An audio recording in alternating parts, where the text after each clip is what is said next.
Greetings! In this video we will talk about Unreal Engine. What is it, how to use it, how to create a project, navigation and interface. Driven away!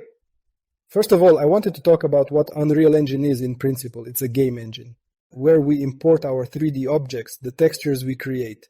For example, some sound files, things like that. We import them into our game engines, and that's where the magic happens. Here we adjust the light, move our 3D objects, create materials, special effects. This is also where the code is generated.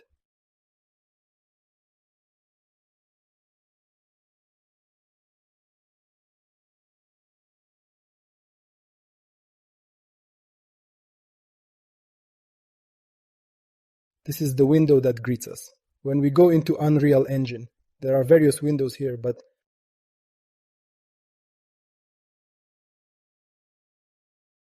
we are only interested in games. And in games here we are greeted by various prepared presets. It was created by the Epic Games team that created the Unreal Engine. What do they give us? Here is a description. They give us blanks with created logic and various assets that make our life easier. Here the character is already created from the first person, here from the third person, here with a view from above. Others do not suit us, because this is virtual reality and augmented reality. I usually use third party, but it all depends on your needs. We will create from the third person. Here we also have settings. We choose Blueprint or C++. This is a choice of how the interaction with the code will take place. Blueprint visual coding is similar to Substance Designer. Such visual nodes are used.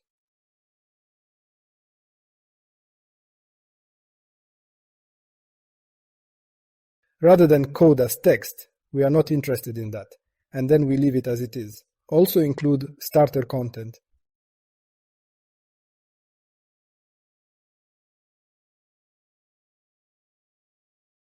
It will add us various assets, and this is where we have the location, where the project will be located, and the name of the project. You can name yourself. After you create a project, we are greeted with an already created project. After its creation, the following scene will open. This window is called Viewport. In it we see our objects, can interact with them. If we press the right button, we can move.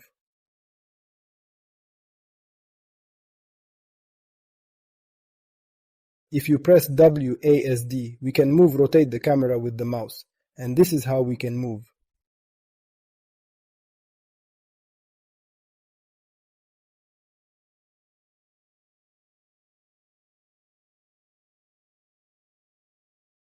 Here you can change the speed of the camera. If I change it will become slower. If I put 32, it will move very quickly. Here we can control the speed of our camera.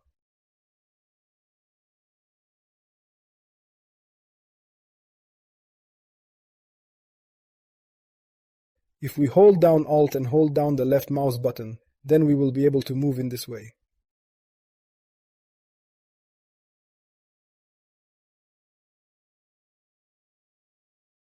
Spin around the center. I'll hold Alt and just move.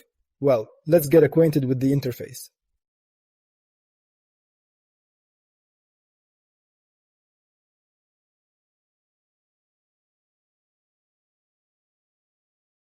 What do we see here? There is a file where we can create a new level or an open level. Open a game asset. Create a new project. In Edit we can, for example, copy, paste, duplicate, delete. There are also settings for our editor.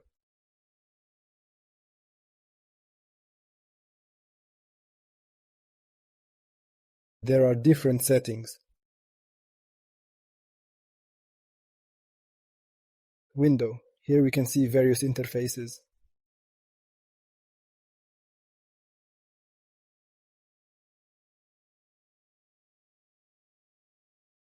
Which we can also move, but they are not all here. For example, we point here, click, and the content browser opens.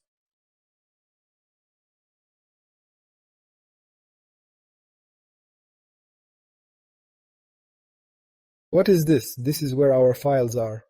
The structure of our project we will understand in more detail later. This is where our files are that we store: 3D objects, textures, and other game assets.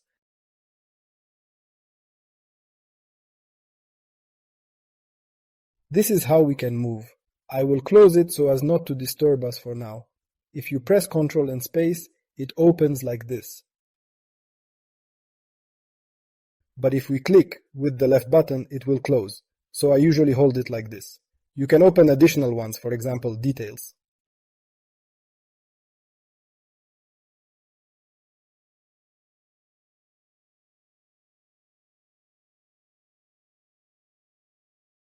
This is enough for us. For example, you can even open another viewport.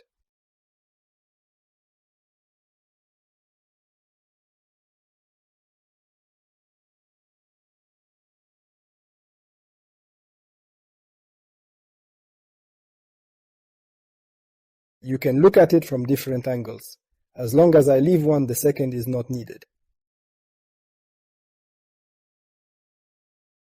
Next we will go to the button build, tools. This is more for programmers. We are not interested in anything here. Build is to already compile the game. Select is to choose objects. Usually these icons are not used. Actor, for example, when we select an object, it can be controlled. For example, rename, hide, change its position. This is usually not used.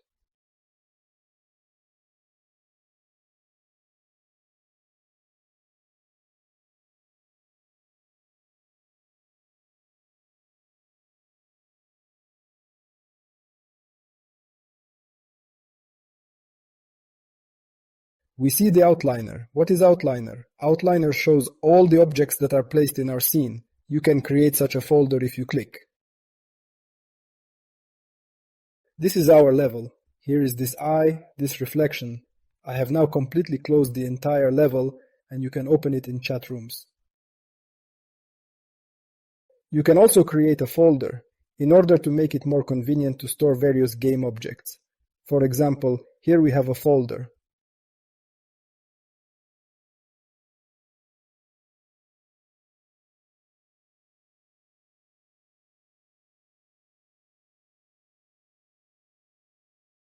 I click and it displays them right away in our viewport. We can see them. If I double click, it zooms in.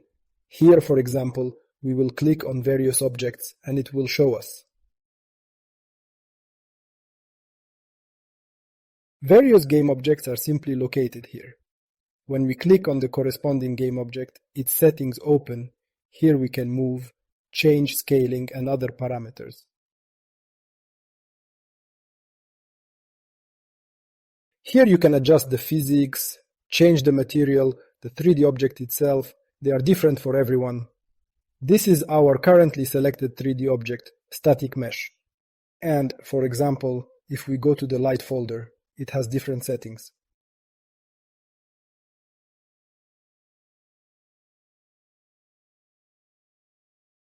In the viewport, we can click on these same objects, and they are highlighted and immediately shown in the outliner.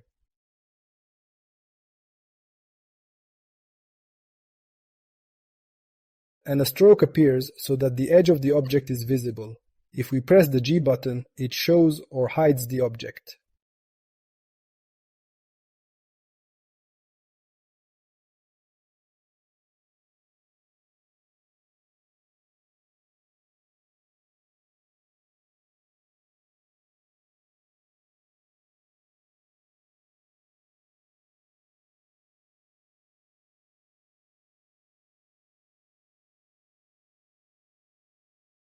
We can move the object, various manipulations that can be done are shown here, and buttons are shown accordingly. Q is just a choice. If we press W, then on the object we see.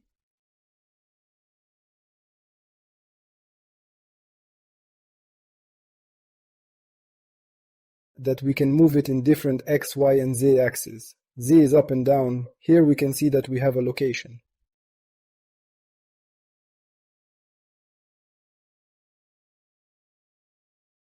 in the settings of our object, and X is forward backward and Y is left right.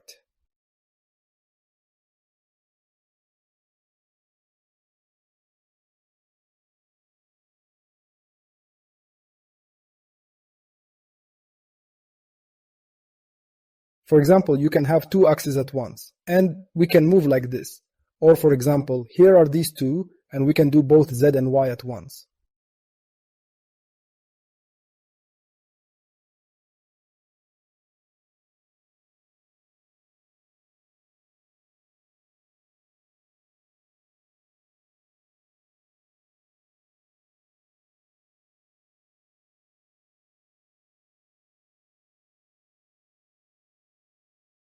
Press E and we can rotate as well as along the axis.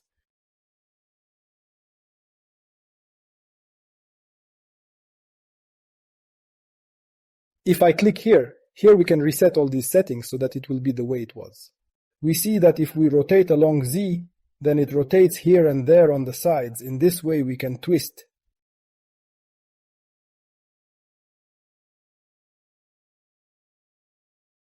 Or here in the details you can choose and move like this. Press the left button to adjust, or press and manually enter some values we need, 55, 25, 15, and likewise scaling if we press R.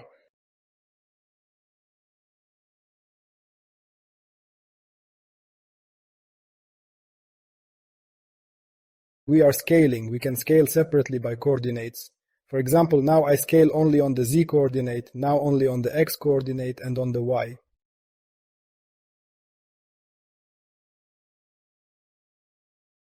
If I want to scale along all the coordinates, I need to pinch here in the middle. And it will scale. Or you can change it here. Click here with the left button and change it yourself.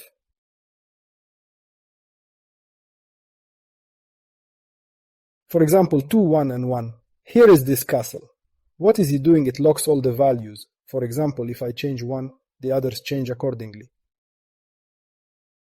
If I put 5 here, all the others change as well.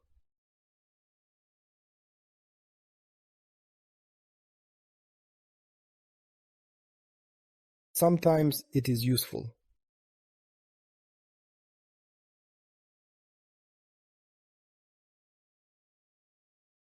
Here are more snappings. What is snapping? Let me reset everything to 0. The object has moved to 0 coordinates.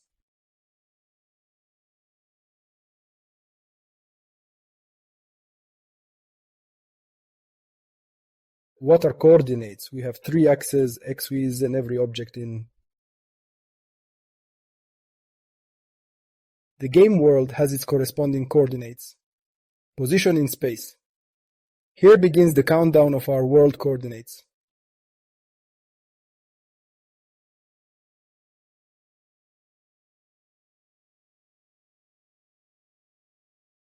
It can be moved in our world coordinates. Each object has its own position relative to the center. Now I move it to the side.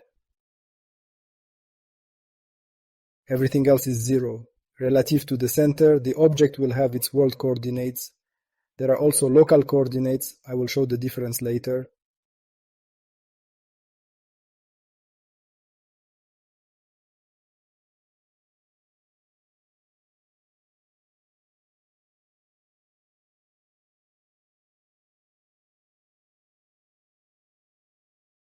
Here are more snappings. It can be turned off, but now I will show what its meaning is. Here is the snap size. I will change it to 100. When I start moving on any axis and it moves it exactly 100, you can put 500. If you press G, you can hide or reveal the grids from below.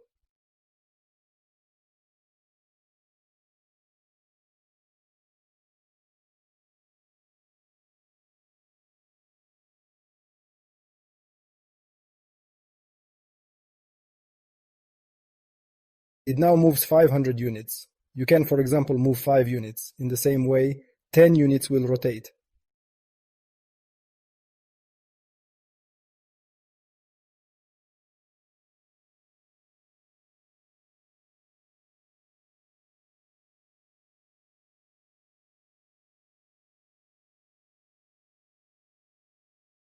for convenient object management. It was possible to comfortably move the whole number. If I press R, it will scale by 0.25. If, for example, we need to edit something very precisely, or for example change the angle, we can turn them off.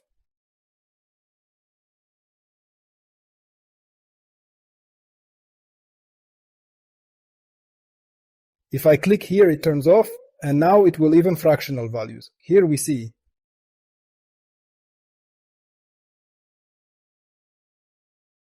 If we need to move the object a little, then we can turn it off.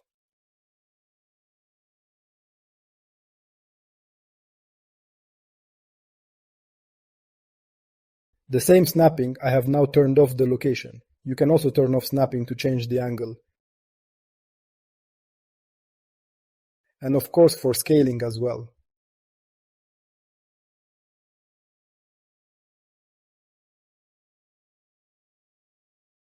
Let's figure out the coordinates. There is also such an icon here. What does it do? I press it and it changes. Here you can see how it changes. I will now set the object to 0, everything to 0. Well, of course the position could be left, but so be it.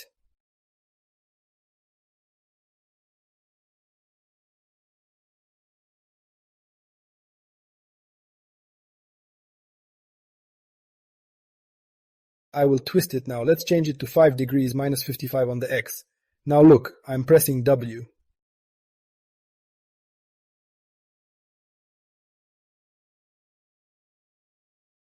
It's called transform, to move.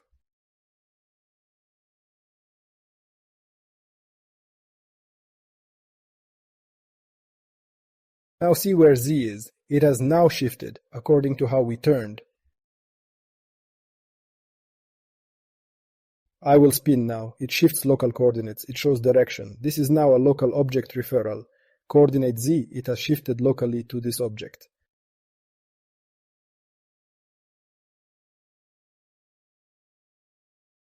Is global, it is always unchanging. I'll switch now. If it shows that, it's always global. No matter how I turn it, Z will always be up and down. X will always be in this direction, and Y will be accordingly in this direction. This is usually used for convenient manipulation. Sometimes it is convenient for us to rotate the object, and I want to move it exactly in this direction in which the Z coordinate is facing. But how else to do it? This is how I do it. Well, in this case it's Y, and it shifts like this. Or, for example, this side I want. Relative to how I rotate it, it shifts its direction of its coordinates. It's just convenient for this kind of editing, and if, for example, I want it clearly at the top, then I change this. And clearly up or to the side. He flew away from me. Ctrl Z to cancel, we remember, right? This is in principle Ctrl Z in all programs.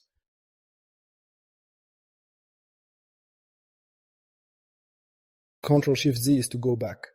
By the way, if you press F, it will show the object. If we moved somewhere, for example, I can select this object, press F, and we move to it.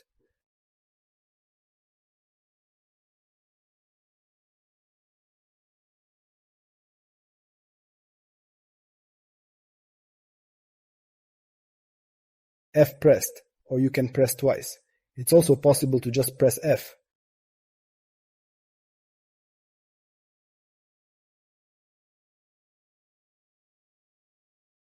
F and it came closer.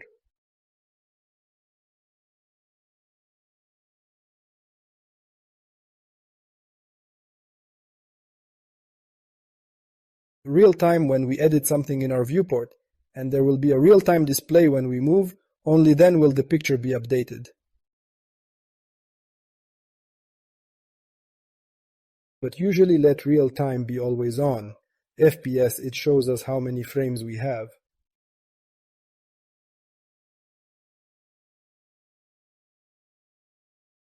These are settings until they are touched.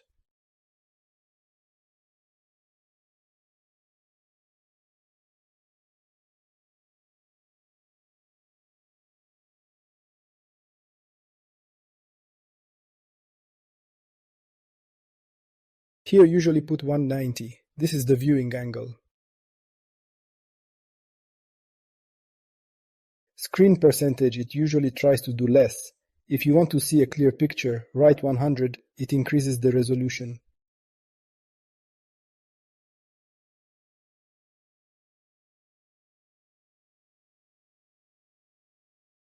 It renders in lower quality, and then increases to the appropriate.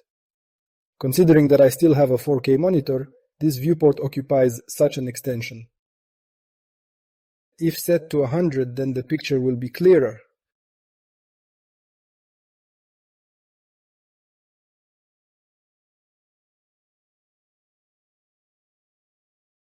When you finish your effects, I will show you how to do, so that the result is very clear, even if it is 10%. Although usually 50% is set here, because if you take 10 it will be very soapy. This is done to preserve performance.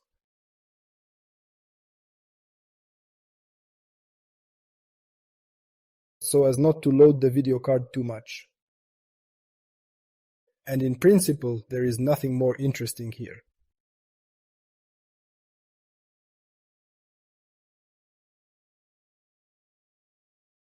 When we will create cameras, here for example it will be possible, usually this is what we choose.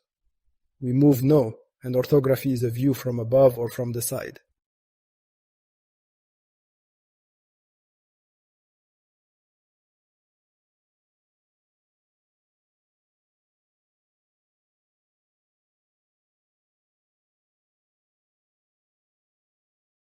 Oh, by the way, I chose the sky sphere. It is very big by itself. I clicked to get closer to it. Considering that it is very big, it moved us very far away. Click on the cube to zoom back to some object that is smaller. View mode. LED is when our objects are displayed as they will be displayed during our rendering in our game.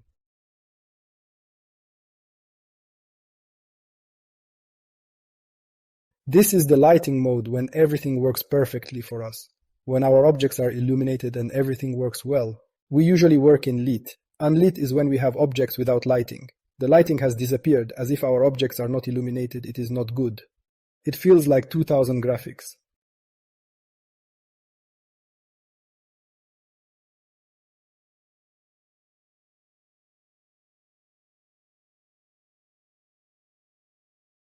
Wireframe.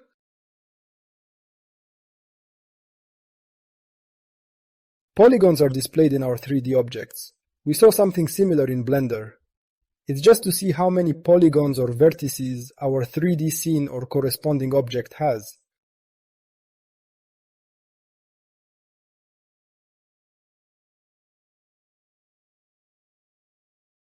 This is for lighting, this is for various optimizations. Here you can see how much our shaders are loading the scene.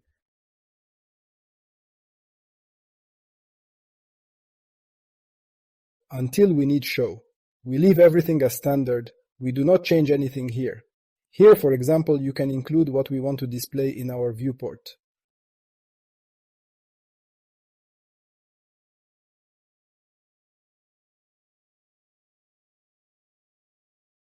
We have collisions. This is a collision of objects. If, for example, I want to see them, I click here. And now I see them. If, for example, I want static meshes, these are static objects. If I want to not see 3D objects, I can turn them off. And now they won't be there at all. Let everything be according to the standard.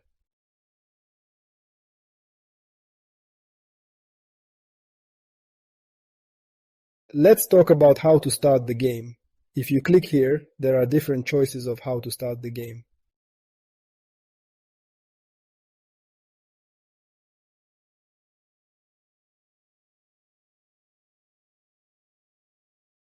Selected viewport, this is standard. It starts our game. I'll press Alt-P, or here we press. We started a stage created like this. If you chose an empty project, you will not have such a character. This is an object created by the Epic Games team. Here you can run, jump, see how it works. This is already created logic. Press escape to exit. It's character-to-character logic running.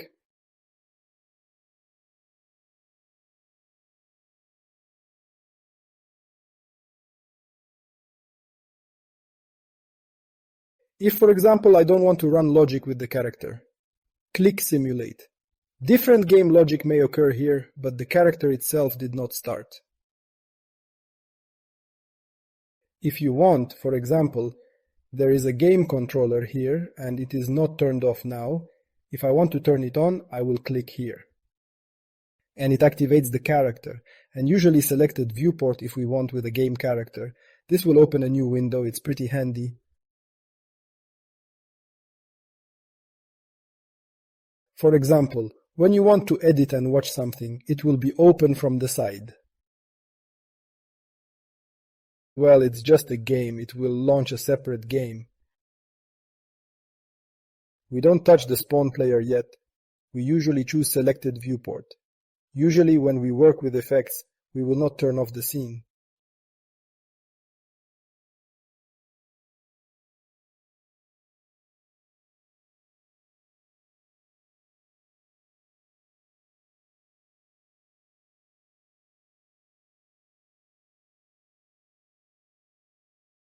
There are also two play mode modes and there is an edit mode. Now we are in edit mode when we do not have the game on. But there is play mode, we click and then the game starts playing. All the logic should work accordingly. Niagara, it's a particle system. Our materials, we can see them in our edit mode.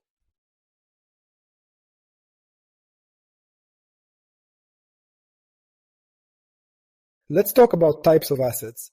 These icons, we will not touch them yet. They are project settings. This is an important setting. We will consider to create our effects, but we don't need it yet. This is what we need quick add to project. What is this? You can understand that this is a quick addition of something to the project. Here you can import assets here from Unreal Marketplace. It is a developer store. You can buy, add various game objects, browser open, or as I showed, you can attach it.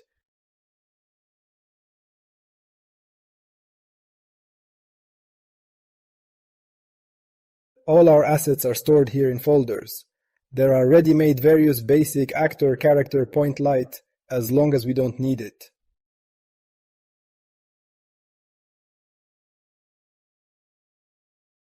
Here you can create a character. For example, with logic can then be created. For now we'll break down light. But I would like to create an empty level because it is a logic level and I would like to create an empty level.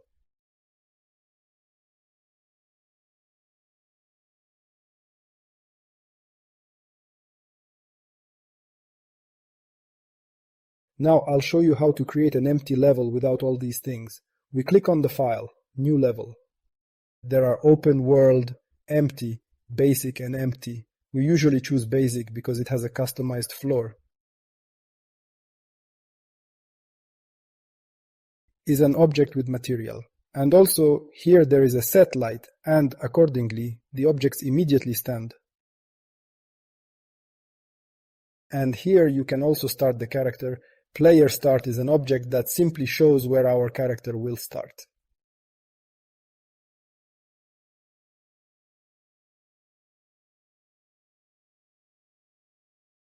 It can be disabled where spawn player will be, usually default player start. And you can change it so that it appears in our location where our camera is. That is, I can start here.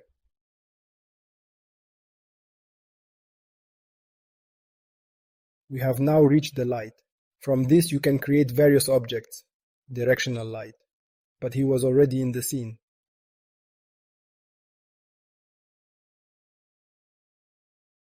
I will remove a little. Here you can create lighting. Now we will consider what the difference is. I am creating point light.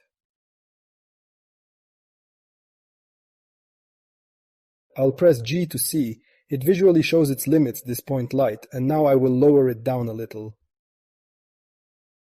And what will happen now? Here is his location. And here is intensity, lighting intensity, how much it will shine. In what display units will it be calculated? We leave it. You can, for example, increase, as if there are limits here. But you can marry them. For example, put 1000. It is now visible. Change the lighting color. Put it like this.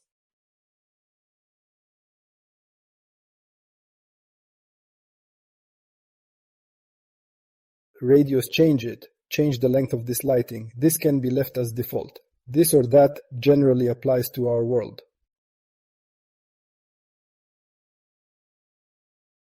Cast shadows. Do we need it to cast shadows from the object? Here we can have some 3D objects. Now I will take it a little in advance. I create here.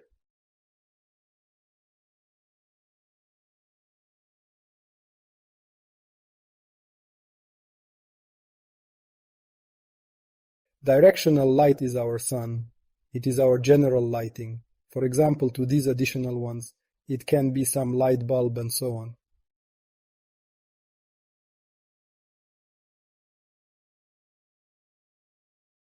Here you can see how the shadow is created.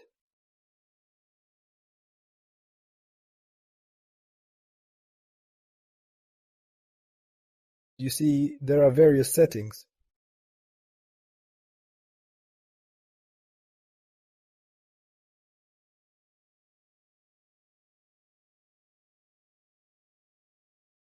Tags are like this for our settings. For example, there is a tag for our lighting. Metric is volumetric lighting that we change. And what's the point? Here there is a radius. The radius of the lighting radius increases or decreases.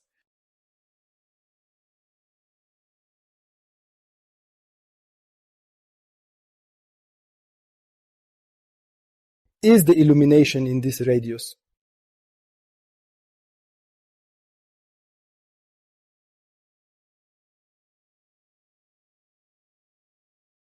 Here is an outliner.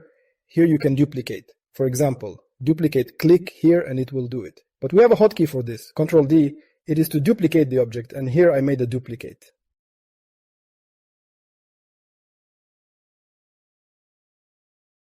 Now I'll take it, twist it 90 degrees. Now I'm going to move it, and here we see that it now shines sideways.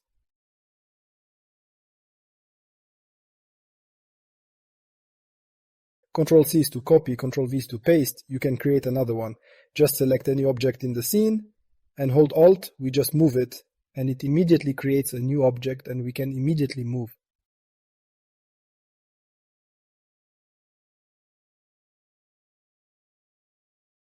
If I don't hold down Alt, it just moves. Sorry, I selected them and deleted them.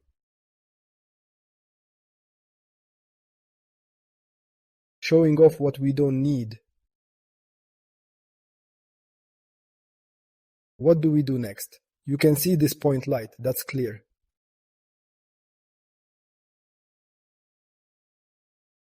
Spotlight is like a lantern, it shows the radius, you can change the intensity.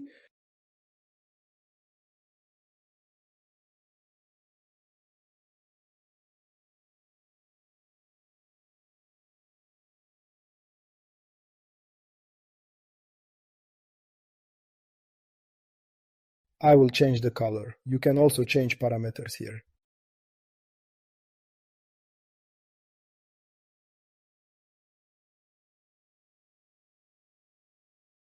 If I turn yes, it changes the direction of the lighting for me.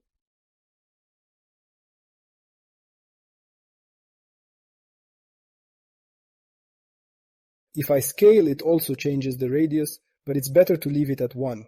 Can be changed here.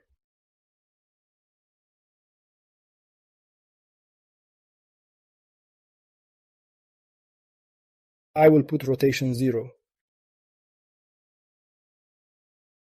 And here is the temperature. For example, I will put white color now.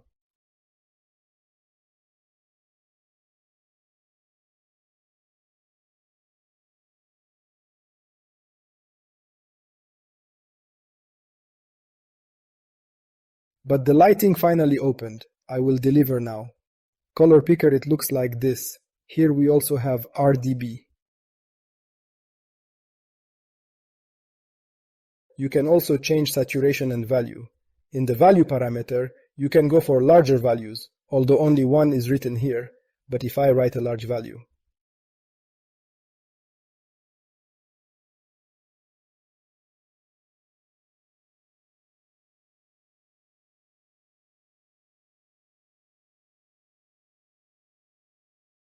Oh, it doesn't work here. It only works when you work with the material. I'll show you later when we work with the material.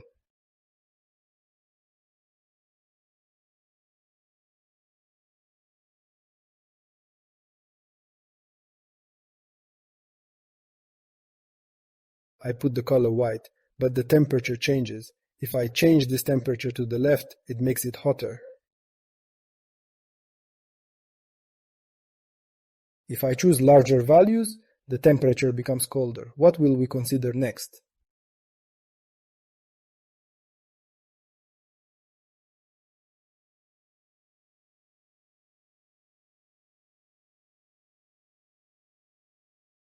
Rect light.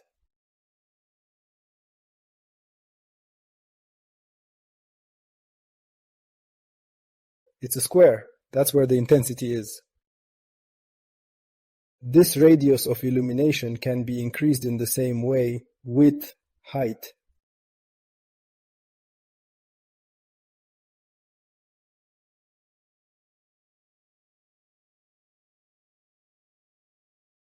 I would not say that it is often used. Usually, spotlight, point light and direction light. Direction light is the most important.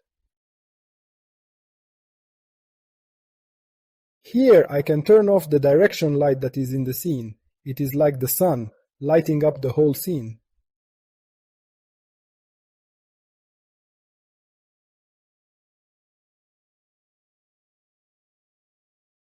Skylight is lighting from the sky. We have a sky sphere and also clouds that can be turned off. And here is our skylight.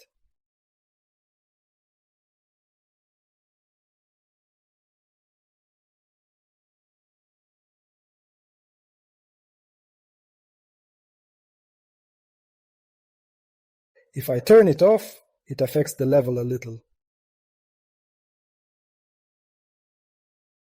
We can also create ordinary simple 3D objects here.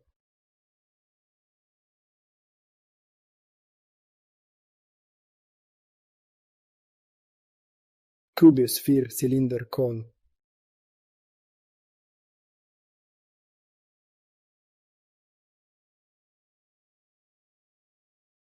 And there is also a plane.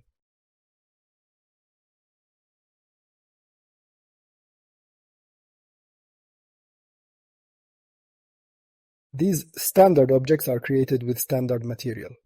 And of course you can manipulate them to create simple things like this.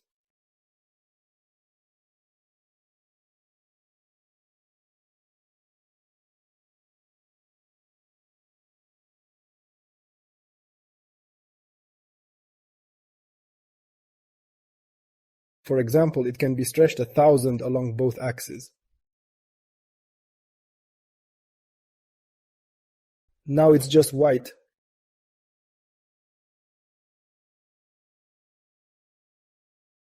You can twist or create a wall. You can create a three-dimensional wall from a cube. They are ordinary simple 3D objects. They are not used for effects, but they are simply for blocking, for creating levels.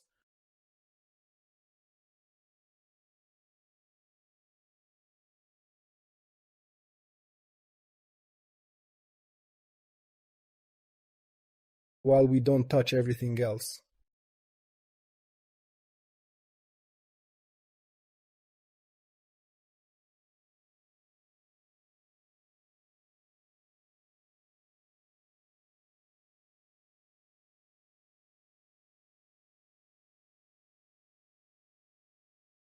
I will create a cube now.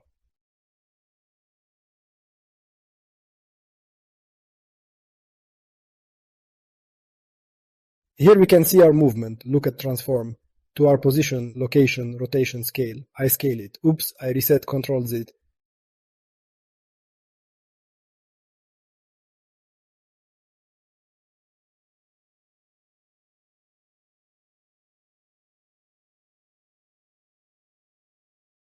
This is how I stretched it, changed its position. This is the position in its world coordinates. There is a folder here.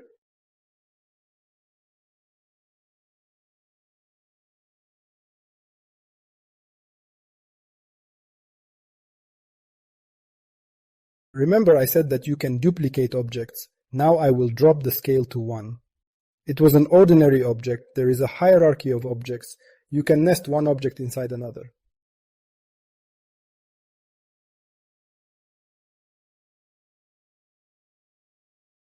Drag and drop this object into another. You can also put this one in this one. For example, if I will move all these objects,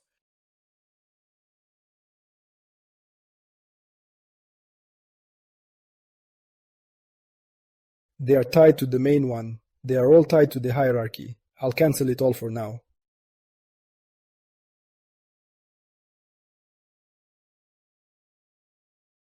I will leave only one object. It will be dependent. We can see the result. Also scale relative to this object.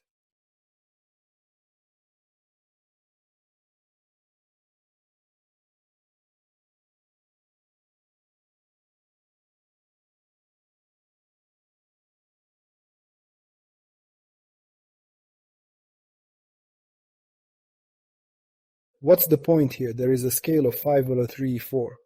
And we remember that we put 1 to 1 to 1 in this object, but now its scale has changed. I am currently creating another cube. I will throw it here again. Look at the scale and position. Everything has changed.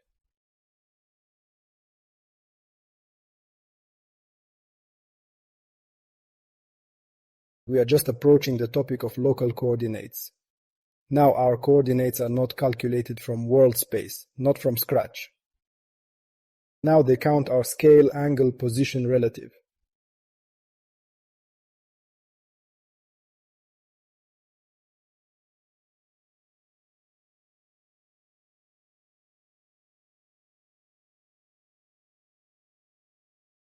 To this object.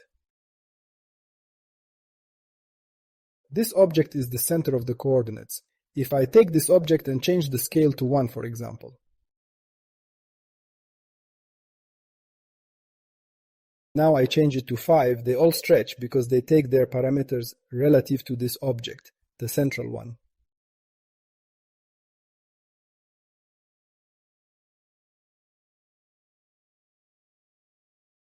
Since the scaling changes relative to the central object, so it appears smaller if I rescale the child object, and I will get it.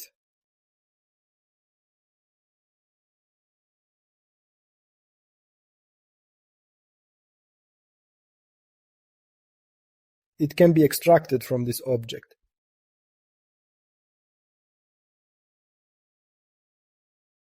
Then the scale is now 20, whereas before it was 4. He is now independent. I pulled him out of this facility.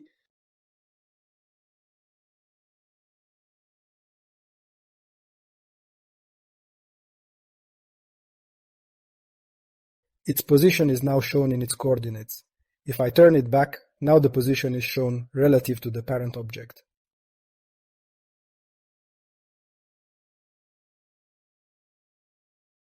If I set it to 0, it will now be in the center of this object. Now I can move it relative to this object.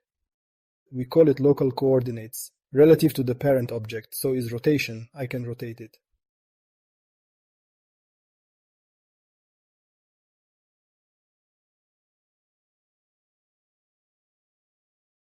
For example, I still twist this object. If I get it,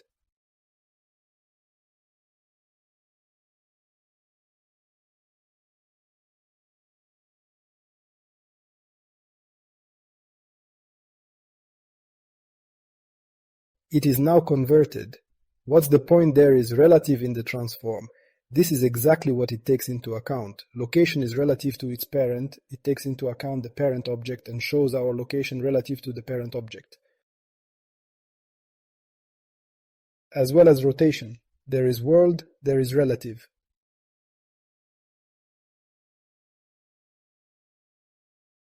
And if, for example, I select some child object that depends on it, and I want to see it, for example, its position, or make it independent of the parent object.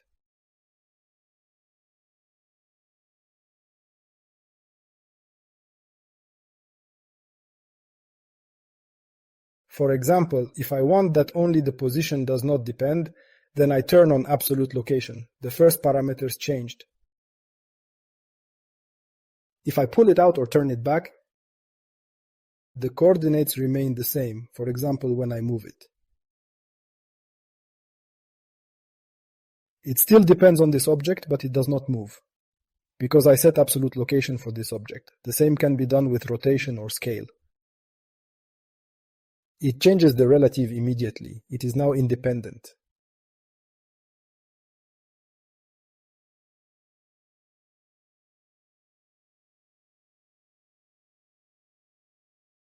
It just takes those same 4, multiplies it by another 3, it will be 12. Pulls 12. It multiplies the scaling of the parent object. And if I don't want to independently, I click on world, and as I would scale the parent object.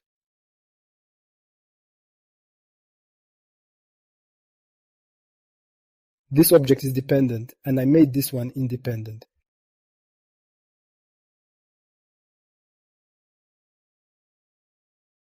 These are the local and world coordinates.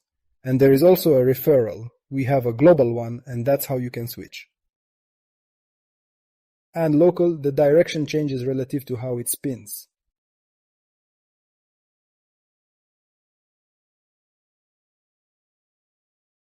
Let's talk more about settings.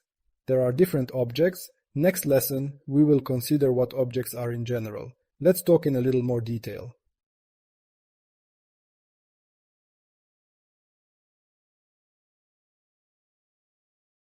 For example, there are objects static mesh, play start, exponential height, there is directional light. They are different and each one has different settings. There are general settings. All objects have transform static. Well, static is not always no. All objects have transform 100%. Therefore, we can see the transform, its location, its scaling, its rotation, and so on. Mobility is, in principle, usually there will be no problem with mobile. It's like the light is baked, that's all. We don't need it. Just mobile, everything will be fine. Yes, and here we see that different objects have different settings. What is usually there? Let's go to a static mesh, to an ordinary 3D object. What does it have? It has, of course, what we will use. It is a static mesh. It is just a 3D object. That is, it can be taken. I'm moving on. Okay, here we have our files lying around with various 3D objects, so to speak. Well, I'll do such a trick. I'll show you now. However, it will of course be demonstrated. Yes, I have such labels here. And here is the static mesh to turn off so that it displays all objects. I can change, yes. The material remains the same, and the 3D object changes. That is, I can change right here. That is, these are the settings of our vigor object. And here you can change the 3D object itself. That is a 3D model, yes.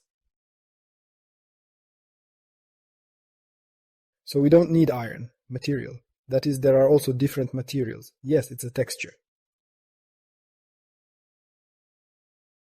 Well, in principle, it's okay. They are similar. I'll go back. There is also, now I will show.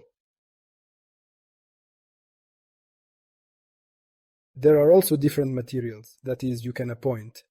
And different, yes, here I will challenge. Materials, op, instance materials, then we'll see. I will tell you in more detail what it is.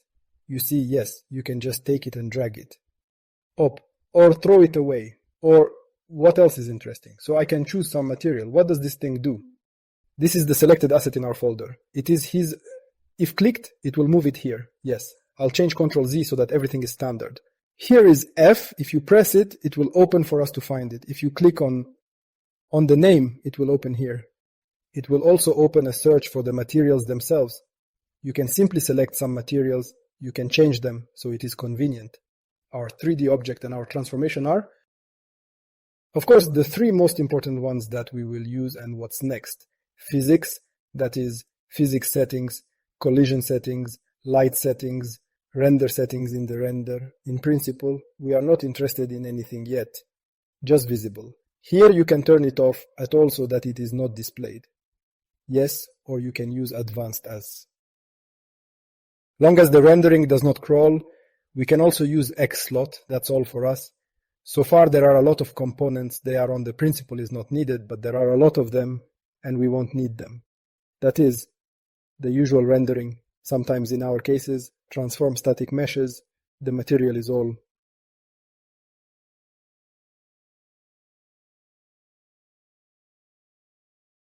For specific super things like that, if we are going to create some logic, create something somewhere, write some code somewhere, maybe we will have to create characters somehow. This happens. Well, that is, for our demonstrations there, we can sometimes get into the ruts of physics, but for created effects such as transform materials, static, ordinary objects are enough. And for example, there are sometimes different types of sets there. If it is an asset with animations, it will also appear just animation. Then each object has its own appropriate. Settings, for example, we go to the same direction, A light, yes, this is our lighting, that is what it has in general. It has light settings, our angle, that is, you can change it here, which is interesting. If you turn it, you can see how day and night change, as if here the angle changes as the sun falls, and depending on how it falls, it's like day and night. So now I will return to standard.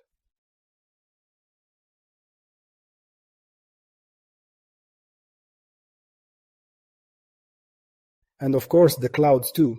We can see that the sun is moving. Yes, well, let's put it on standard. And here it is. Intensity, of course, temperature. You can do this, but we leave it as standard. You cannot use it at all. How soft? This is also the setting. Corner. In the plan, how the light will fall. And in advance, we don't need anything here. It's like there, how our shadows will lie and so on. These are more advanced settings. You can take them for yourself. If you are interested in principle, take a look. Well, that's basically enough for us. There are a lot of different settings here. The same light, but these are just the basic ones that we need. Further, exponential high focus. It's like that. It's fog. That is, you can. Let's go. I'll click delete. I'll highlight this object. I'll click on it to delete it. So now I'm going to transform and install it.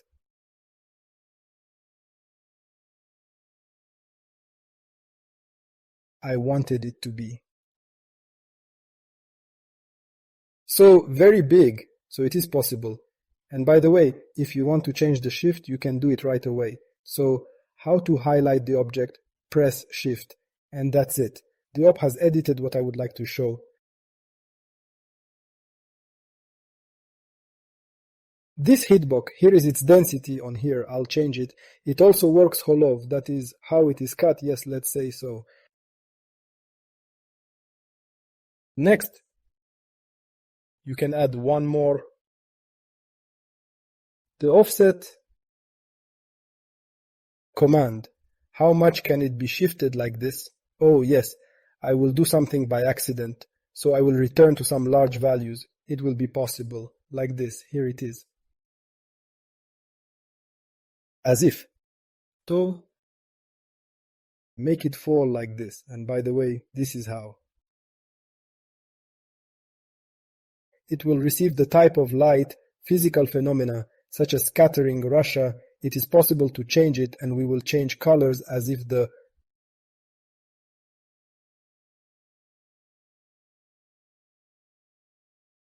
same color is the light there. Oh, this sky. You can control how dirty it is here, and then you can cut it a little because it didn't start, but the distance can be set. So let's move. So I set the camera speed to 8 for restoration. I'm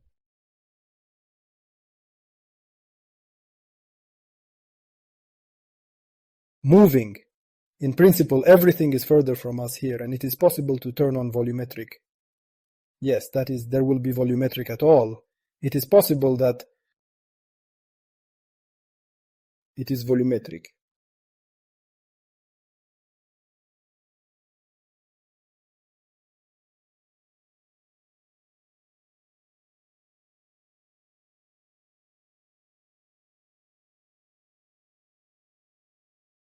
Yes, albedo, that is What color will it be? Yes, here we have an op, for example. Green, you can make the lighting like this. You can also give it some backlight. And I increased this value. It went out of bounds, and it seems to have increased. And how much it is? Well, it is for volumetric. Here there is a different situation. Distance. It is also possible to cut it. The initial distance to drive it such a setting, yes. I can delete it. And by the way, if you want to create a certain set and it is not here and you do not want to look for it, you can click like this and we know what it is called. There are a lot of them here. Of course, not all are needed. We will watch only that, only those we need. Yes, let's add back. I will turn it and drag a butterfly here. Next is sky atmosphere. We also have our own settings. We can leave it as standard for now. That is, here is the atmosphere and our sky. That is, this is how the developers made such a physical, as if adaptation, that we have the sky. It is the atmosphere, and this is skylight. It receives from this atmosphere.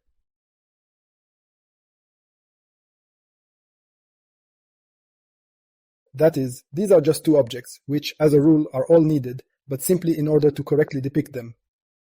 Everything was fine. There is also a lot of customization here. Here you can change the world. What an atmosphere. What a far plan, right? This is the atmosphere itself. You can change its color, height, what to change, and so on.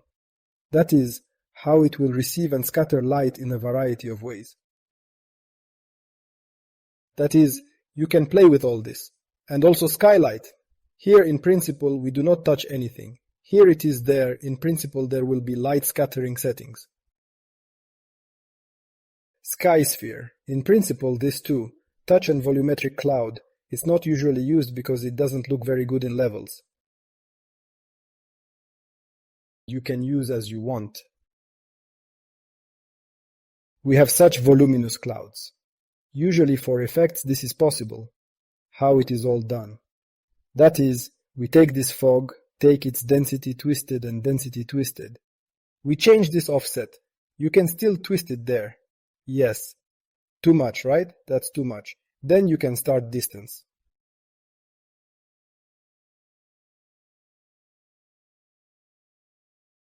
Then change him some kind of carpet. That's it. And that's how you can do something.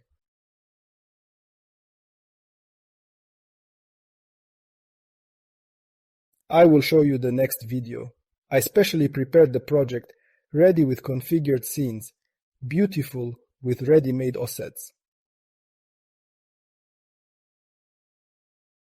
And in the future we will examine it. Let's see how it works.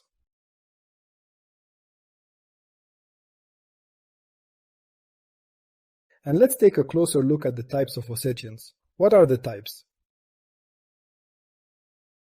And let's look at the scene itself, even the scenes that I prepared. Yeah, and for now I think that's it. Thanks for watching. See you in the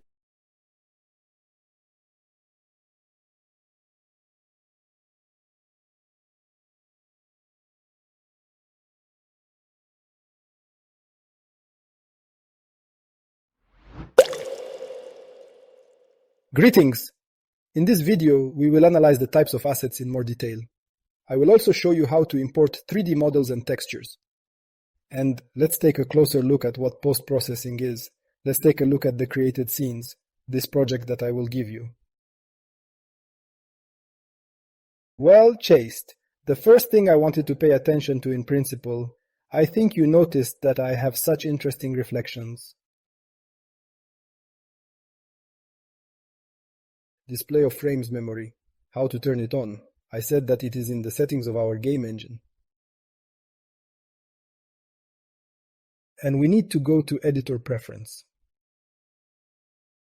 There are various settings here. And what do we need? We need editor performance. You can see which ticks I have enabled.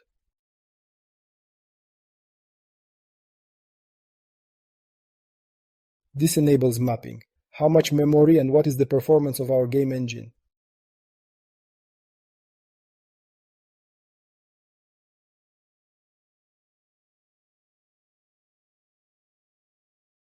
Let's review the scene. When you open the project, you will be greeted with this scene. I will close Content Browser.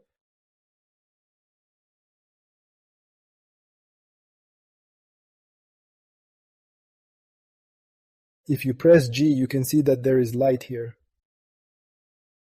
We have such a character. It can be removed if not needed. I added it to, in principle, understand the scale. Here I created the logic. If we include the level, you can move as a character.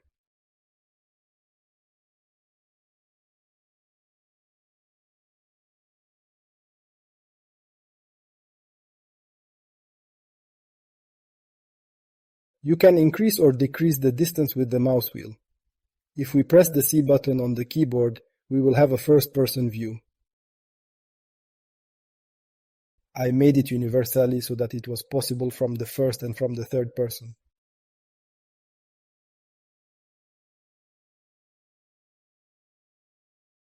That's how it will be possible to run through the level. Press Escape.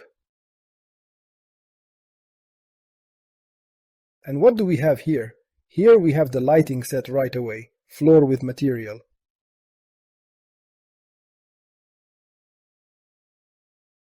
We also have point light lighting. The main thing here is to set the lighting correctly. Understand where the point of interest is. In the center where we have a character, sky atmosphere, skylight, the world data layer has been created, we don't need it. It is created by default, and our character, with settings. By the way, this is not static mesh, this is skeletal mesh. This is another thing, I will tell you about it later. And what else do we have? Let's go back to Windows Content Browser. Here we have the structure of our project. And there are 3 folders. Content will contain all your files on the project, all assets that you will use on the project. The corresponding plugins are in the plugins folder. Here I have plugins from Houdini, which we will also analyze later, and already on such more experienced blocks. And also the files of the engine itself are stored. Usually we work, everything is stored in content.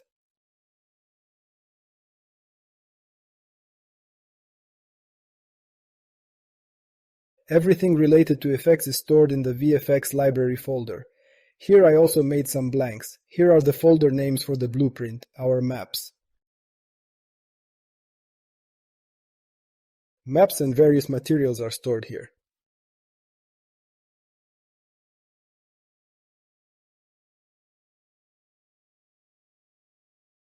There will be 3D objects, but there is nothing here yet. Paragon Gideon is a free asset that is available in Unreal Engine. We have a character. The character itself is stored here. Its animations are varied, the very 3D objects and other things. There are also textures here. This is where our textures are stored. I've also added a variety here to make it easier to work with. I added various noises from my library. Here they were separated by others, which I hope will make your life easier.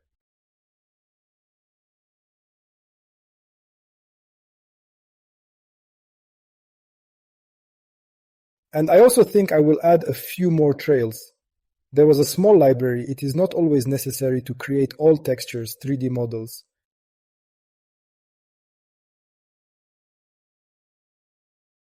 You can often find them.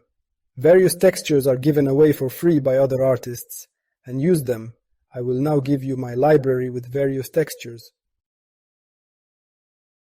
You use them. It is not necessary to create from scratch, because it will take a very long time. Of course, we will create many things from scratch, but you also do not hesitate and use others. Already created by other artists.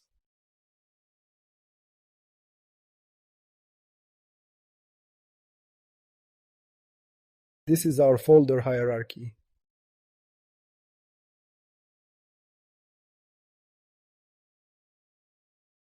Now I will show our scenes. This is our stylized scene. We have a realistic scene of it. We have a more realistic one. Here we see a completely different lighting.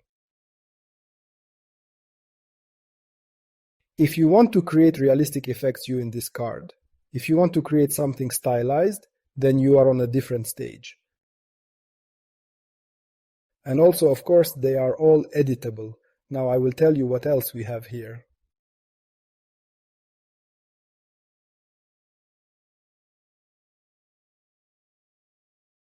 In these two scenes, we have the same character, but he looks different.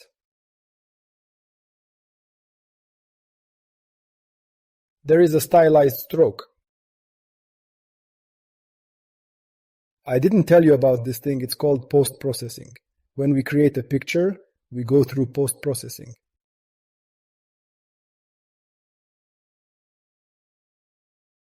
When the final picture is already created, we can put various effects on our picture, often in films, various lighting or color.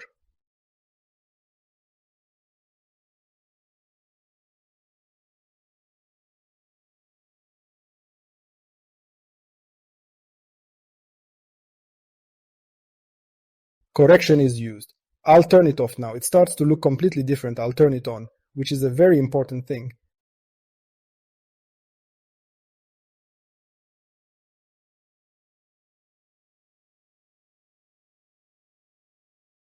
It is usually called exposure in our country. If we create a post-process, click here.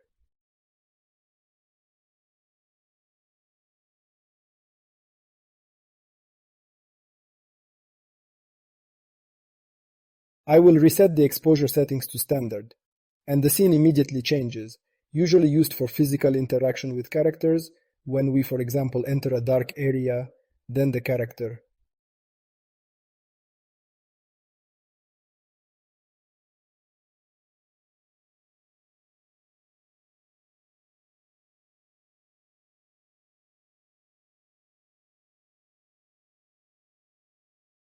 Now I can create cubes quickly.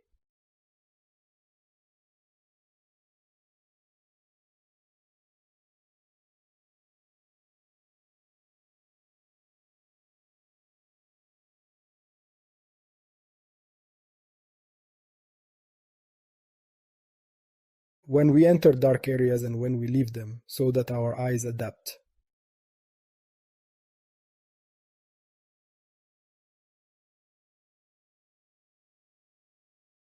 When we leave the dark room, see the result.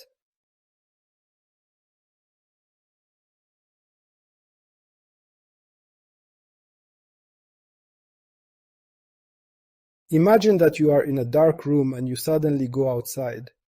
What happens to your eyes is the same here. We don't need it because I don't like how it affects the effects. If we put 0, it turns off. As if there is no adaptation, no matter how I go out there, no matter what I do.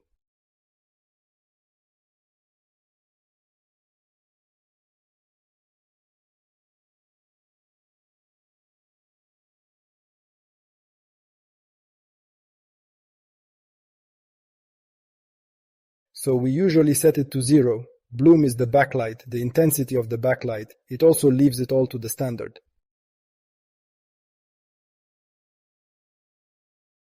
If we have some objects that glow, usually it is disabled. If we want to enable it for editing, click the check mark. It's a little hard to see.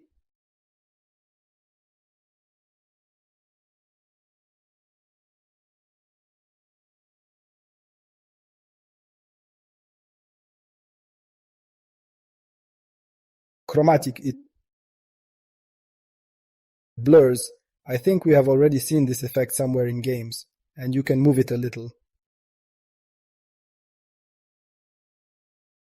You can go beyond the limits.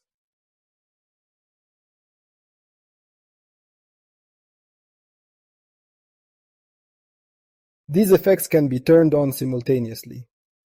All this is also not necessary.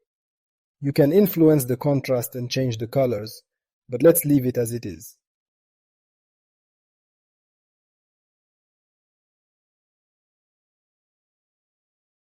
This thing is usually used. It blurs in a circle.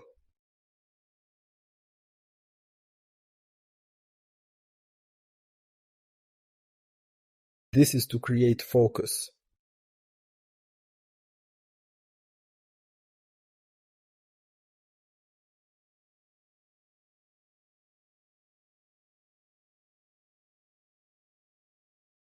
Depth of field is the depth of the camera, but we leave it all at default. Here we can adjust the colors.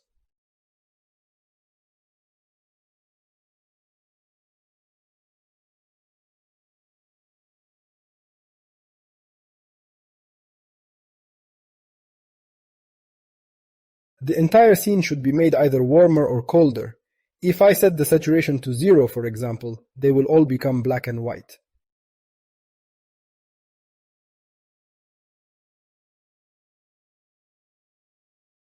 Or oversaturate them altogether. One is standard.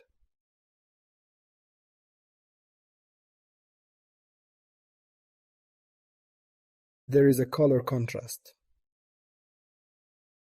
Can be done separately for each channel. We will not need all these settings. Usually everything is standard. If you want, you can experiment.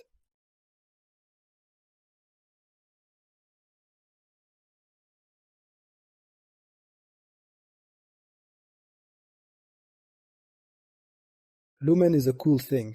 It's how light is processed.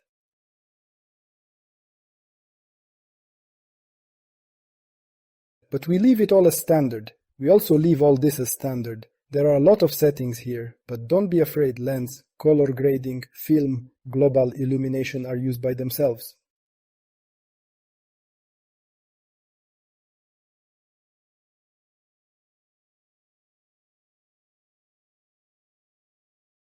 We don't need reflection. Ray tracing, motion blur, ambient occlusion. Motion blur, this is how it blurs during movement. For example, when objects are moving quickly. How much you want it to wash away. Basically that's all, and by the way, what I wanted to say now, the Infinity Extend object, our post-process, if this checkbox is enabled, it spans the entire scene. It is limitless. If I uncheck this box, our post-process is gone. Does it make any sense?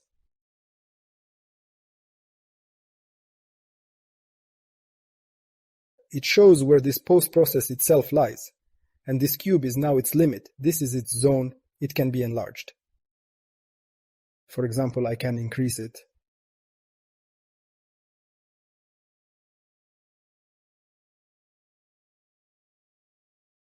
And now you can simply do a lot of different post-processes. Well, of course it is used in games. For our things, we will need one post-process, which will work for the whole world. We, for example, enter when we are in this.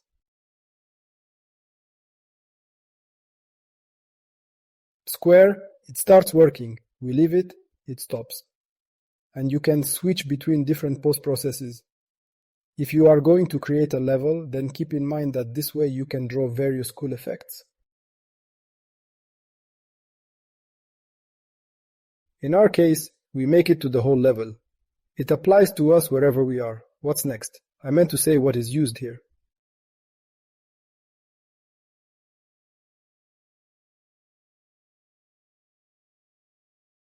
If you write material, there is such a thing called post-process material. These are custom materials. You can create our shaders, materials that can be viewed in them. I will not consider them yet. I'll just show you what they do. When we have already studied the materials at a certain level, I will show and tell in more detail how they work, how they were created. Now I'll just show you what they do. We can create special materials here. And what do they do? What is tune? I turned it off. 0. It is not there at all. There is one.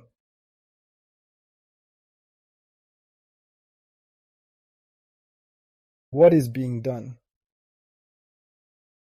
As you noticed, it makes it so stylized and draws a stroke on it if we add some 3D object. Let's take a cube and I want it to have a stroke as well. Here we still need to include one such thing. If we add some 3D object and we want this post-process to be applied to it, we need to include this thing, set it to 1. Now we can see that a stroke has also been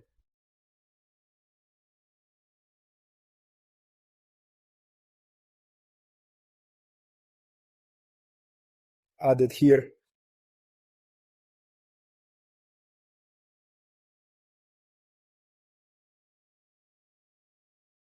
Ditto ditto on this character. If I turn it off, it won't work. It makes the object more stylized.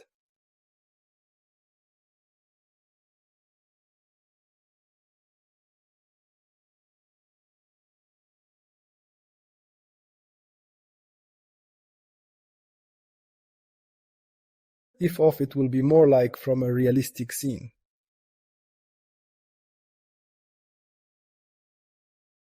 You see we have a black fog. If I turn it off, this special post-process material is superimposed, which gives us a dark fog.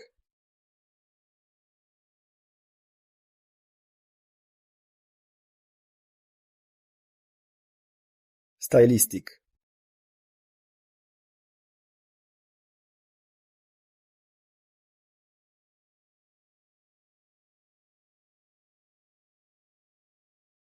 Now I'll skip a bit.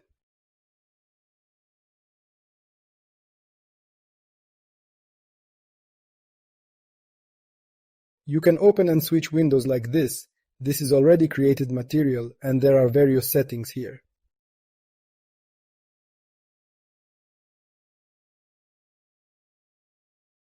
There are a lot of settings here. You can experiment with it.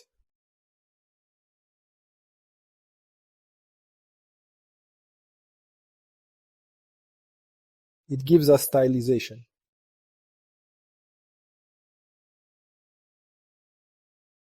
Now I will demonstrate. Copy this value and increase the squares that lie on the entire scene.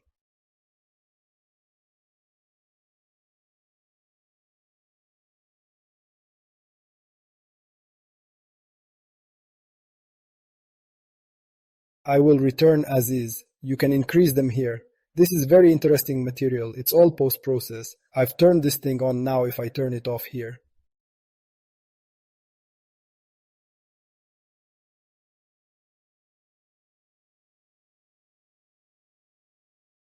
Or delete it here. You can click and delete it here. You can change the color. We will use it in the future.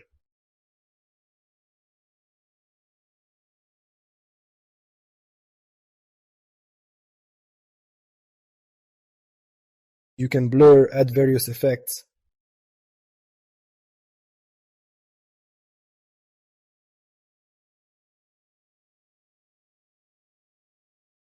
Destruction to add, full screen.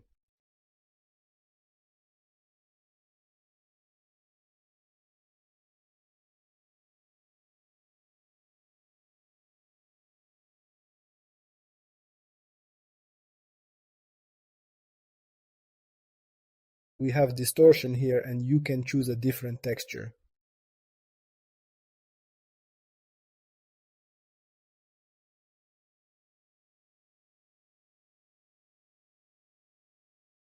The volume must not be a fraction here. Post-process material.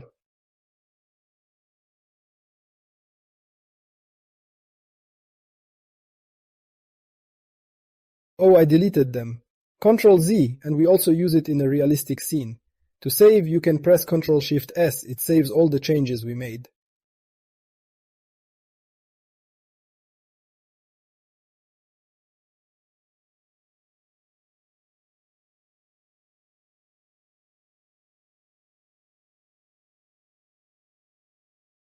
And if we don't want to, then when we leave the level, it just asks us, do we want to apply the changes we made in the level? This is our realistic scene.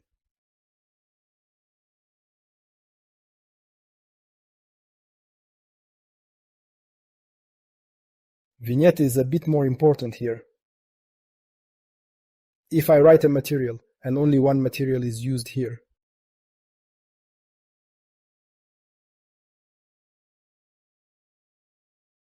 for our fog you can turn it off.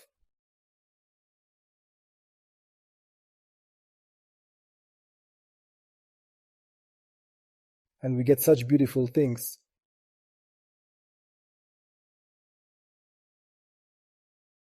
I'll go into a stylized scene. Now let's take a closer look at what types of assets there are in general. There are a lot of them, but let's consider the main ones.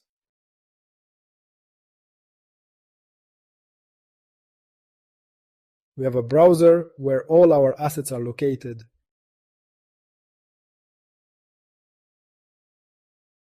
And there are settings where you can change the appearance if we hold down Control and turn the mouse wheel. The size of these folders will change. There are different settings here. See everything as mine and turn it on so that you have the same.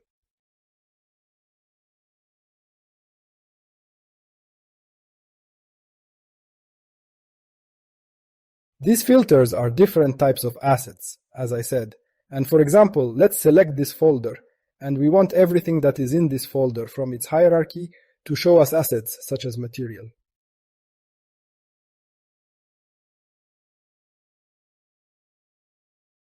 I can choose another folder. There are no materials here at all. Also, material instance, skeletal mesh, they are not there.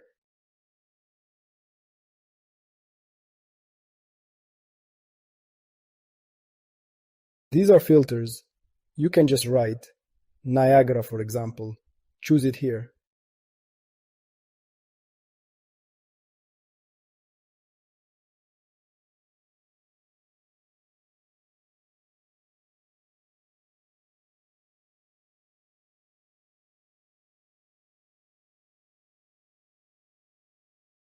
If we right-click on an empty space, it immediately offers us to create some of the most frequently used ones.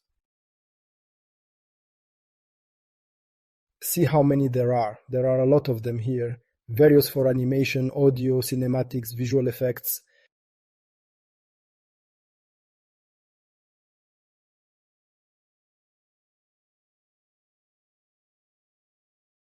Different things with materials. Don't worry, most of them are simply not needed here, and you won't use them, don't worry. Let's look at the main ones that we need for now. We are not touching the blueprints yet. Maps, we understand. We have levels. You can click here, create, go. We do not store, we have an empty level with nothing created, but we don't need them, because we already have this prepared level. Simply, if for example you want to edit something, you can for example copy Ctrl+C, Ctrl+V. It created a new stylized level.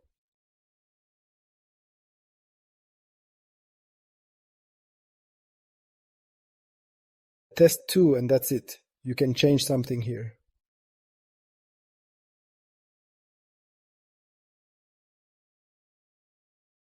It will be as a base.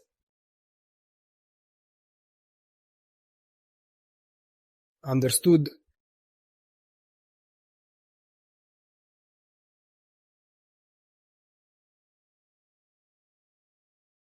Delete our materials, which we will consider later. We have it here. If we click twice, I don't want to scare anyone. Materials, their instances.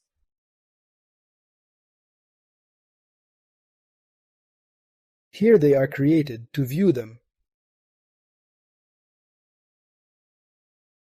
it will be possible to view like this. We do not touch them yet. 3D objects. Let me show you now.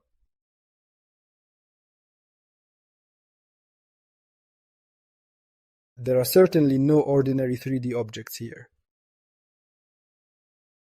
I generally created 3D objects. Let me show you then how to import them.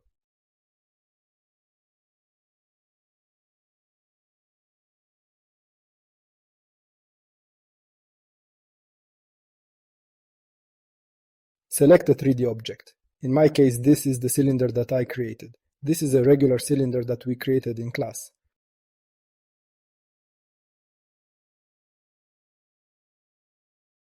I take it and just transfer it here. The main thing is that you name the folders correctly so that the correct structure is immediately visible. It gives you the settings. You can just drop it on the standard ones. We don't need to create the material normally.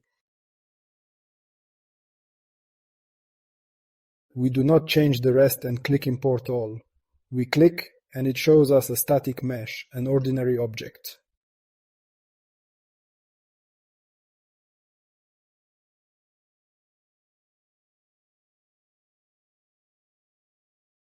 We have it stored here, his name, and here is a special window displaying the number of vertices, triangles, and so on.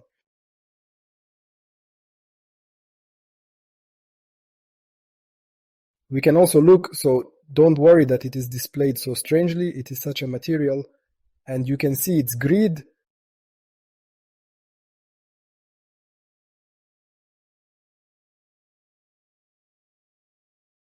Grab and drag any asset you grab.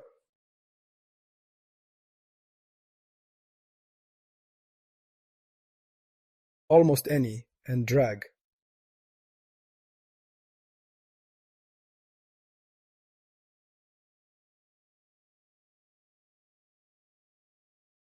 You may think why it is displayed so strangely, and I will explain to you later, but not now. When we already work with Niagara, I will explain why it is displayed so strangely. The object itself is normal, but something is not displayed on the backside. Let it be a mystery.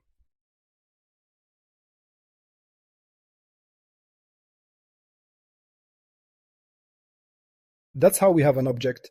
There are also various foundations. Until we touch them all, everything is on the standard. Press Ctrl-Shift-T to save. It saved our object. This is how our 3D objects are stored. To create Niagara components, right mouse button, click Niagara, next, select something while we are not working with Niagara yet. Here the name can be written somehow.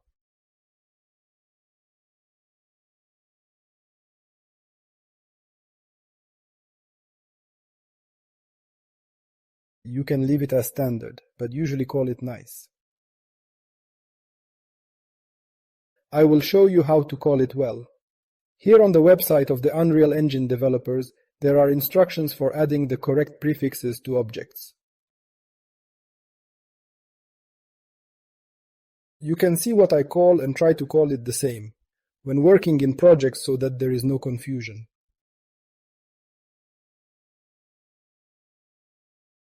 Usually Niagara is called NS, Niagara Systems.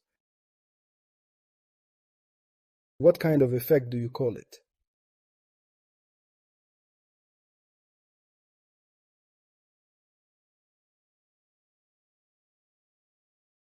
We open Niagara. It is also in one window. For each type it is displayed in.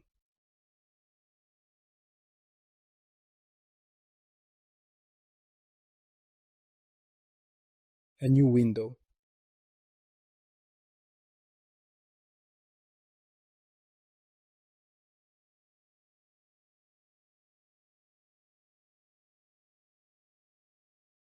We have a static mesh like a cylinder. It can also be some character.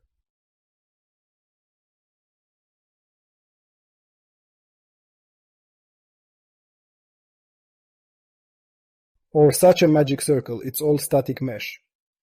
There is also a skeleton. These are 3D objects that will be animated. They have a created skeleton that is then animated.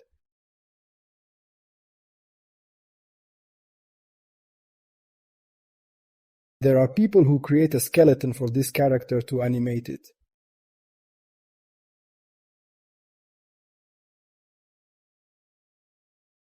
This is a marker that shows us not to look for a long time where it is. Animation, it is finished animations. It is a created character. It is also a 3D object, but it is with a skeleton.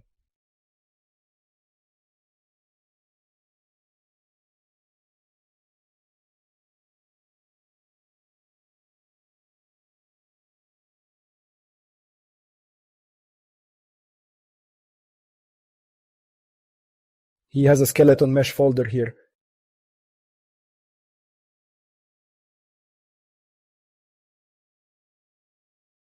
It has animation mode. You can use animation.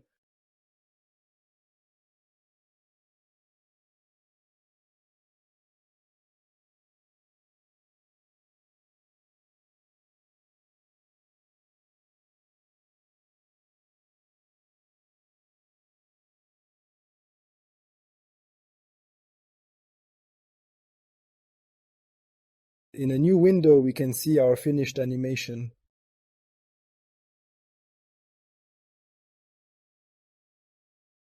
There is a timeline here. It is a tape. It shows us in seconds and in frames. We can pause it.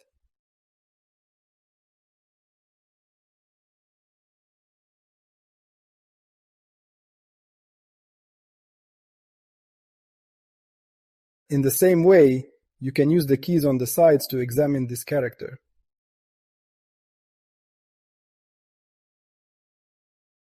Here, all animations are opened at once. You can easily move between various animations at once. Don't be alarmed that these animations are very fast, they are also custom animations.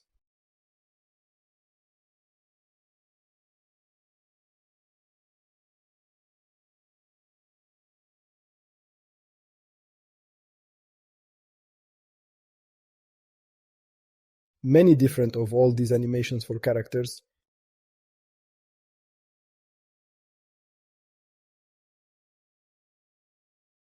You can take any here.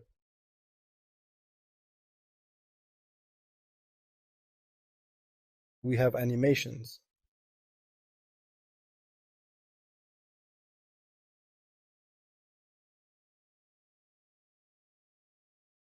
Blueprints, it's like a container.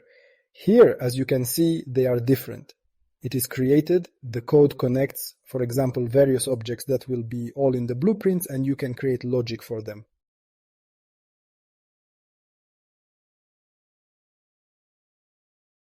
Program.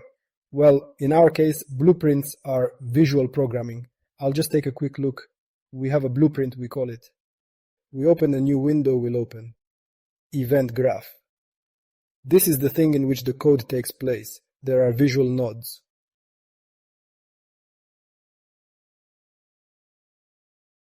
Get spawn, get actor transform. Visual programming. We don't write code here. There is a viewport here. Objects can be added here.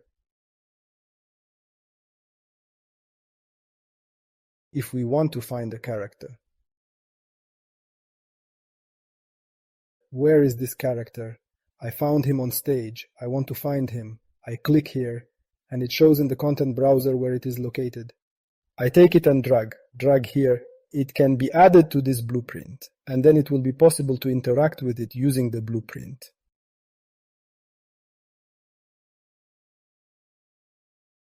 These are blueprints, interesting things. Then we will examine them in more detail. Textures.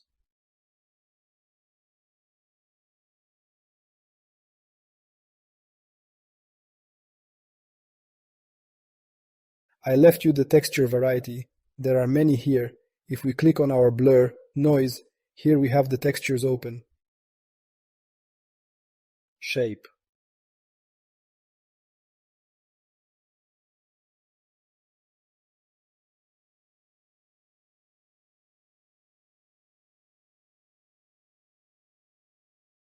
Here is their size. Expansion. 1024, 1024. How much do they take? sRGB.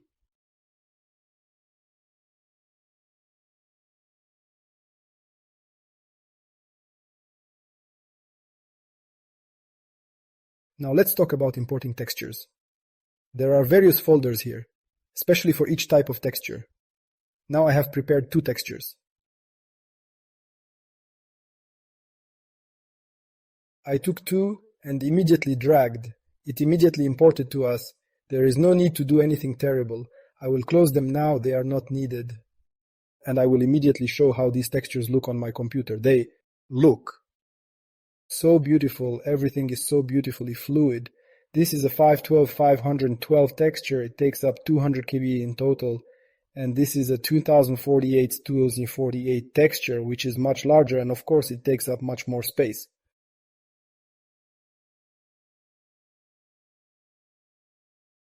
Usually try to create smaller textures. And now what I would like to show. I imported them, these two textures.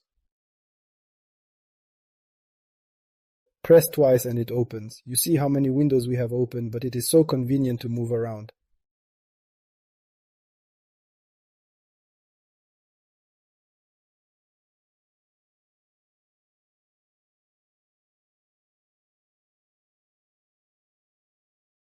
We can move between them like tabs in a browser.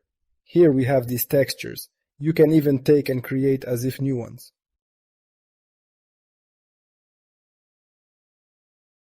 This is how to create it if you have two monitors.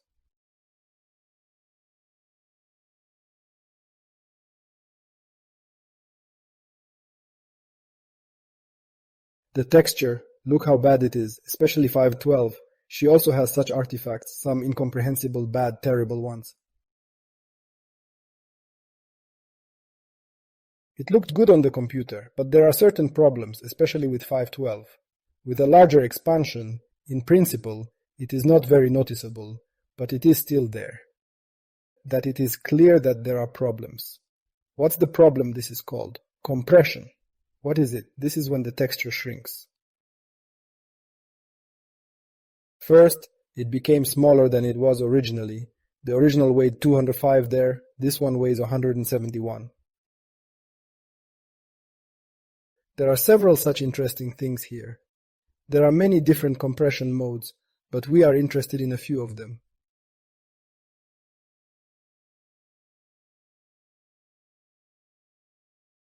Usually used. Default. This is the most used type of compression because it is quite cheap in terms of making the texture smaller, and the smaller the better, for optimization. Less load on the video card, but we lose quality from it.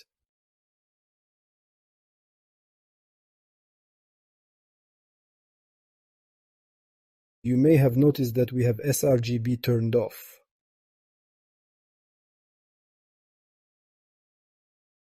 If I turn it on, the texture changes. This is a feature of Substance Designer. His problem is one.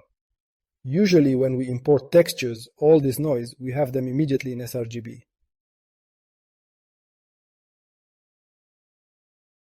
Everything is correct as we said, and these will be displayed incorrectly because they were not exported correctly in Substance Designer. We'll come back to that later. Let's deal with compression first. If we want to improve our image, then we turn on Type Grayscale, Black and White Image. We see how it has become much better, but the size has also increased. See here. Grayscale does just that, black and white.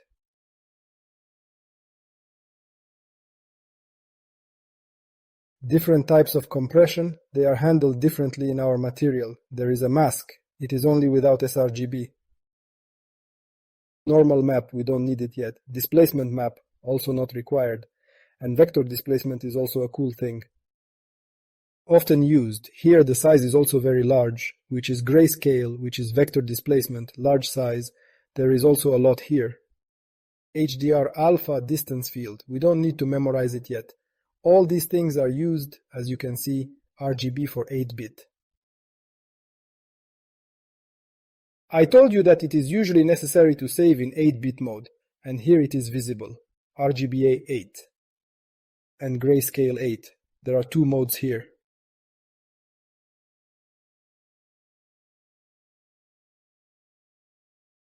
And now I will explain why.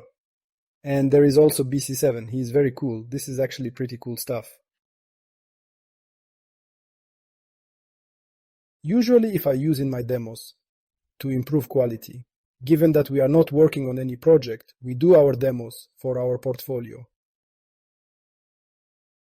We will use compression, the highest quality. We don't care what size it will be. The main thing is that it just looks good. There is also B7. The size has not increased much, but relatively, for example, relative to vector displacement.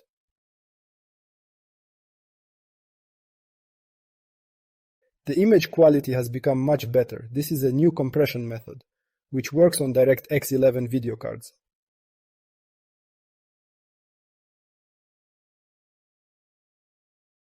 Often use BC7, cool thing, or use for the best options, but it is very large size, may have images.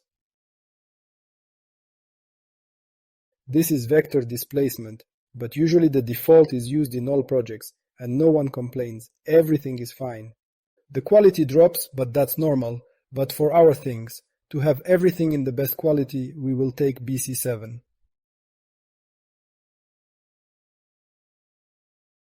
After we have changed the type of compression click, it was 512. For example, it is 2048 and larger in size. But it looks good even in defaults.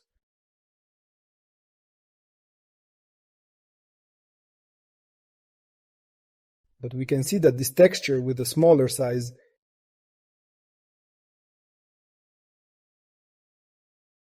and with a smaller size looks better than this one that weighs more and has a larger expansion. Here change to the type of compression. Let's see how it affects. If we change here to B7, it will be even better.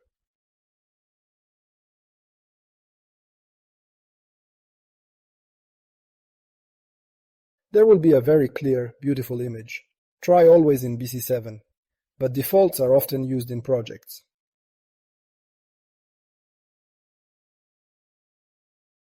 What else is interesting about textures? There are many different settings here. What is MIP map?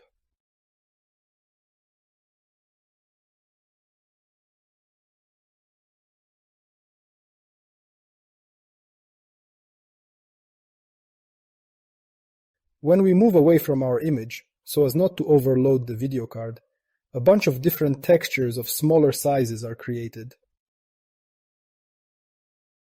For example, we have a 2048 by 2048 texture being created. It also says 12 MIP map. That is, you can switch between them. 0 is the very best quality texture. And the Elodie BIOS is created, for example. I change it to a dime. We see that it has halved in size and fell in the size of the file itself. The juice fell even more. 3 more. 4 some 5, 6, 7, 8. That is, it simply does incredible things to us. Depending on the distance, we simply change the texture dynamically. And it generates all this bunch at once. It does so in the background, so don't worry. But you can turn them off. You can even make it so that there are no MIP maps. Oh, MIP map and reduced in size. That is, when we understand that we do not need to MIP map at all, we can turn it off. But, of course, leave it as it is if for the project itself, because it is very good for optimization because it will automatically set smaller sizes in the distance. When the effect is somewhere far away, it nicely replaces the texture and will be imperceptible. Therefore, from texture group, all, there will be happiness, downscale. You can reduce the size of the texture group. To which texture group does it belong?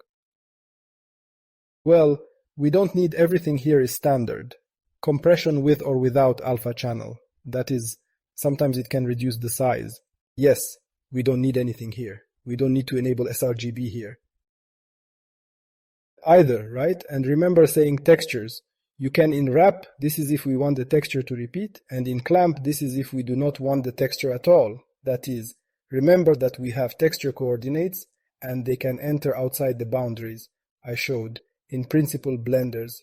And if we want it to repeat in X and Y, then we turn on wrap. If we don't want it to repeat itself, we turn it on in clamp. And look, now I'll show you then. And here, by the way, you can do various things at once. Well, usually you don't need to do this, but if you really want to, you can manipulate the texture right here. That is, its different values, brightness, and so on.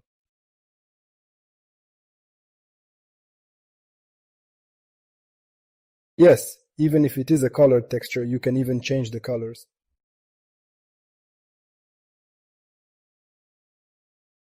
Themselves to different ones. Yes, well, given that we have black and white, then it will be nothing. Here it is. This is Hue. Yes, it is not very visible here. Well, good. Yes. Let's then show what we have in Substance Designer, how to save. I usually show you what to save. Just click, that is, we create there, click on the texture where we don't want it, and save it. You don't have to do that. It will save as I just showed. And if it keeps like that, it seems that everything is okay. Look, it looks even as it is. Now I will save it. Yes, I am such a texture girl. I have provided it to you in the Substance files. And look, I let it be even 2048 by 2048. Okay, there is no difference. Come on, let it be. Well, we usually reduce it, remember. That is, we throw just one transforming to reduce. And here it is possible. 5 to 12, 5 to 12. Well, let's make it 512 and 512. Texture. I will keep it. I will call it texture, loaf, new, or such an anic loaf, as well as lens, flare. Flare. Test. Well, that's what I'll call her. I switch to Unreal. And Now I will find her. That's it.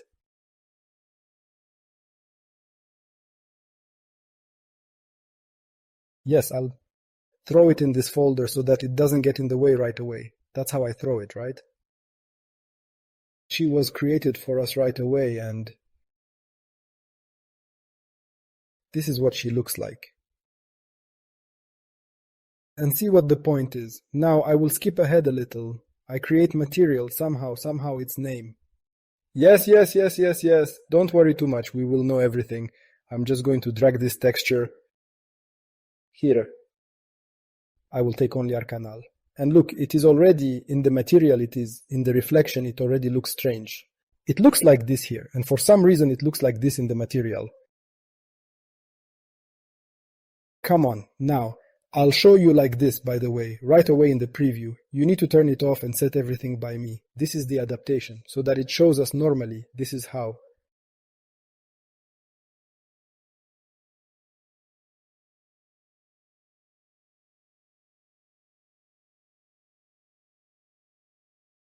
It's done. Now look, I'll create a simple playbook, and I'll already assign this material to it. Only it needs to be saved so that it planes. At least save it, and this is just shoving it in.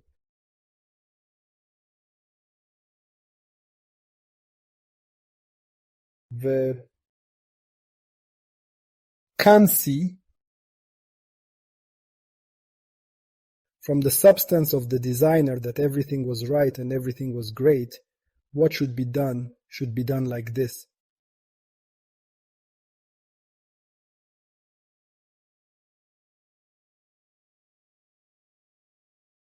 Let's draw it first. We need it in 512, just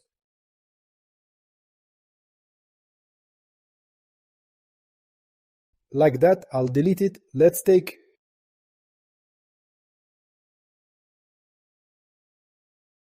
it. We have the final texture. Let's take it into transform and we'll collect it. The gradient map is just ordinary, without anything to look at.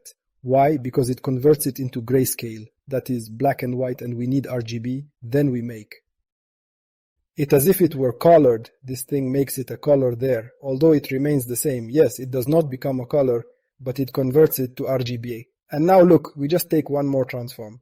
And that is the main thing. What is the problem? Why that it is 16 bits, you see 16 bits. Of the first type, it is 16 bits. The first one we need is 8 bits. And then there is a single unit in each node. How many bits do we need in the last node, which we just before importing, we changed to absolute and then 8 bits. How is it? And now it looks like it becomes 8.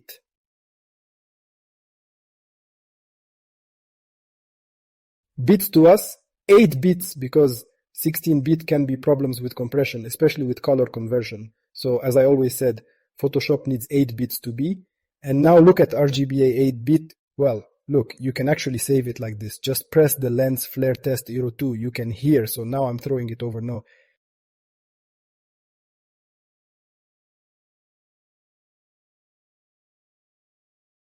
It's not here. I'm throwing it over. And now look, sRG, damn, everything is great. And now I'm directing it where we have this material. I'm throwing another texture of super. Look.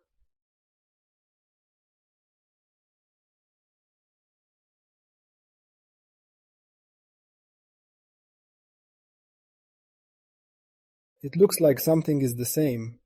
But because the designer was exported incorrectly, a completely different result is required.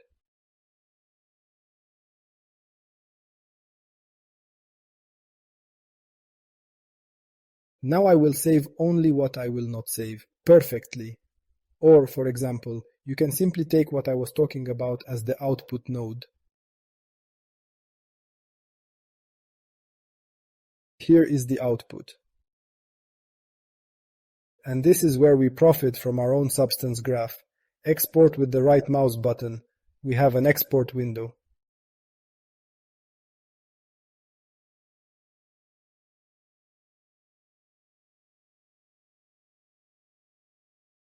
And we will collect it there. We store it.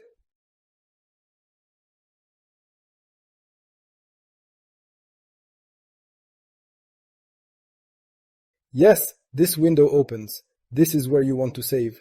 This is what format the PNG mesh is. Here, type what it will be called. We choose exactly which output we want. I have one here. And look, we are changing. Here, oh, you see, a ruler. That is, ours is simply sRGB, not sRGB, just RGB, which we don't need, and we need the whole sRGB. That is what with the correction, and that's all. Click export. The data export was written to us, and let's run to find where we have that file. It should be called something in our nation. We had to call him something.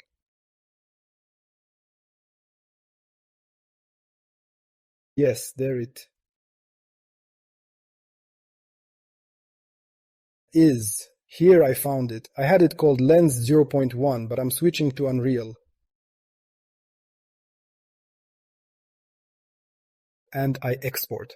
And by the way, what is really cool is that he has also decreased in size. That is, it is desirable to export.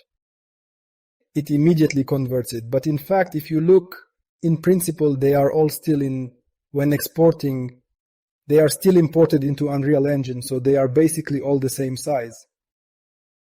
So don't worry too much about it. And look, immediately sRGB. Everything is super, everything is cool. That is this new one. We can also drag and drop.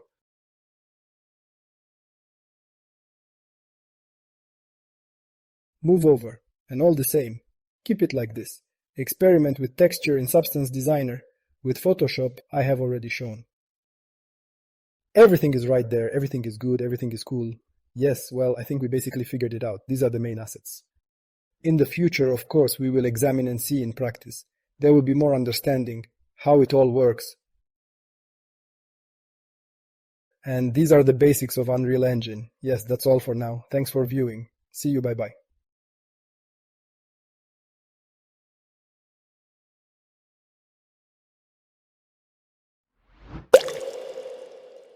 Greetings.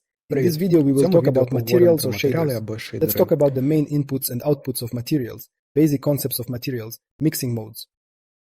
Let's also talk about the difference between materials and shaders. Driven away. As you remember, material or shader. Because it is usually correct to call it a material, but if, for example, you heard the word shader somewhere, then consider that it is almost the same in the game industry. They are often confused with materials or shader. What are they doing with materials? We can manipulate our objects, we can add texture, we can change the color of our objects, lighting mode, we can change transparency, we can textures. With our materials, we create the visual part of our objects.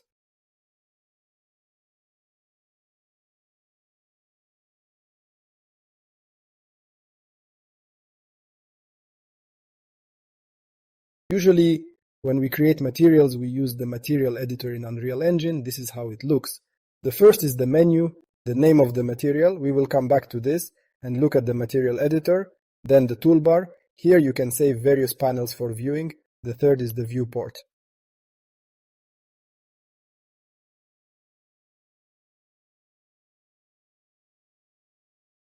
This is where our material is displayed.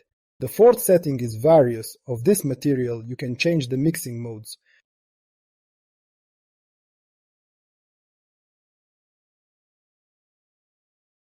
Fifth, here you can see this is where the material is created. The materials are also created on the node structure.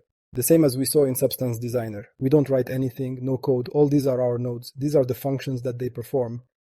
Visual blocks.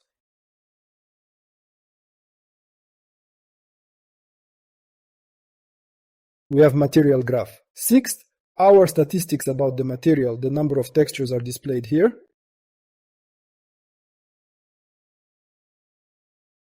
We will talk about this later. Seventh, this is a palette panel.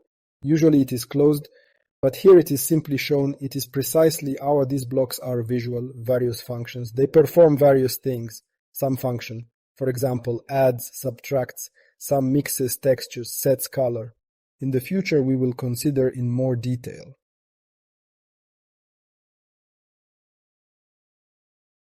Some meaning, something mixes quite simply, nothing difficult. Just visual blocks like that. This is how it looks in Unreal Engine. What is material? It compiles into the following code. We don't need it. Don't worry. It just runs in the background. Usually once upon a time. Programmers wrote it all by hand, but now we have it. visual blocks, and it became much easier.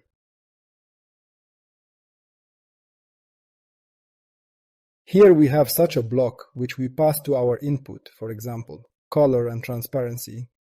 It itself generates such a code in the background, but we do not need to work with it.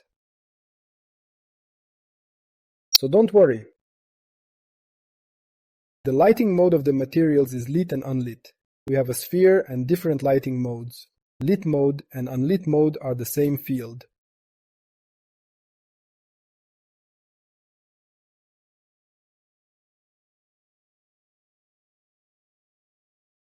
With and without lighting.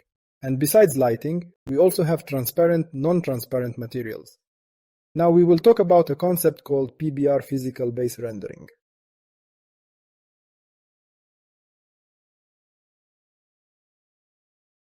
What is this? The Epic Games team that created the Unreal Engine, they have already made certain adjustments to how light is processed, how it disperses.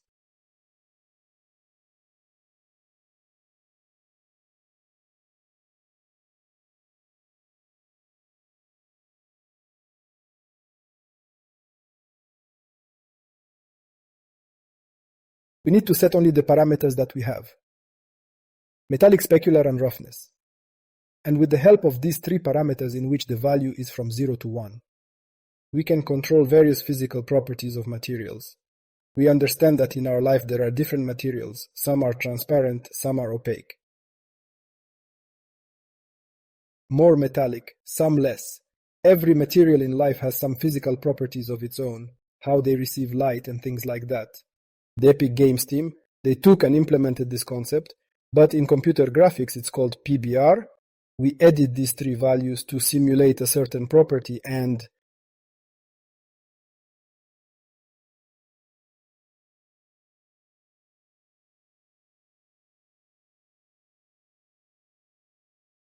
with this you can create reflections, how the light will fall. Here, for example, there is no glare at all.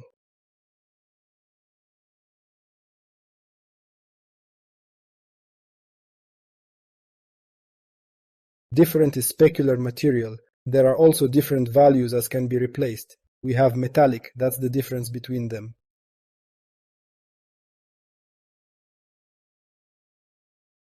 Glossy on the left, metallic on the right. You could see on the previous slides that our material always takes some parameters.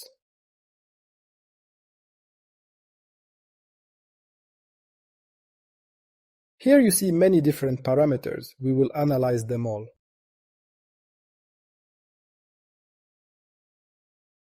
Let's start with the base color. Base color is the main color of the texture. Here we can see how the color of the texture is set. It's transferred to the base color, and we can see. On such a square is shown. We impose this material on the object. This is our sphere, and it is shown here that the color is blue. The specular and roughness values are 0, but the metallic value is 1.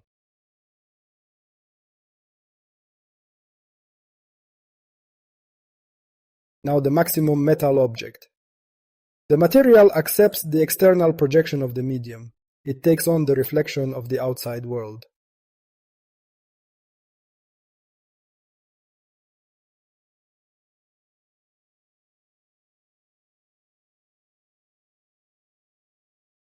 Specular are glossy materials. Here the specular value is set to 1, so you can see the difference, and everything else is 0.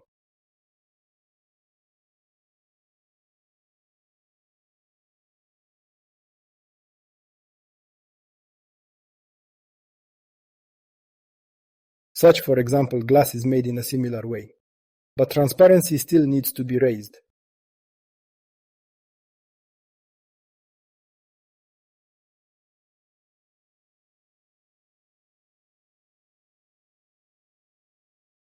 Now you see a video where the roughness value increases from 0 to 1.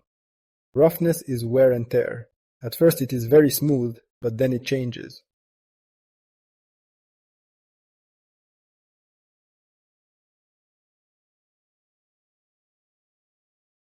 Roughness affects how light is scattered.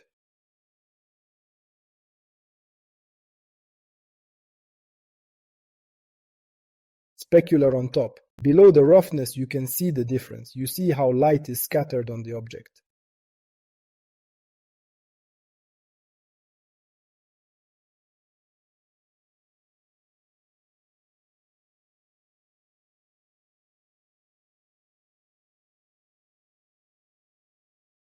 We remember that, for example, roughness can have a value from 0 to 1, just like in texture where black is 0 and 1 is white.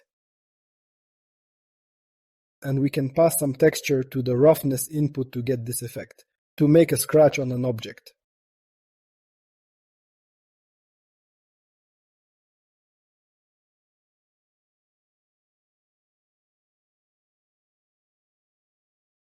Metallic on a single, roughness creates an interesting effect. Let's talk about emission color. There is a base color and there is an emission color. What is the difference? Emission is a backlight. Base color transmits only the color of the object. Emission is the illumination of the object. It can shine through. For example, we have a light bulb and it can shine very brightly. An emissive color is used for this.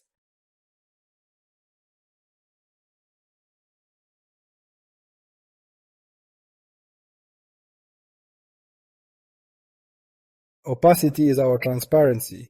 Gradient is coming. The texture is the transition. Here you can transfer the transparency of the object. Here you can also see how the texture is transferred to the opacity transparency. And also this same texture is used to set the color. There is color here and there is transparency. Opacity is used for this. You can see that many different entrances are missing here. Sometimes it all depends on the modes. If, for example, the material is transparent and it does not have a lighting mode, then many inputs are lost. Metallic specular roughness, they disappear.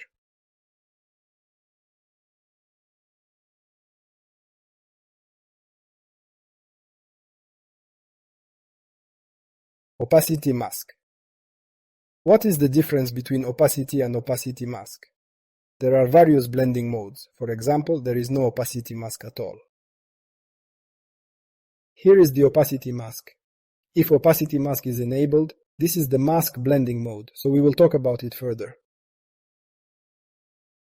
This texture is conveyed here. Then it is converted to black and white. We pull out one channel, multicolored.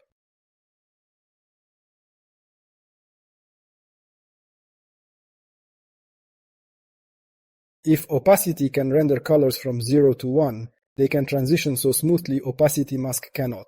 It immediately cuts off the colors very sharply. It is clear that there are no such smooth transitions between them. It is used to cut the transparency somewhere immediately.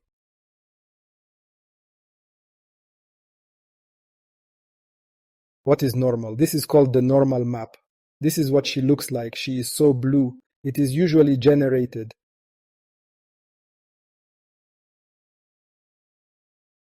And what does she do? It determines how the light will be scattered. The object can take such a texture.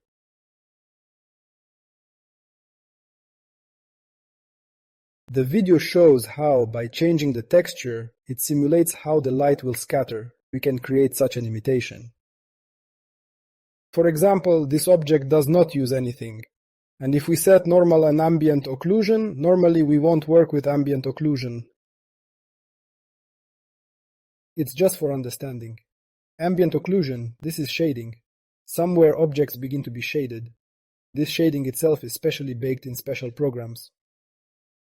But usually we will not use it. If you already want to create some kind of 3D model or create some nice physically correct material, I think that maybe you will need ambient occlusion. And the normal card is for simulation. How light falls on an object. Different normal cards affect the object in different ways. Refraction. What is refraction? It only works with transparent materials. What is it? For example, there is glass, and we have refraction of light from it, and, for example, behind glass we have a distortion of our image, and we can control this refraction.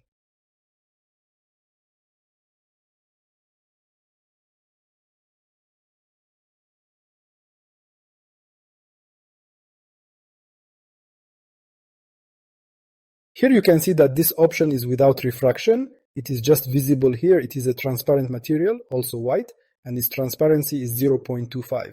Transparency. This is a value between 0 and 1. It is transparent but without refraction. From below there is refraction. You can see how the refractions on the sides go. There is also a special function used there, but you can see that it looks like a lens. Here you can also use the normal card. If refraction is used, plus the normal map, you can make interesting traces like refraction, somewhere more, somewhere less.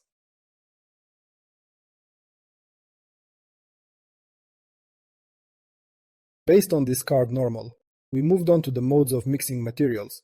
We can control the blending modes. What is it? Some are transparent, some are opaque. These mixing modes are exactly what they control. It is a completely opaque material. No other object can be seen behind it.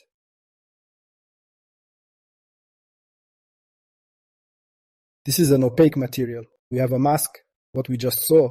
When we turn on the mask mode, we turn off opacity and turn on the opacity mask.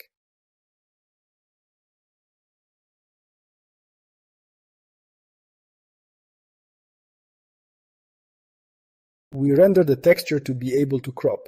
Where there is white, we have transparency. Where there is black, it is cut off here, there is no transparency. Here, there is a value in the material parameters. There is a value called opacity mask clip value. If we transfer, for example, a gradient, it is smooth.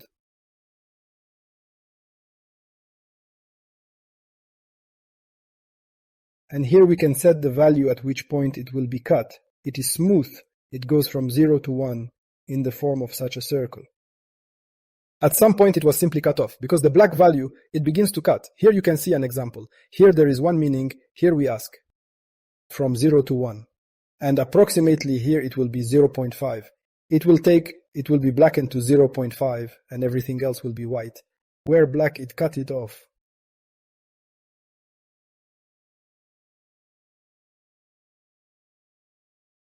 Are various display modes. You can choose different objects on which it will be displayed. You can simply choose a plane or a flat square. You can choose a cube, you can choose a sphere, a cylinder, or your own 3D object. This is an example on the sphere that the rear part is not visible.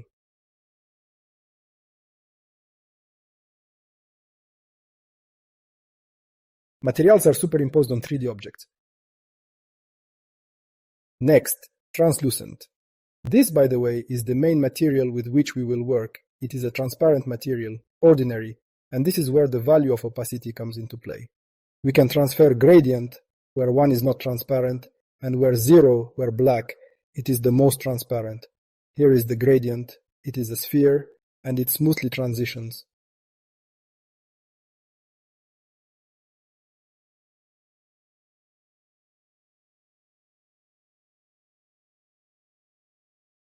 Here we don't pass any gradient, here we just pass an integer value of 0.5 and it's semi-transparent. What is the difference between translucent and additive? Translucent. We can even make it black, transfer the black color to the material. Additive is not possible. It transmits only light materials. Why? Because it also multiplies our transparency by the emission color value. And if we pass a dark value, the darker it is, the less transparent it will be. But what is its meaning? It is usually used when we need to make objects that much lighter when blending. Why were we talking about blending modes? We have color, also transparency. And here you can see how two objects are superimposed at the same time, two transparent objects with the same material. And when superimposed, where they intersect, they become lighter. This is the meaning of additive. When crossing objects, they stand lighter. Here's a video, now showing, are the same objects. They are a bit mixed. I turned them on. Here you can see a little. Now they turn off again. You can see how they mix. The more of them there are, and the more they mix, the brighter it becomes. It is visible here in the center, now again. and they become lighter if you take translucent, then this will not happen.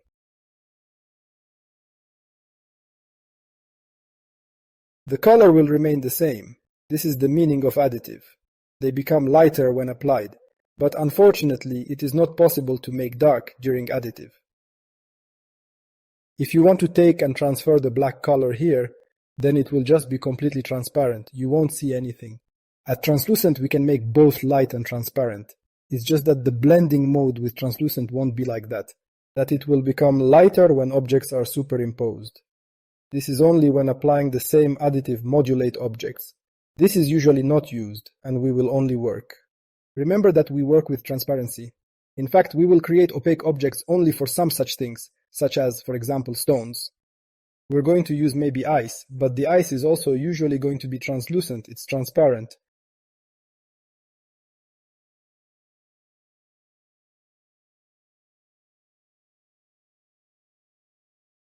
Usually we will work with translucent and additive.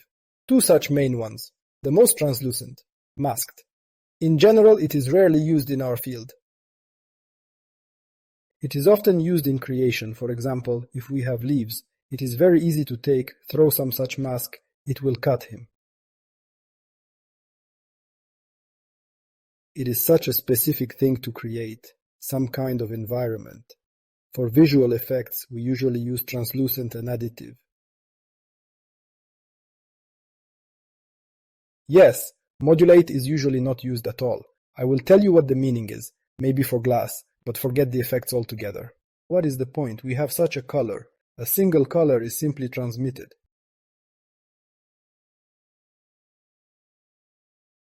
And the more of these objects, the darker it becomes.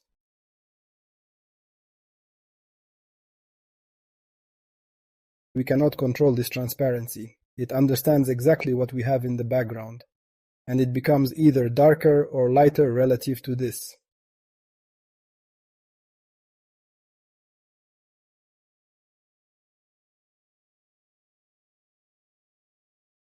If several of the same objects are superimposed, they become darker and darker accordingly. Alpha composite, sometimes used, but also very rarely. What is its meaning? It combines translucent and additive modes. We can transfer different inputs to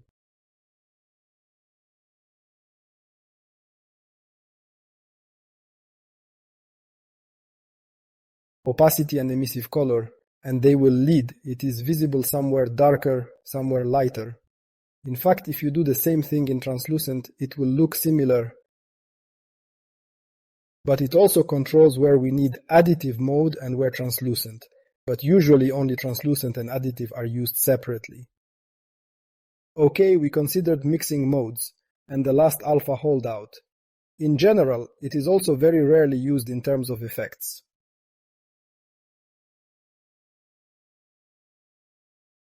It accepts, in my opinion, only opacity, as I recall. It simply cuts from transparent objects. We apply this material and it seems to be simply cut out of transparent objects. Only from transparent ones. If we have an opaque one, it won't do anything. It's just so you know. Don't focus on that. Usually you only need to understand additive from translucent. Let's then talk about the difference between a material and a shader. They are often called and confused. What is the meaning of shader and material?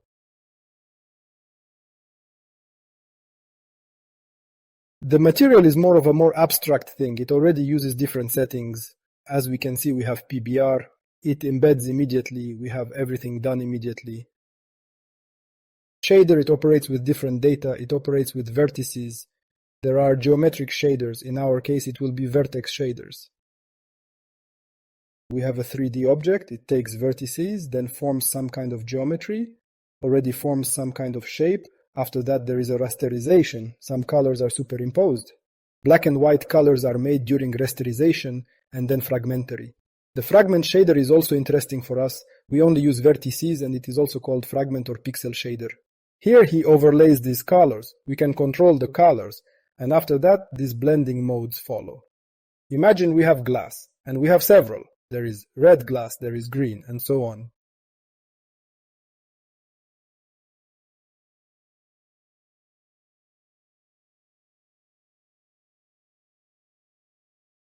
And if the green is in front, then it will simply take the color of the rear glass, for example, red, and somehow mix it up.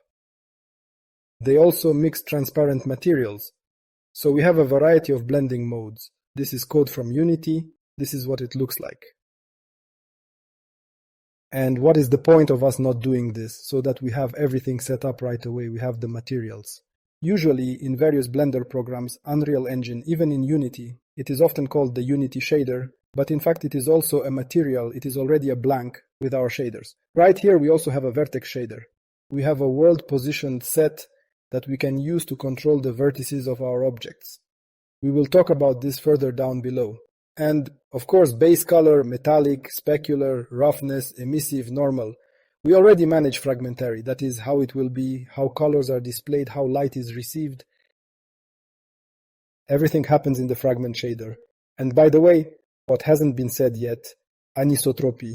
You might think that this is not used at all. This is just the kind of thing that is used with metal objects. Usually this is how, for example, light will fall on metal objects. That is, it is generally very rarely used. In general, it is common for 3D artists in visual effects to use it.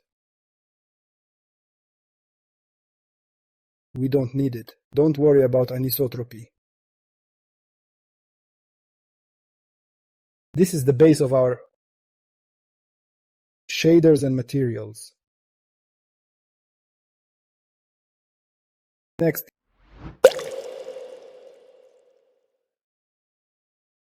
we're in Unreal Engine to create a material. Right-click on an empty space, and we have a material here. Call it Right M. This is how the material is created. Then we click twice. Such a window opens for us. It can be closed.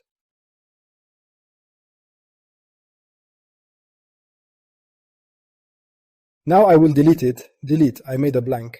Here we have the tabs, the name of the material. This shows where our material is in the folder. If we click, this is where we save when we make any changes to the material. When we click on search, we can find, for example, we have here, there is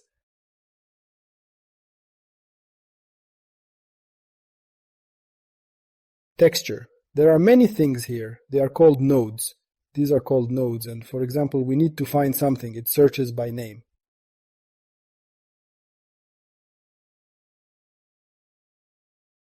Hierarchy, when we have various instances, then we will talk about what it is. Home is the center. Update. It happens that we need to see how the material is updated. Various parameters can move and animate. Clear. Preview various statistics.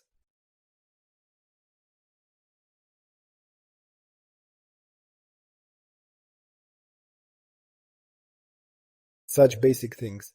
And then we have the viewport, where it shows what our material looks like. Now it's just standard. Here we have parameters to control. If you click on the viewport, it's almost the same as here. Everything is the same as I told you.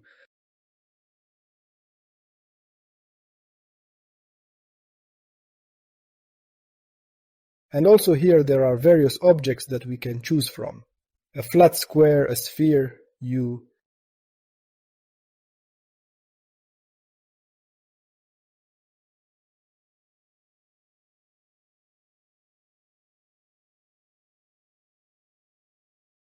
Can, twist, cylinders, the same standard objects that were here, only without a cone. And you can also choose your 3D object. To select your 3D object, for example, this mesh, select it here, click on it, and then click here.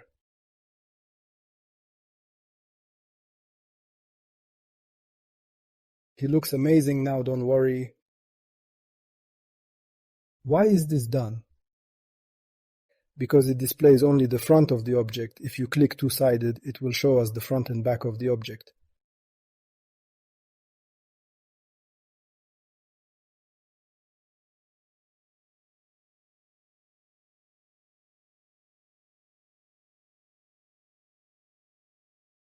I will then explain why we usually only need the front part. Here are the display modes.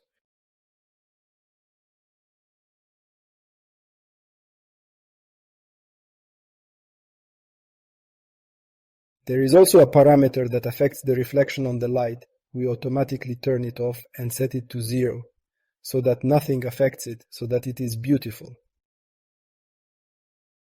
Well, don't worry, if there is a car here, you will also see everything well. Let's talk later.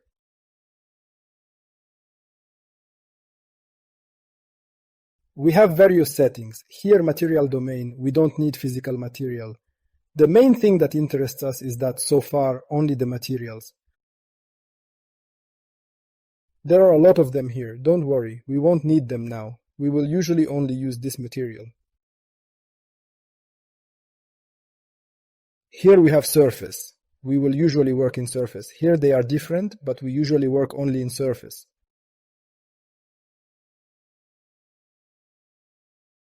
We will then work in radical, post-process. I have already shown you, but not about this yet. We will not use the user interface. Post-process, radical and surface, but usually 90% of the work will take place in the surface, if not even 95%.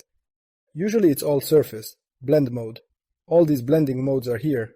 As we can see now, it is transparent. Here is shading mode. Let's show shading. This is what I was talking about, whether the object is illuminated or not. There are also a lot of them. This is not necessary for most of us. We only need unlit and default lit. Here everything else is not necessary for us. Unlit, now I will show. I will take any object. This is without lighting. No light at all, nothing happens, he's just black, standard black color. You can transfer some other.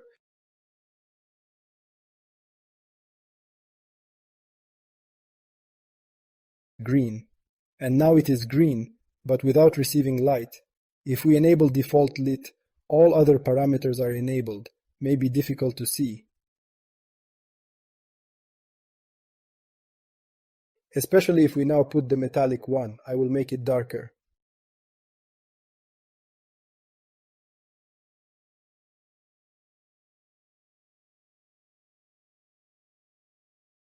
I transferred the emission, need base color.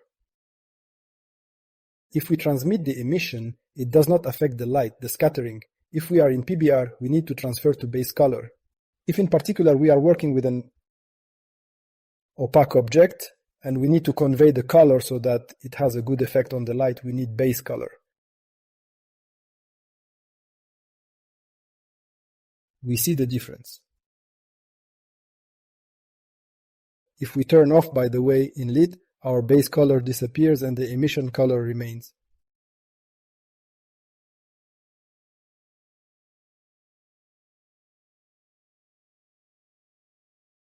In masked, we can transmit some noise, for example.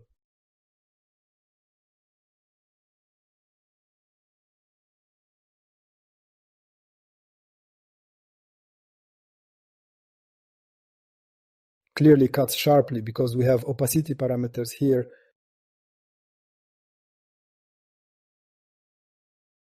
You need to click here twice. If I click here, it goes to the parameters of this node. Opacity mask clip. It will cut it sharply. It is not necessary, we have already seen this. We are only interested in translucent. For now, let's deal with opaque materials.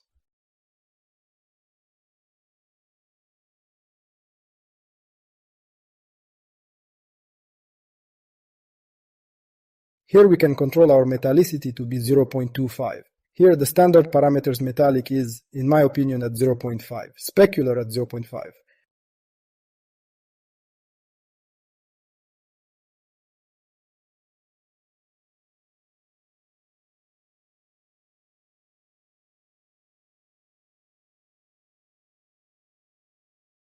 We can control them by 0.2, 0.5, 2, or for example simply transfer a texture or noise here.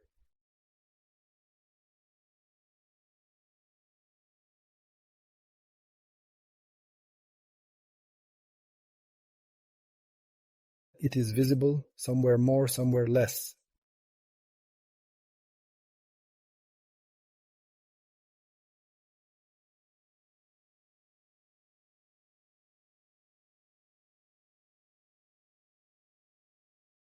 In this way, it accepts something as an input and shows us the result. Map. Here it is necessary to transfer to RGB.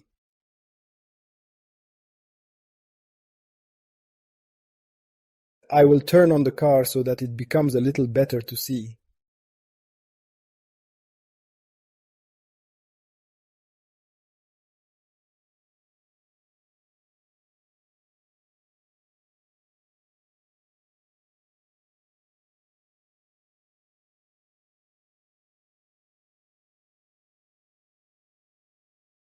We use nothing else. Well, we usually work with transparent ones. Now I would like to consider the nodes. These are all different nodes that perform something.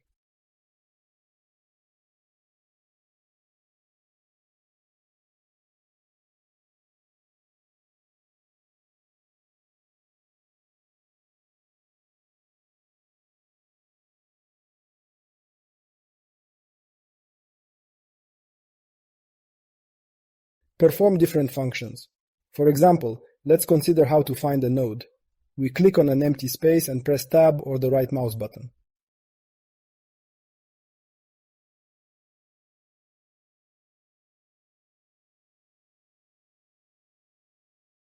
A menu opens. There are many tabs here, but don't worry, we won't use most of them. There are a lot of them. It's very scary. You can get scared.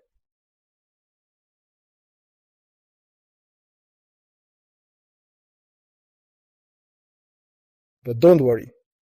When you learn them, you will find them very quickly. For example, constant is a hotkey. 1 is a constant, 2, 3 is 4.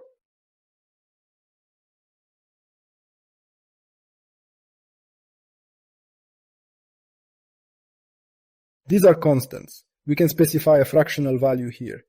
We can change it here in details or change it here.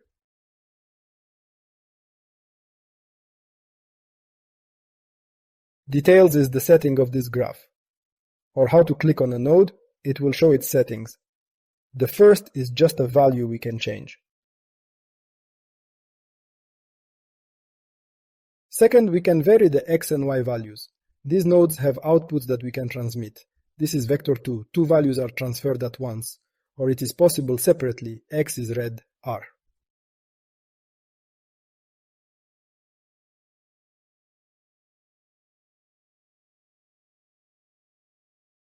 Y is green or G in textures, RGB, remember.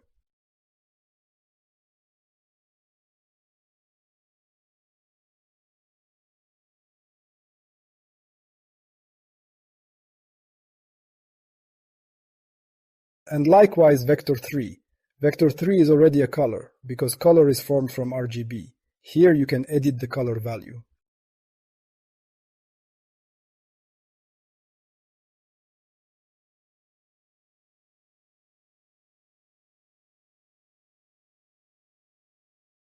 Here you can also transfer color values, but here we also add an alpha channel. Transparency can be controlled immediately. You can take this RGB, and here there is alpha, or each channel separately RGB, red, green, and blue.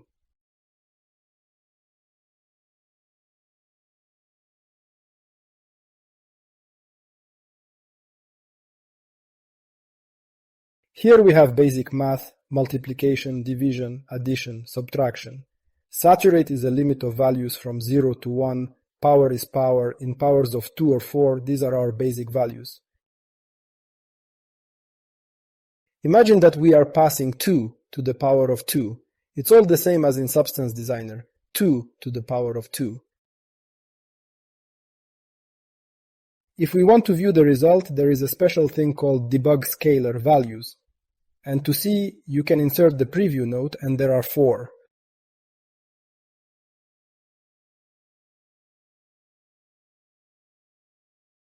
There is an error here because this is a special feature that the Epic Games team created. Here we can change the degree of 1, 3, 4, 5.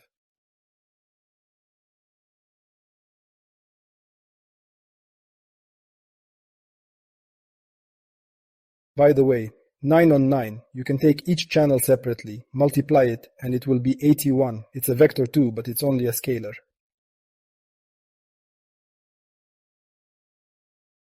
If you want to display vector 2, and you can transfer vector 2, here you can transfer textures. We will talk later.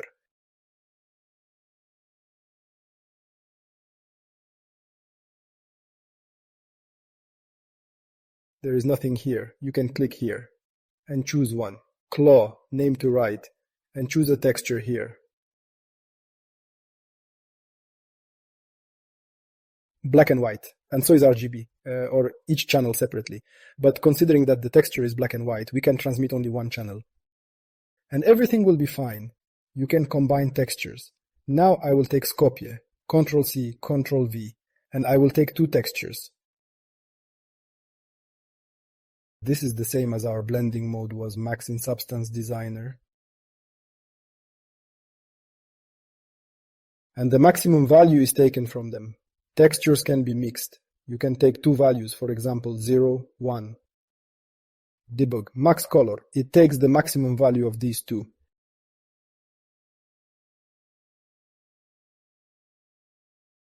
In our case, now the maximum value between 0 and 1 is 1. And if I put 5 here, it will be 5.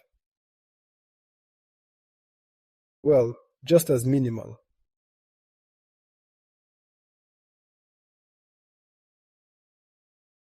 We can render some color texture. I remember telling that you can take RGB, packed with some texture. Here is RGB.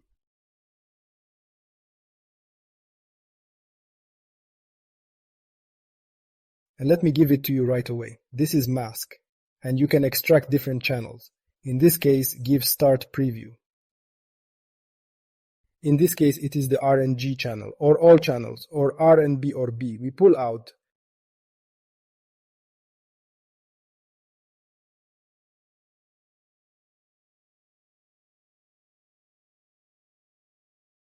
I will show 0 plus texture. It's just to demonstrate. You can each channel separately. If we need two at once, then here you can choose a mask. Append means to combine. We can combine. Mix. LEP is all about shuffling. Then we will consider all this in the future. I will not focus on this now.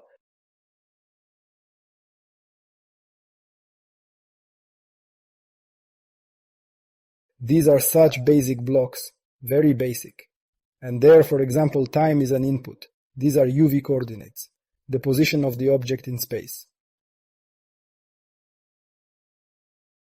Camera position. We also have UV coordinates, but global ones. We will also consider it later. These are input parameters.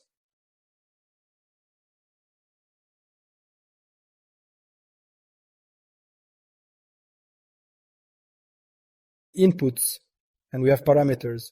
We have already seen something similar. But what is the difference? This is already used in the particle system. There are different options to use. But what is the point? I will save this material, and for example, I will take this object. Here he took it, dragged it. And now I will click to find it. I found him. But see what the point is. This is the material. This is basic material. We can create parameters. I press 1 to create a normal one. This is a constant. But to make a parameter that we can control from the outside, we can create this parameter, call it what we want.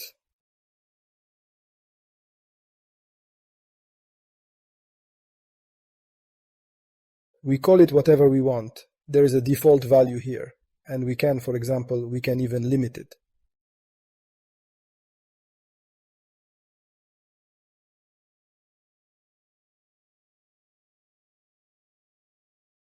If I pass.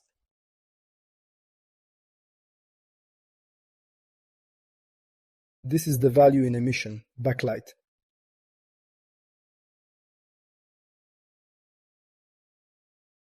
Zero is black. For example, I'm taking now, and here I can't manage. I'll have to manage that value from here.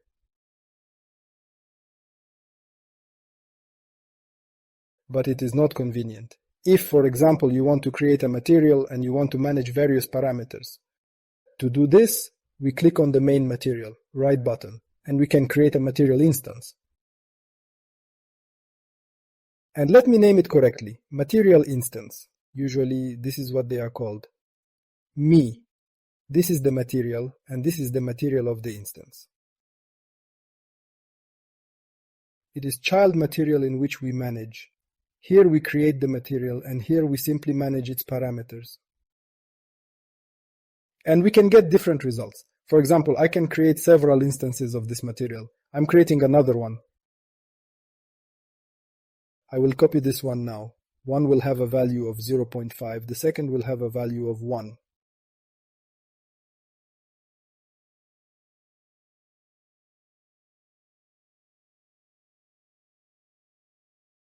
Here it will be gray, or for example 0.25, or even 0.1, and in the second it will be as white as possible.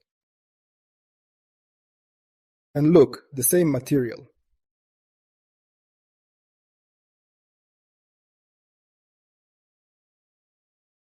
Parent material but child material are different.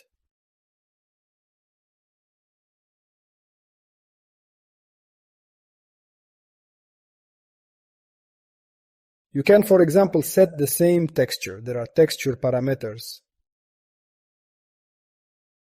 Convert to texture. Here, take color, multiply by texture. Here you only need to set the default texture. It asks us to ask something.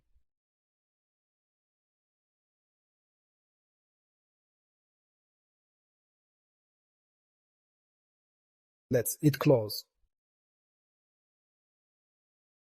What is the meaning by default? So that we already insert our texture.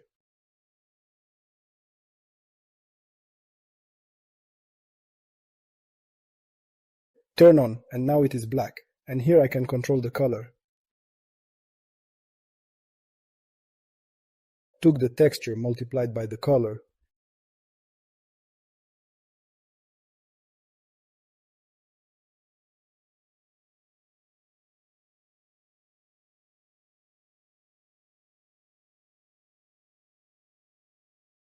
Same material, but created different instances. They can use different settings.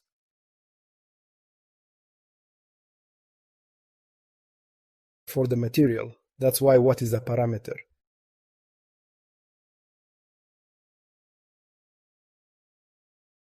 Yes, well, that's all for now. These are the basic concepts in general, what the material is. Next, we will take a closer look at creating certain materials. Let's talk about its coordinates. Already for textures, for mixing, for such mathematical things, we are already creating something. And that's all for now. Thanks for viewing. Keep trying in the next videos. Bye bye!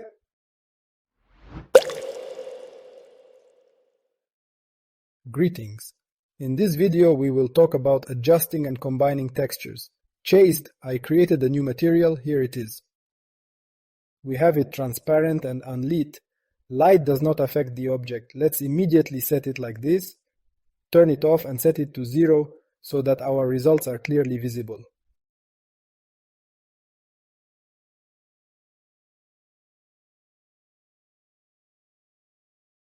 These are the textures. Now I will demonstrate. And what is a texture adjustment anyway? This is when we need to change the appearance of the texture, change its brightness, or some related elements. What can we do anyway? We remember that texture is a value from 0 to 1. In principle, all shaders are built in mathematics, and we can somehow manipulate the texture. What can we do? We can multiply. If we multiply by 0.5, then all values will become darker, darker, and darker.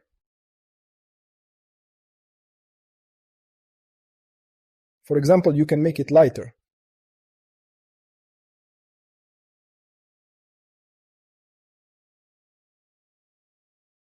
This has already been covered. They go beyond. Emission color can take larger values between 0 and 1, and therefore can be overlit randomly. If we need to make it lighter, what can we do? Multiply by 2. As we understand, our texture has values from 0 to 1. And usually we need to keep these limits from 0 to 1, because if we multiply by 2, then it will already be a value from 0 to 2. Why do you need to keep the value from 0 to 1? Because in this way it will be easier to manage and do various mathematical manipulations. Therefore, it is desirable to keep these values from 0 to 1. Because, for example, opacity, it is better to accept values from 0 to 1. And then when we learn more advanced techniques, and you will understand why it is needed. Therefore, if we multiply the value by 15, it will be too much. If we want, for example, to use in the future, and we want to make it brighter, but so that it is in the range of 0 to 1.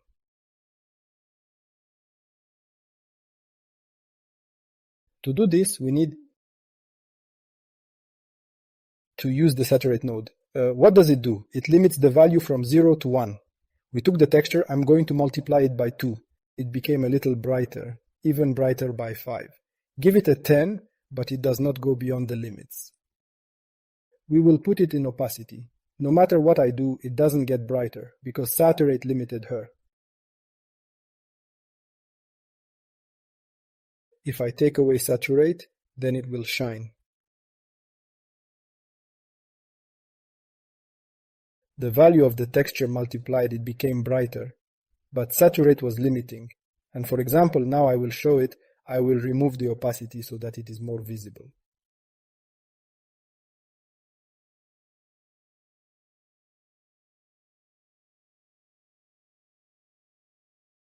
(0.5) it will become darker. 0.1. If you take larger values, the texture becomes lighter.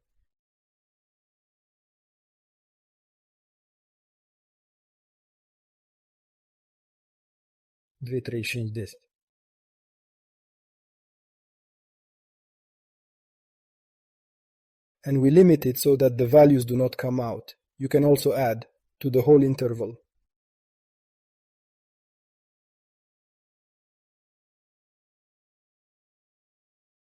We have a value added. Now I added 0. If I add 0, then nothing changes, only I start adding. Values were from 0 to 1, now they are from 0.33 to 1.33.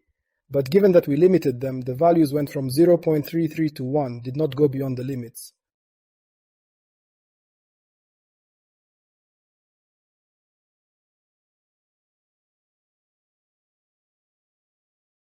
I'll take this noise. If I take negative values, it will be the same as subtraction. I can subtract as well.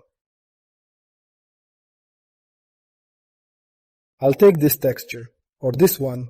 When adding, it begins to add the entire interval. When subtracting, the values are already in the negative. Where it was from 0 to 1, it became minus 0.1 to 0.9. The values became darker.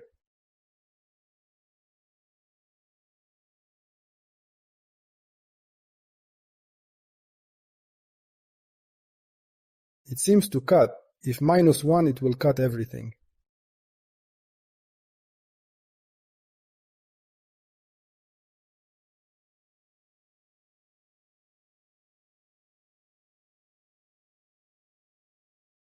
If minus values are set, this is the same as subtraction. This is how we can add and subtract values from our textures. Texture is just numbers, which are displayed in this form, and we can manipulate them. I translated it into the parameters by accident.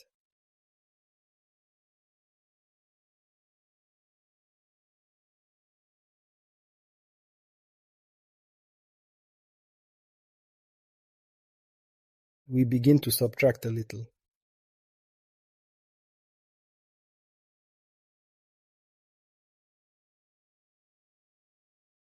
This is how you can manipulate and perform basic manipulations.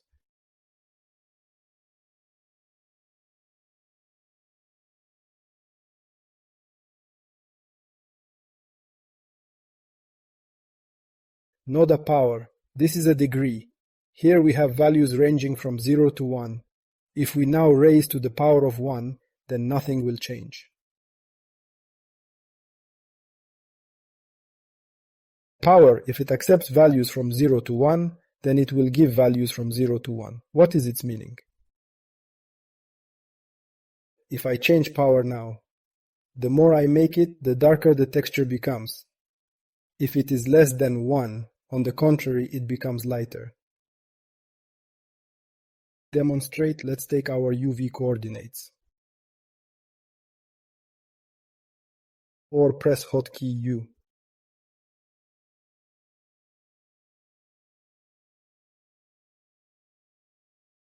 Remember that these are just two gradients x and y, and we will extract such a gradient from 0 to 1.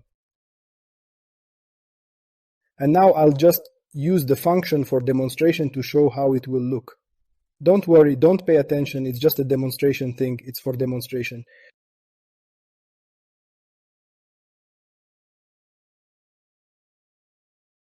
And now we have this gradient, now it's standard. Here you can see that one schedule has moved, this is such a feature.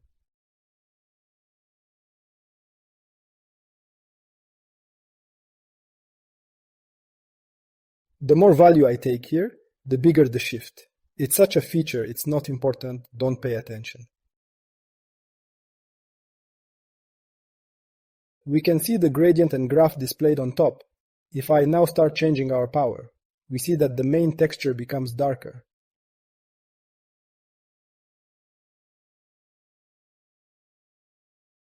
If in this direction, on the contrary, it becomes lighter, and the graph changes accordingly. It is shown as numbers.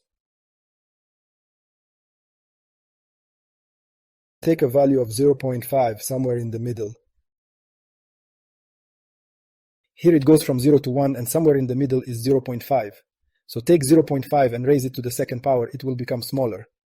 The value will become smaller. Now I will demonstrate that there is such a schedule, do not pay too much attention to it. We can adjust the degree. I start to increase, then the schedule changes accordingly, and here you can take the meaning. I was talking about 0.5, we will take the value of 0.5. If the value is 0.5 in the first power, it remains 0.5.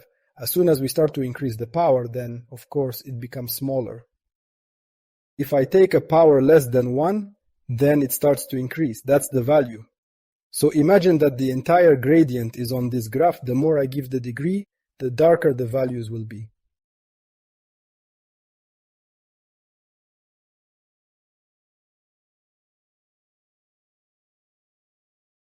.85 at the first power will be 0.85, but for example at the third 0.85 will be 0.61.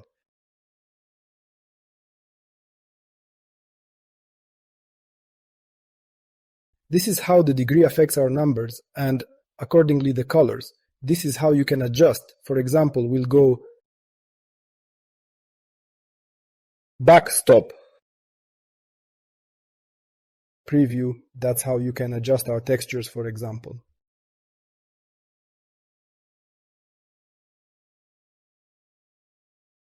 You can make it darker or vice versa. If the value is less than 1, then it makes it lighter. If it is more, it makes it darker. Like, what can we do about it? We can take multiply, but remember that we need to keep the value from 0 to 1.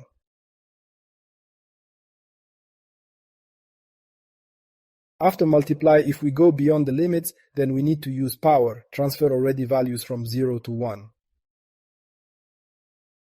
For example, multiply by 2 and raise to a power. At first she changed. Now I will show you step by step. It was like this. Then after multiply it became like this. Saturate to get values from 0 to 1. And after that at the end we used power.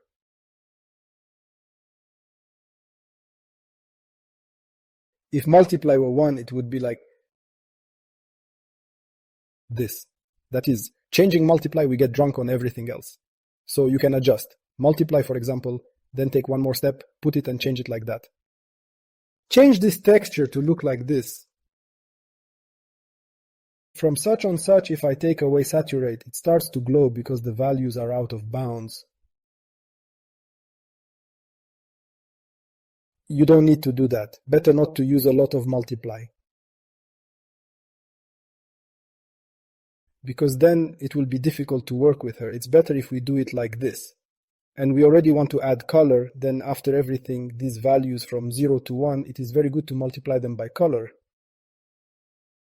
0 to 1 multiplies well by color. For example, let's take this color.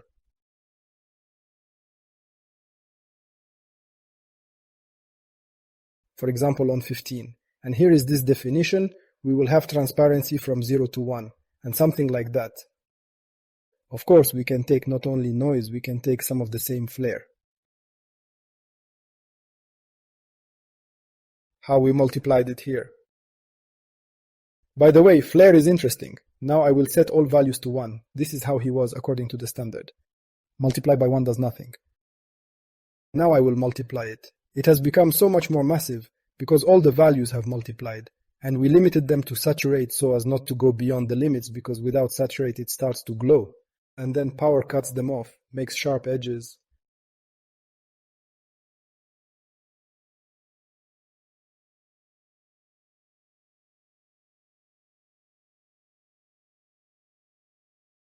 If we take subtract and subtract from it, 1 is too many.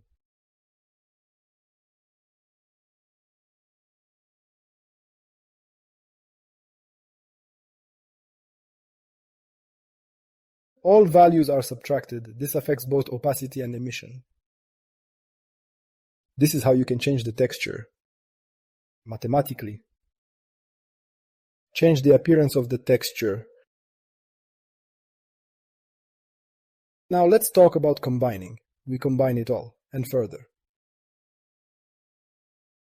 Correction plus combining gives us interesting results. Here are the main nodes that are used when combining textures. I will create 2 textures. Hot KT.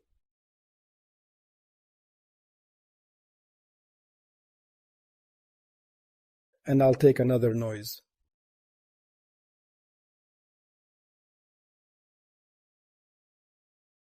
And also 2 textures. One will be some kind of glow.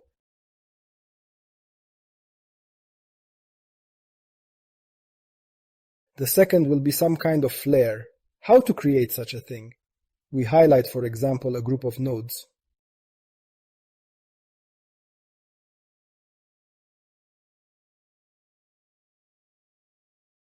And press the C button, this is a comment, to call textures. Create groups, to make it easier. This is not necessary yet.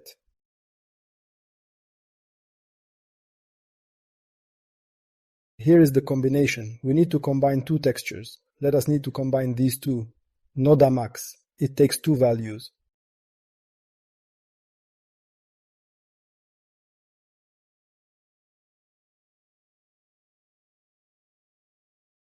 Outputs the maximum of 2 values. I will show the result now.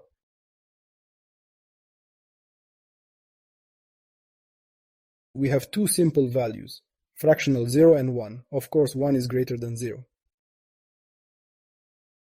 And it will be displayed. Now 0.5 and 0. 0.5 is more than 0.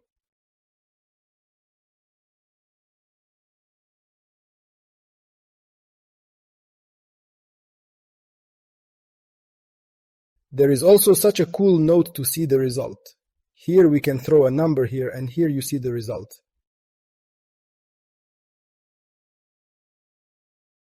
And we see him. It's just that if you work with numbers, you need to see something.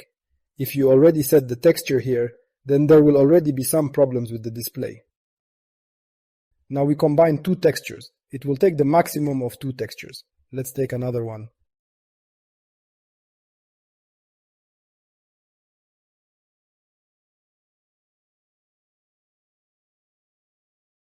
The brightness is too high.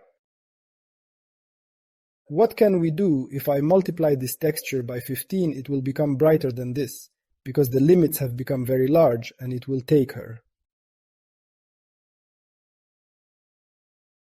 It takes the maximum of 2 textures. If, for example, we need to combine 2 noises, yes, we see there is such and such a noise.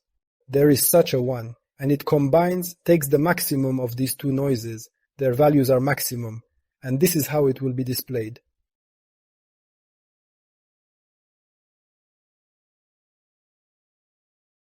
Now I'll take something less.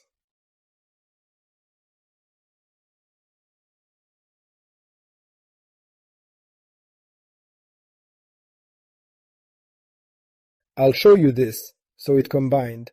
I took the maximum of the 2 values. Minimal, of course, it works in the opposite direction. It will take the minimum value from the 2 inputs.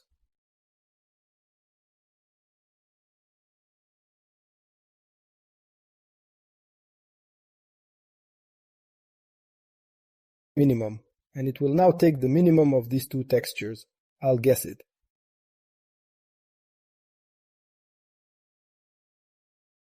Now it has taken minimal of this texture. Another noise. Then it will take the minimum from other noise. In this way you can manipulate numbers or textures. Take some minimum values from two textures.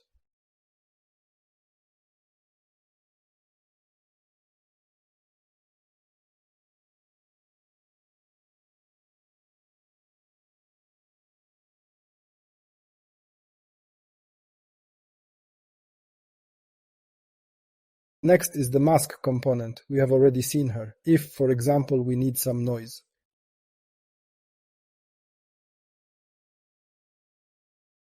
Here is RGB. Here you can watch individual channels, turn them off and on. RGB.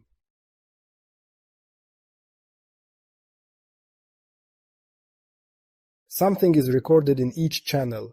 RGB. This component is a mask. Only R channel, G channel, B channel can be selected.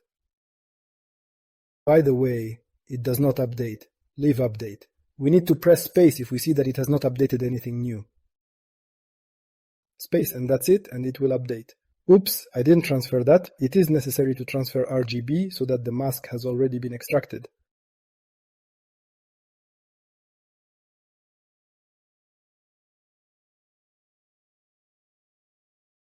Preview, I will choose a channel.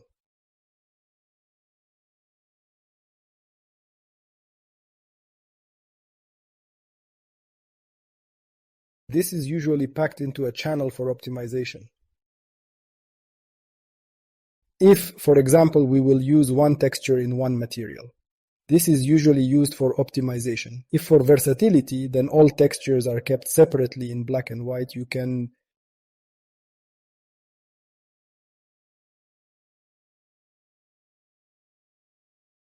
take two channels at once or three channels at once. This is how the mask works. You can take a mask from B.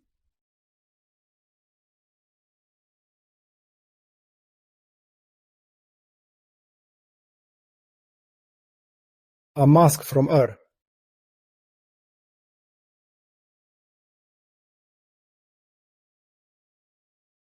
And we can do it like this. One pulled out such a noise, from the second pulled out another. We can also take G, for example. Of those two noises, take for example the minimal one.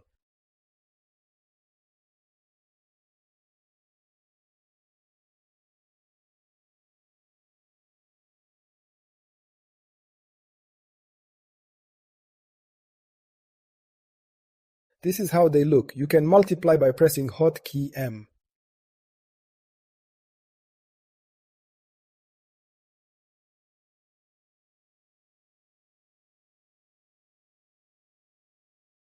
And when multiplying our noise by this texture U, can get this result. We take that texture and multiply our noises.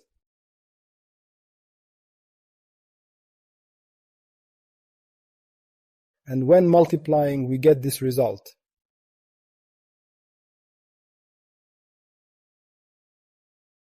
This is one of the methods of cubing textures. We multiply, for example. If we multiply, this texture multiply. It's a little hard to see here.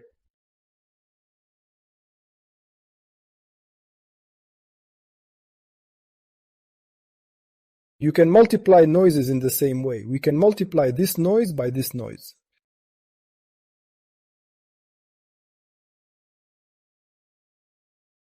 A slightly different result was obtained.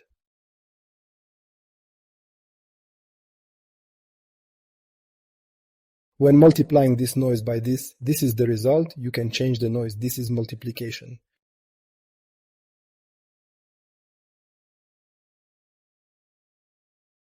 I already deleted too many things. We can also add and subtract. Subtract another from one texture. I was just showing you how.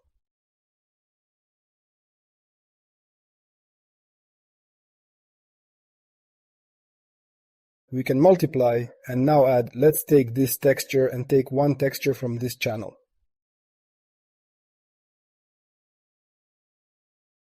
can be immediately removed from the channel.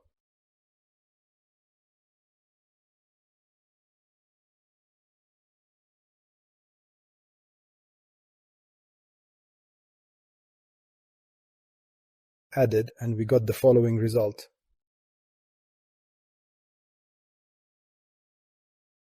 We combined this texture with this one, and you can add values and textures.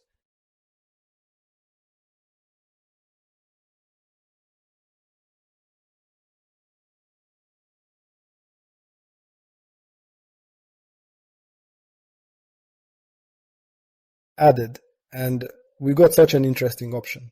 For example, we added, then we can multiply by this texture.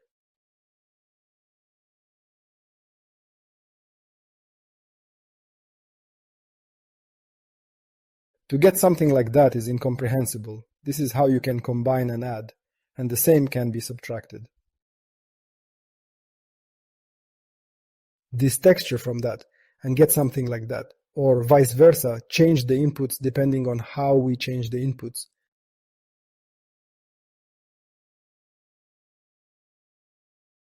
In subtraction is very important, from what we subtract. It is clear that if we take during subtraction, first subtract 1 from 0.5, then we will get 1 result. If we subtract 0.5 from 1, the result will be completely different. That's why it's important to predict what will be first. Which result will come first? Start preview. If we change their places, we will get a completely different result.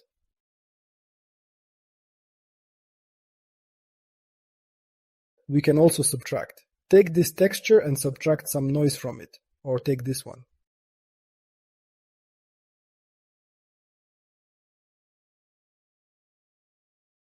I don't really like this flare. For example, take and subtract from it, something so interesting to get. Add a panner node for scrolling.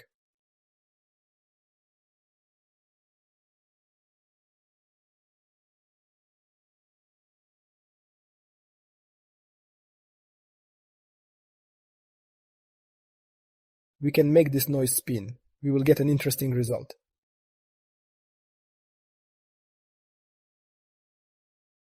Or take and multiply. You have to experiment with this. What I was talking about, why do we need texture modification?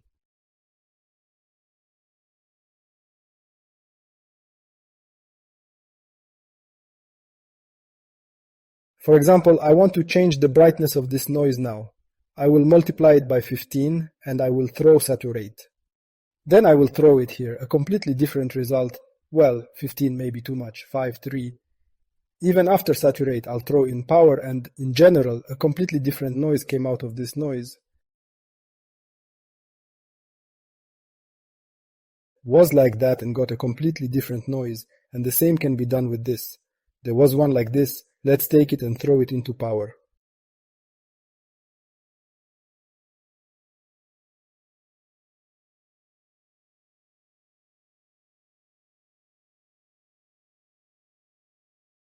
It is interesting to play with all this.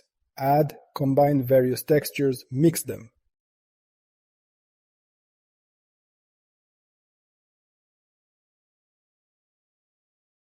LERP, or linear interpolation. There are 3 parameters here, A and B. These are our, for example, textures or values. Let's look at the numbers first. We have a dedicated demo node, debug scalar values, to display our numbers. This alpha, it takes values from 0 to 1.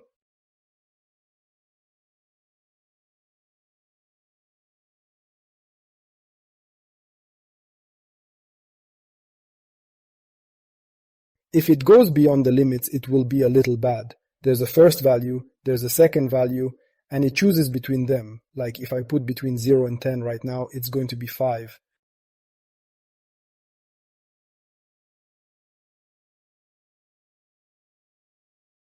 If, for example, 0.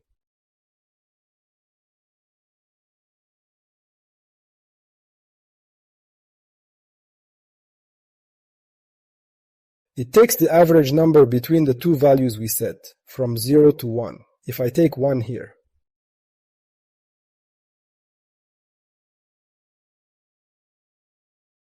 from 1 to 10, between 5 and 10.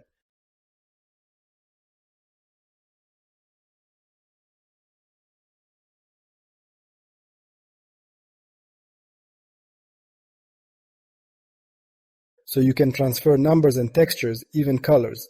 I will take two colors, red and green. 0 is red.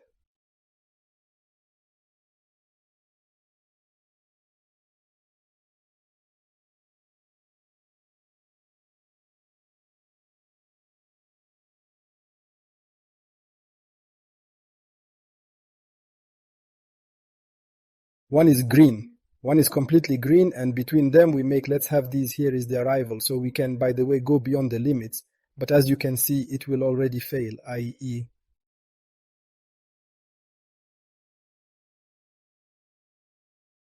it should always be kept in the values from 0 to 1 if I even happen to come out.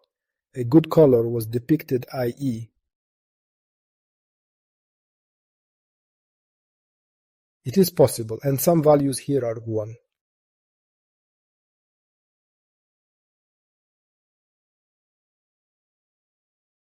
Or 051, then it interpolates between them relative to this alpha from 0 to 1. And for example, if I take two textures, one the other, I will take one the same flare. This is how it will be in us, and the second parameter times there will be a claw backlight, B05, it will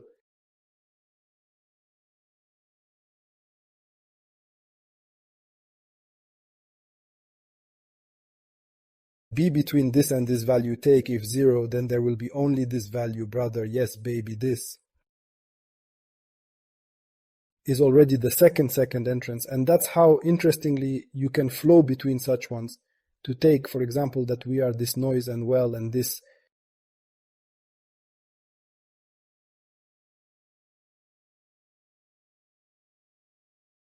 noise and how. Can it be combined like that? It's even interesting. Well, it's completely this noise. So let me take the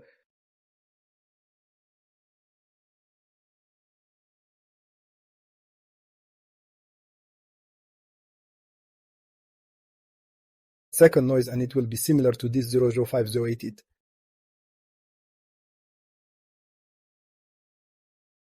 Is between two values like this, it makes transition 0 completely. It's a unit.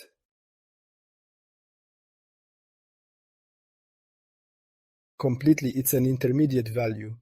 It is it between them that makes such a transition of the plan, the interpolation. Transitions, so you can close and mix textures and color and numbers. Yes, you can play with them.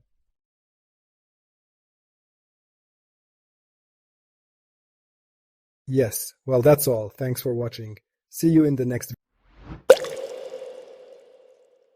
Hey, in this video we will talk about 1- step and smooth step, what it is and how to use it.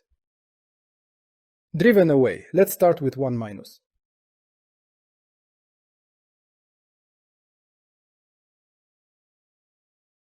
Hotkey O on the keyboard and the left button. One of the very important nodes. What is its meaning?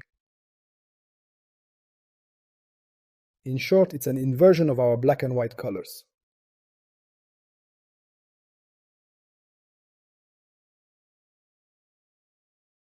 For example, let's take our UV coordinates. Let's just extract our nice X gradient.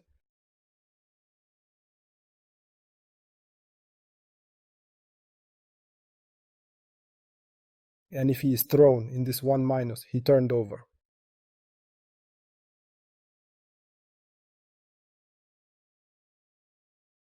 If we take mathematics, then this one is subtracted from our value. Here, let me show this node for our demonstration.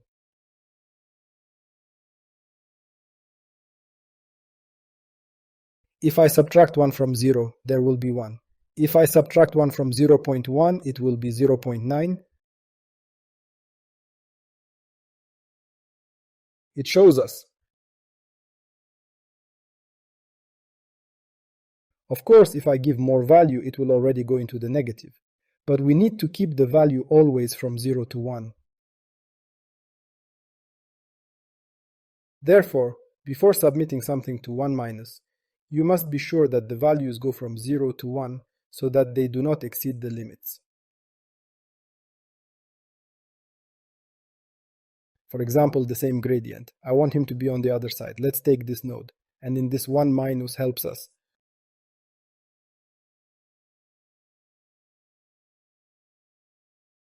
For example, let's take some texture, our noise.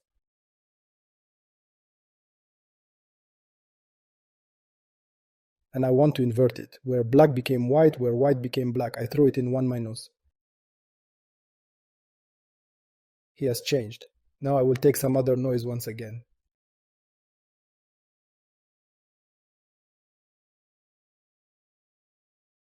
Not even noise, here is such an example, and he's in 1 minus. It can be seen that it has changed places. This is very cool if you need, for example, to modify the texture.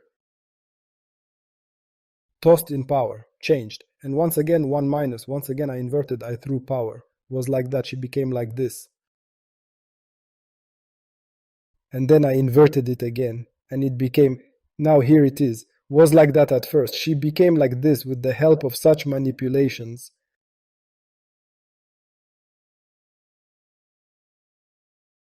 Most often, noises need to be inverted. Various meanings. Why do you need to keep them between 0 and 1? Of course, why did I say that this gap is needed? Especially when we perform some operations. Let me take this noise.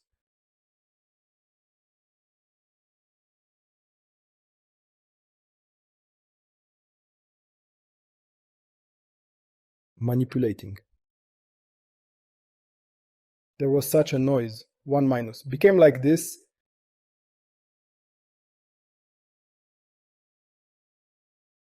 If, for example, I multiply it, for example, by 25 and threw in 1 minus, the result changed, because here it became brighter and at 1 minus it was inverted.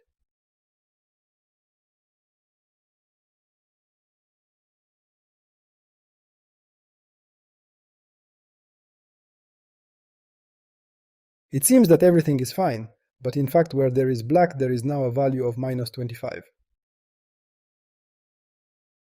If, for example, I want to add, for example, the same texture to the one that we got as a result, nothing happened, because the values are out of bounds when we inverted. So that this does not happen, you need to add the saturate node. How I want to add flare if there is no saturate. I multiplied, the values went out of bounds.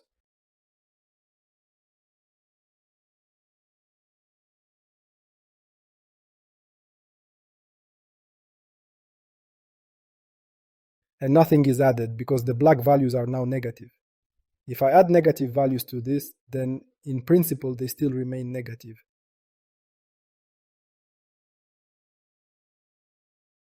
Of course, if multiply was 1, then in principle it would be clear that something was added here, so we need a saturate node to limit these values. As I have shown in past videos, if we want to make it brighter, but so that the values do not go beyond the limits, this is where we limit it, and when it is limited, no matter how I multiply, so that I do not make 500,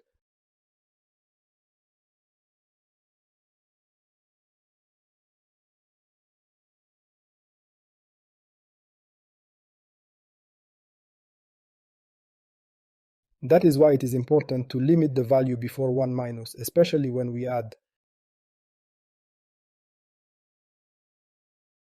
So 1 minus, it inverts the value.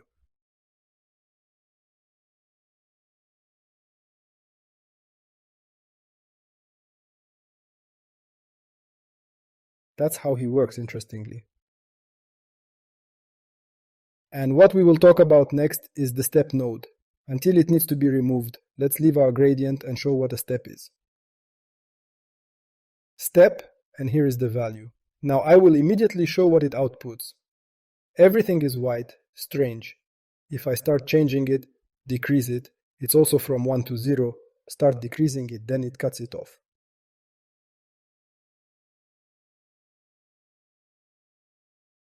Cuts very sharply. This is how step works, as we remember that our gradient is from 1 to and as you understand.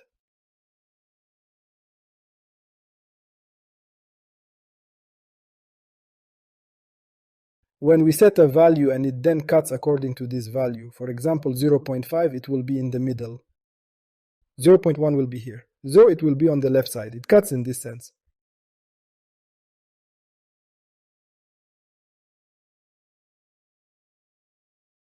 This is how step works. For example, I want the values to be the same, but I want them to be on the other side. I can take the same 1 minus here and change it to the side, where white became black, where black became white.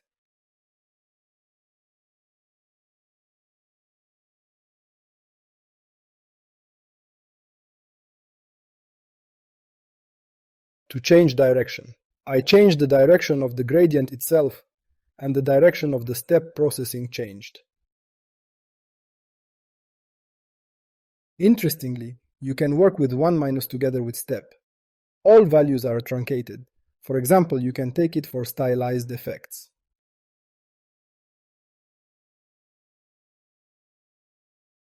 Such a noise, and here I am if I throw it in step. This is how it will crop and it can be controlled.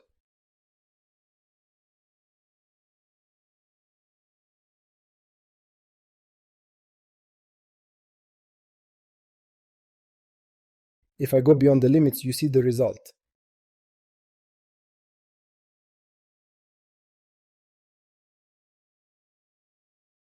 This is how you can control. Next we have smooth step.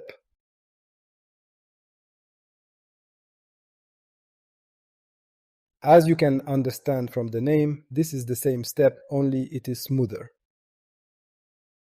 What's the point? There is a minimum and maximum value and value. Value is our input. We transmit, for example, our noise to the input. Let's do the same. Here is a very nice gradient.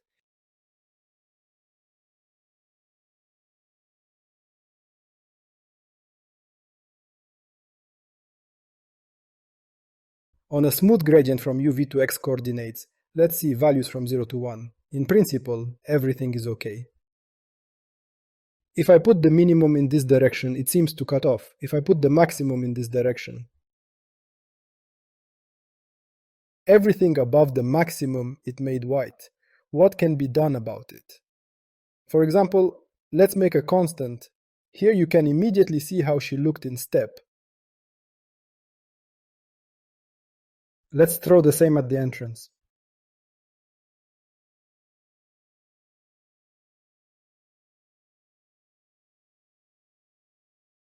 If the minimum and maximum throw the same value, then it will work very similar to step, truncate by value. It works a little differently, it works in a different direction. You can see. But what is the point? Why is it minimum and maximum? Here we set the interval, and this interval he can do very cool things. For example, I will subtract a little from the entire input value. For example, 0.1. Then I can add the smoothness effect. I control the minimum and maximum. Now the maximum value is 0.67 and the minimum is 0.67 minus 0.1. And this is 0.57 respectively. And now we have a minimal gap from 0.57 to 0.67. And this interval, he just makes such a smooth transition. It can be used to control. So if I put 0, there will be no difference, because 0 is subtracted from 0.67 and remains the same number, and nothing changes.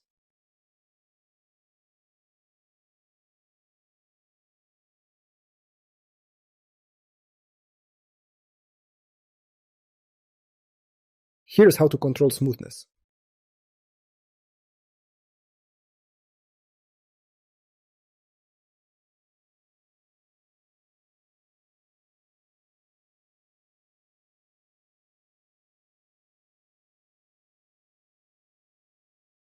Let's change it up a bit. Here we can control, here we will throw the value at the input.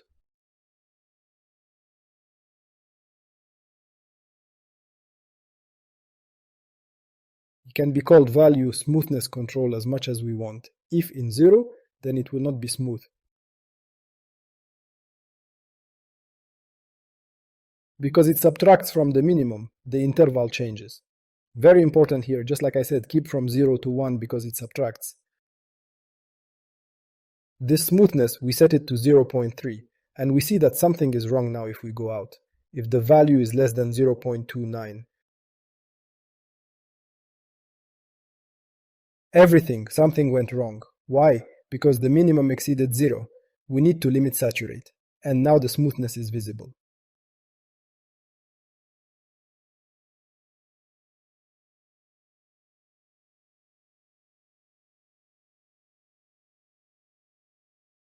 This value is truncated. This is how you can control smoothness. There is such a function.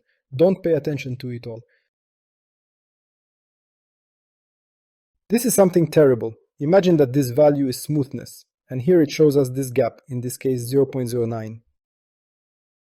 If I set it to 0, then they converge at one point, and he calculates the minimum and maximum of this interval. And imagine that we have a value of 0.5, and it counts there.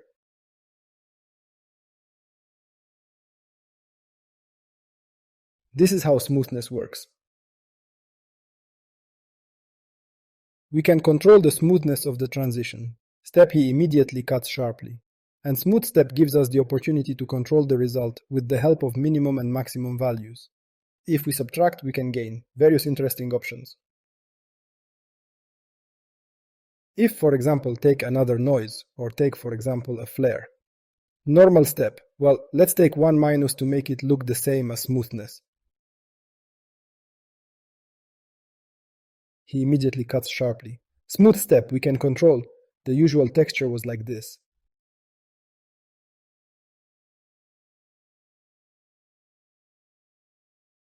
We can crop as we need. And here to control. If smoothness is 0, it will work like a regular step.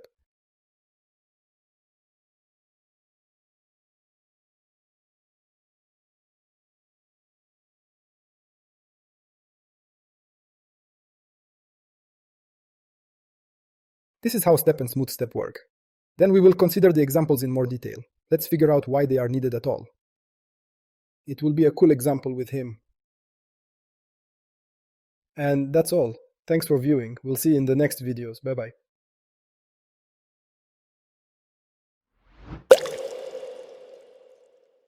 Hello, in this video we will talk about lerp and how to use it with color mixing. We will also talk about what color map is and how to use it. Chased! Lerp is linear interpolation. I have already shown linear inspiration. And what can be done with it? Let's take a texture. And let's take spiral 3.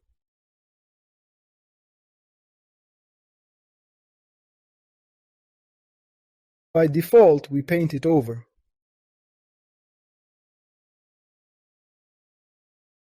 Multiply vector 3.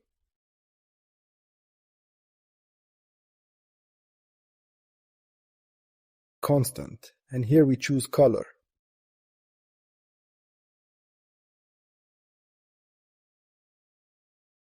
So that it lights up.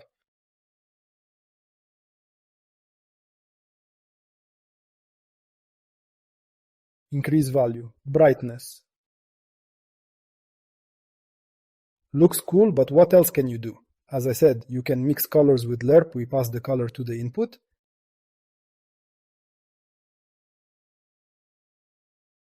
I will press Ctrl D, and I will take the second color.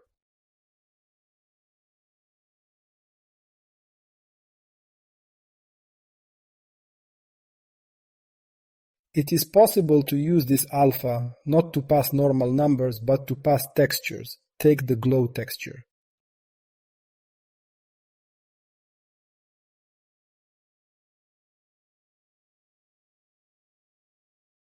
And we pass it on for input here in the alpha. What is our result?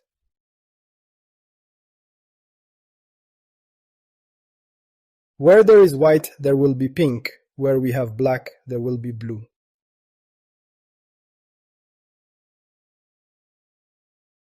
Why is it needed? We are this result. We multiply by texture.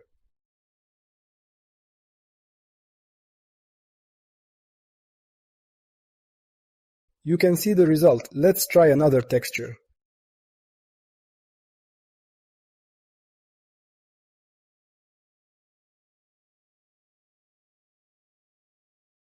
and you can see that it is pink inside and it's blue on the outside, and we can control it all.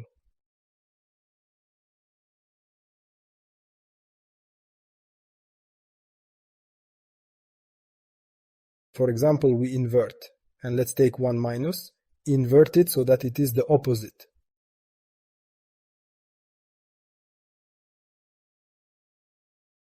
We have changed the display order.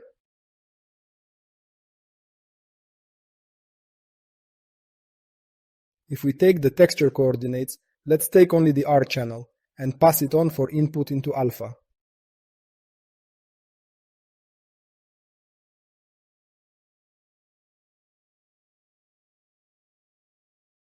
Let's take other colors.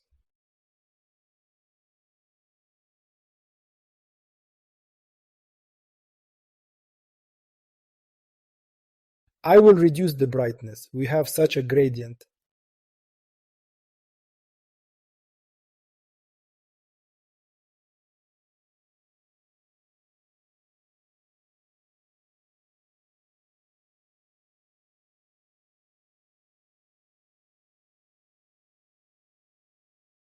So you can mix colors interestingly. You can take a mask along the y-axis or use a different texture, like a mask.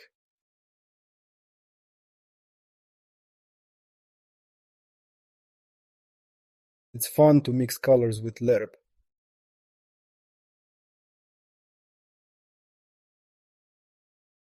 Here we will increase it by 25, and remember you can take power.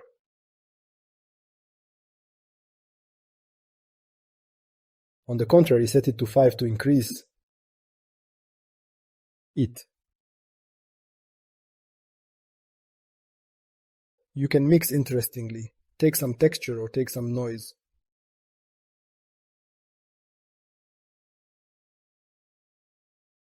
I will find some interesting noise. I'll take this one.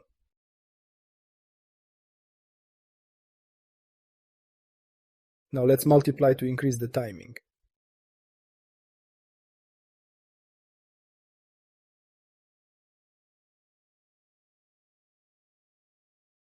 We will still move it. Let's add paneer. Moves along the y-axis.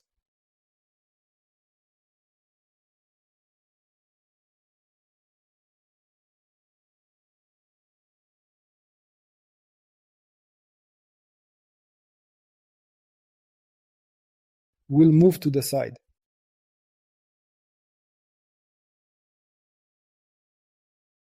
With the help of lerp, you can mix colors in an interesting way.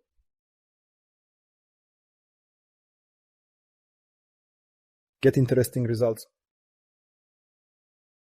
The next method I want to look at is called color map. These are the gradients I showed you.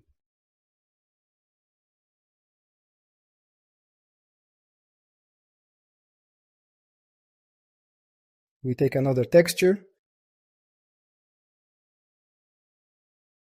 and we write color map. Let's take one of these gradients. They are in a separate color maps folder. Such gradients are colored, and if we just take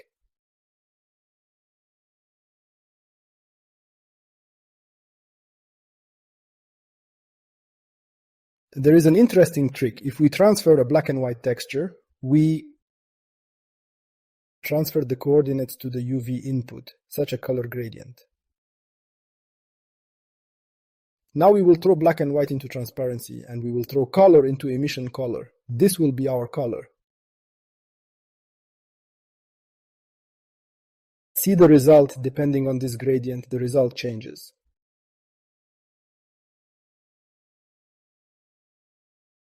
What is the problem? So that this does not happen, when you render a gradient color map, you need to install sampler.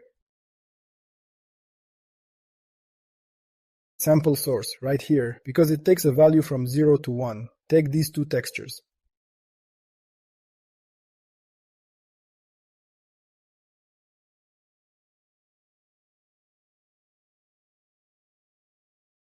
Where darker the texture values, it takes left. The lighter, the maximum light is 1, it will take the color on the right. It gradually passes. Therefore, such a transition is visible. I will show.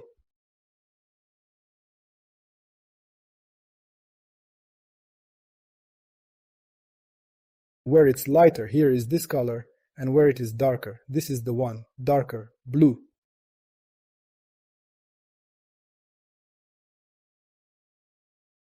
It may go out of zone, the color texture is still repeated, and therefore may be an artifact.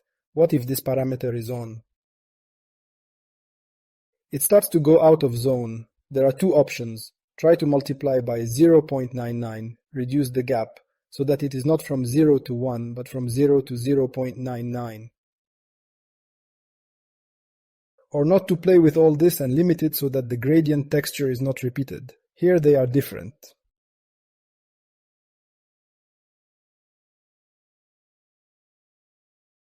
And after we painted, you can take and create a constant, rewrite it in a parameter, call it emission, if multiplied by 0.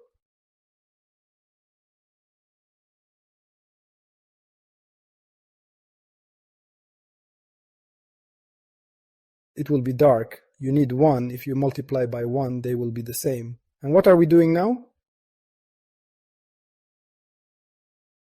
Now we convert this texture to a parameter. This is the main texture. Name it. Color map. We will save. Let's find where this material is.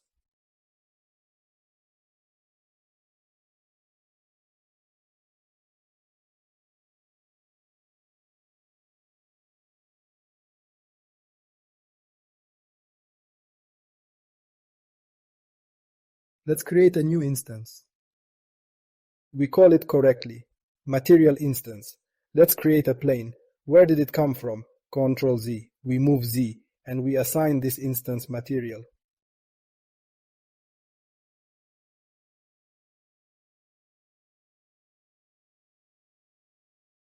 I will go to the settings of this instance, and what is interesting here, everything can be changed here. Textures, color map, emission.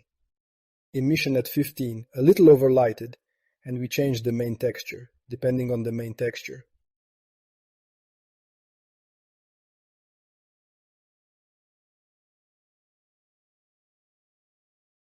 You can take glow. Looks a little strange.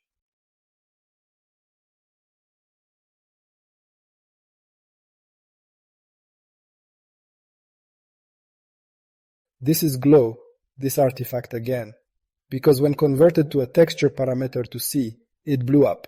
I changed the parameter here.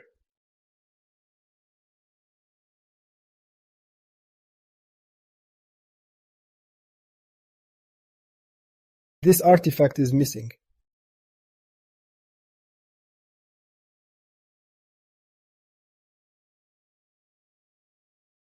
You can change color map, emission, you can experiment with it.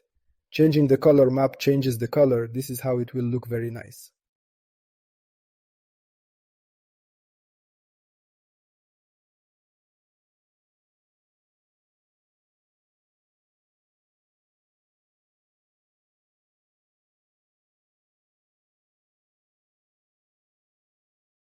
You can take another texture, for example, take a flare.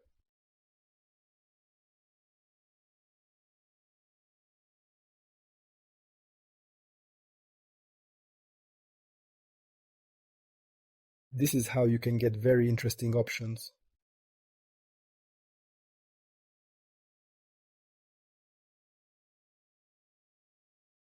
And that's all. Thanks for viewing. See you in the next videos. Bye bye.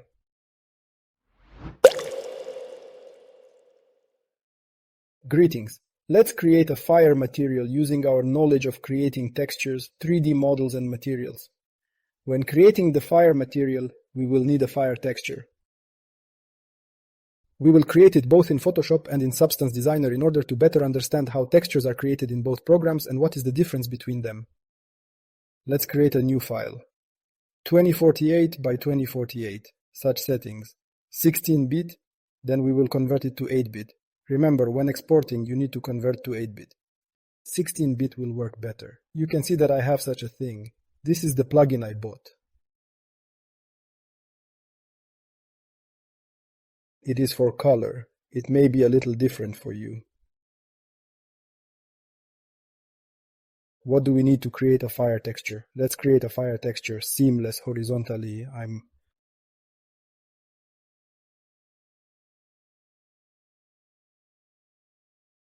using a graphics tablet because we will use it now.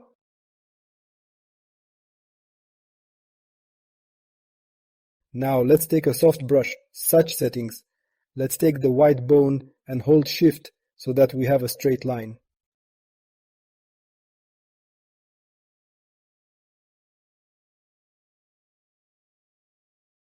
And we create something similar to a gradient. Use the smudge tool. Here he is. Insert parameter 22. Take away the spacing. Increase the brush.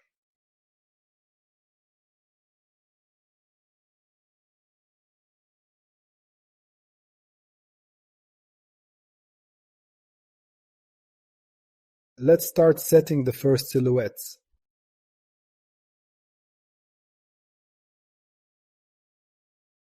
Ctrl Z to cancel.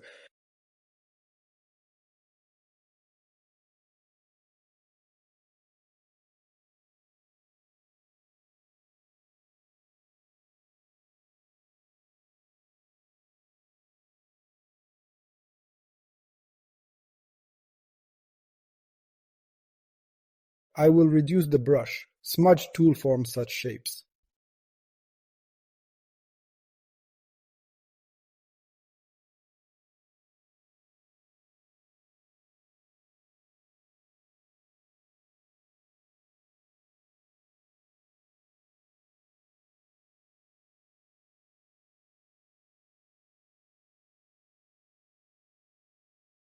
Now let's reduce the brush and add a little detail at the end.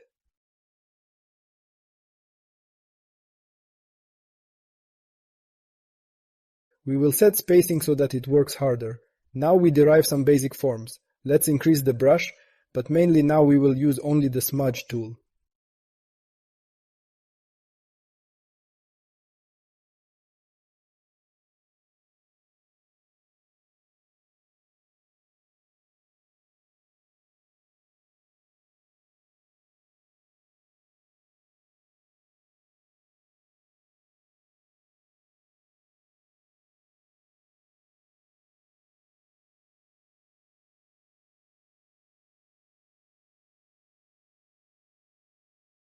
You can experiment with it as you like. Let's take a brush, soft, here a little. Delete what we don't need.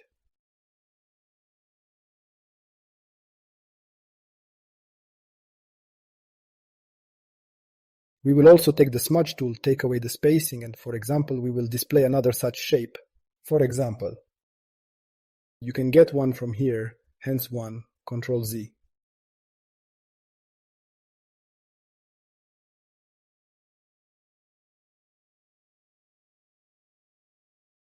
And one from here. Let's reduce it.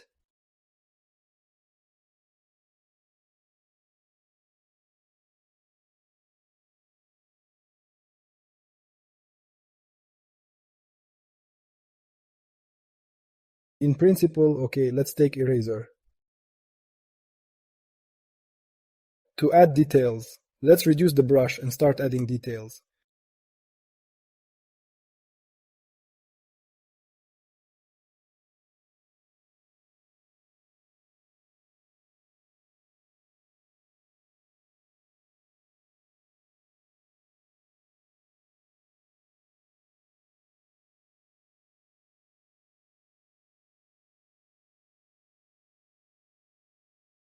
Smudge tool, let's take the spacing. Now let's start to distort a little.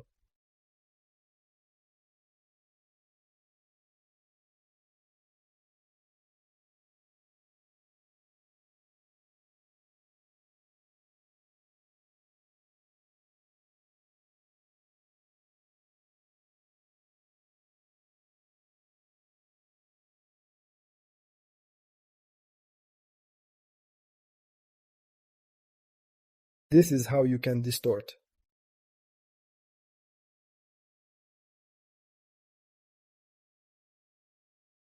For example, if we start with black, it will delete. If from white, it will be add.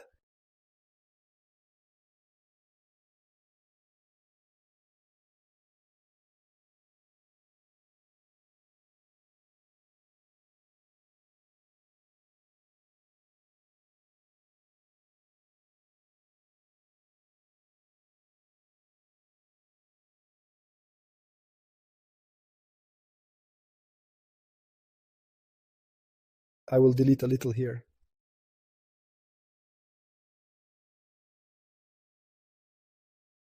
And I will take the smudge tool again and bring out new details.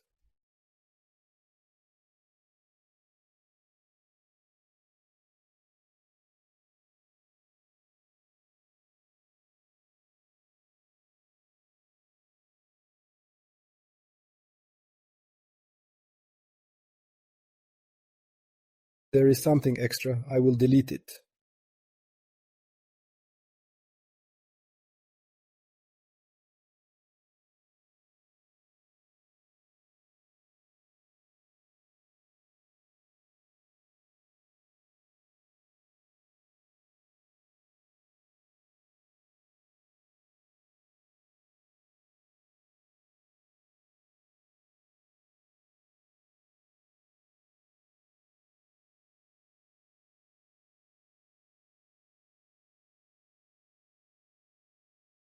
Come on, let there be something like that. Let's just take it down a little.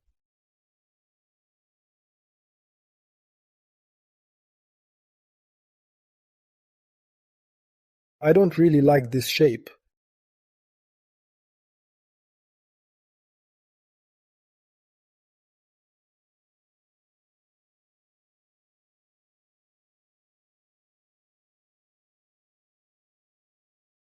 Smudge tool turned off spacing.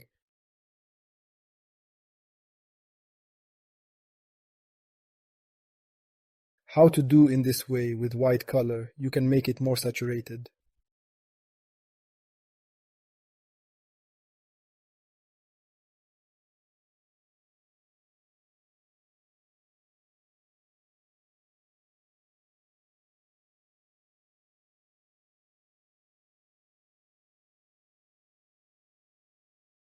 If you turn off spacing, it will be smoother.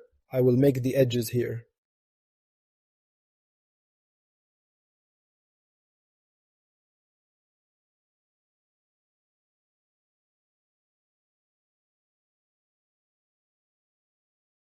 We make soft edges.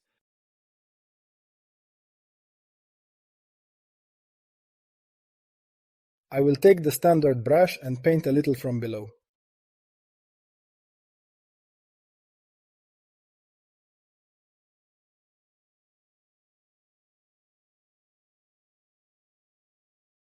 You can also add, for example, here. They are actually very thin. You can make coarser or thinner, as you prefer.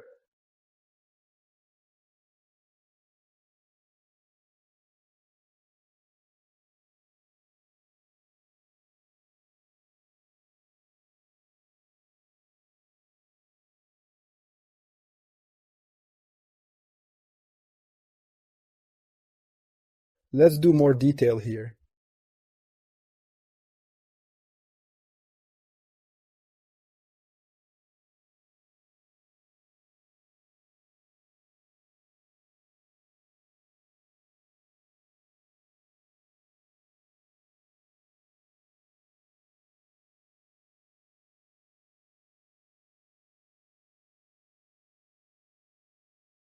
You can leave options that you like better.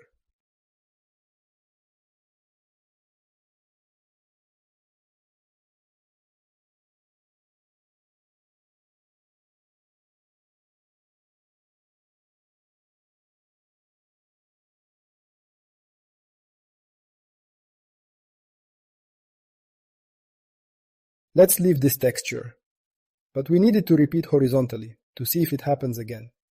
First, let's turn on pattern preview to see its styling.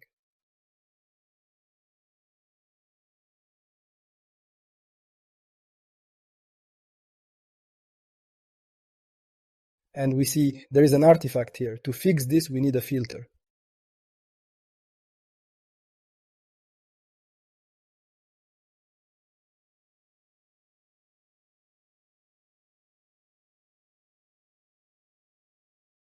We need to shift half the image by 1024.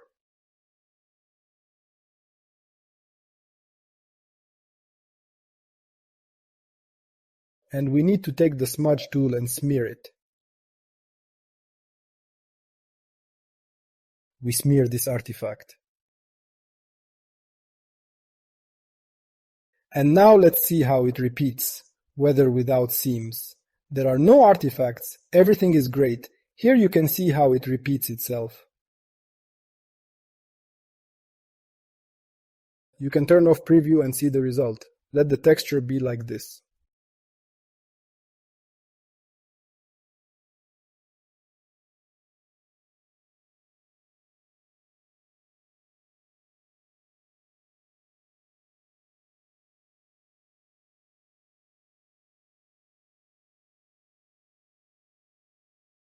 Let it remain so.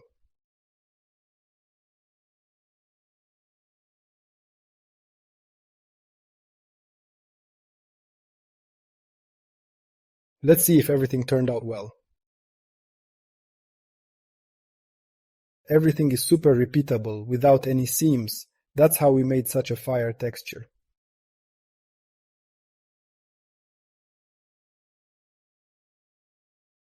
We need to save it. Save. Duplicate these two layers with the right button and flatten them.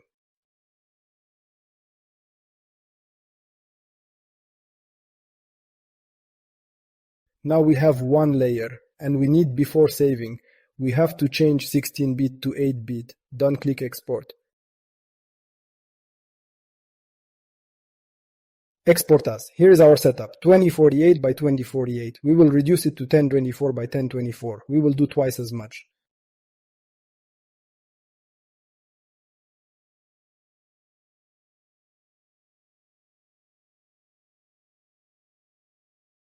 Everything else is standard. We don't need transparency.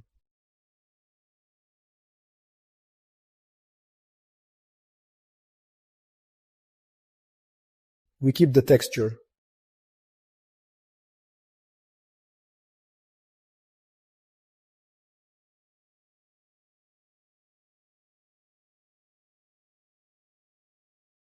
We keep.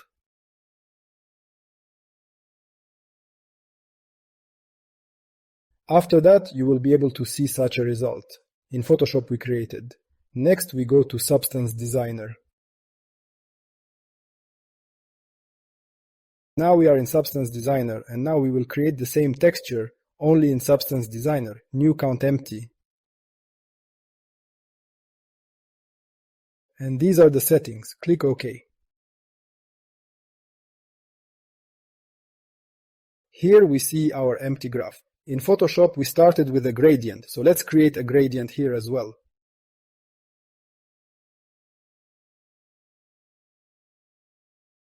Linear gradient. Here it goes from top to bottom. Here we can rotate it. Rotate it 180 degrees to change its direction.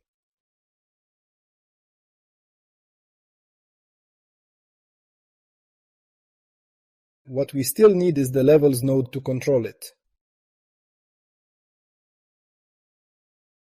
This is where we can use these parameters to edit, to do something similar to what was done in Photoshop. Reduce the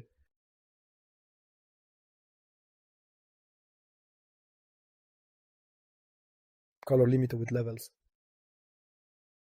Now we need noise. Take Perlin, reduce the scale.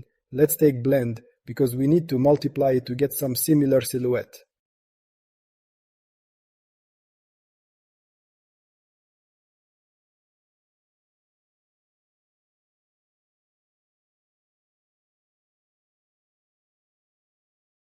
If we multiply that by this, then we will get the following result.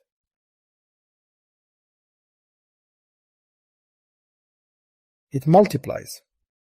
This noise with this gradient, in Photoshop we had more white at the bottom. So that this noise does not affect the lower part, we need to take another gradient. In this case we can use this one.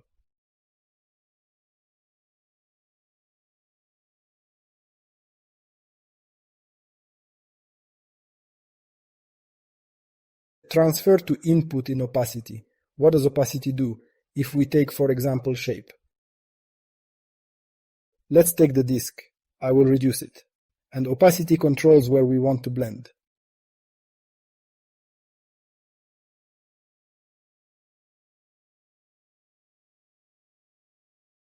Where there is white color, there it will mix. Where it is black, nothing happens at all. You can take blur.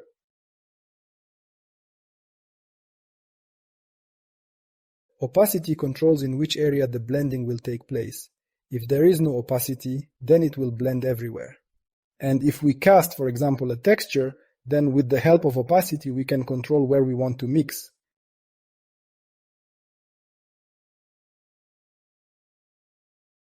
It multiplies these two textures with each other only in the region of this figure. This is how you can edit, so we use this texture.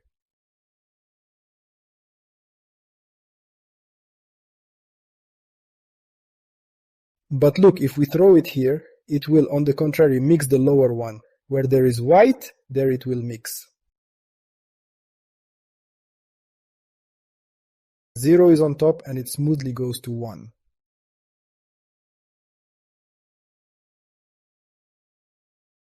On the contrary, we need to mix more on top and leave the gradient as it is on the bottom.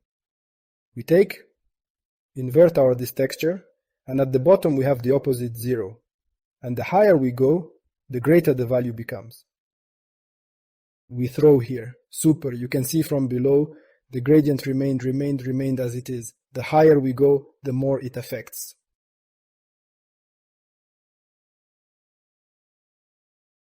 This is how you can control our gradient with the help of levels. And control mixing. Let's do it like this.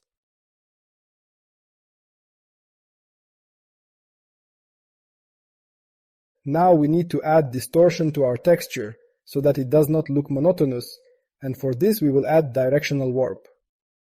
And for him we will add noise. Take disorder, it changes pattern.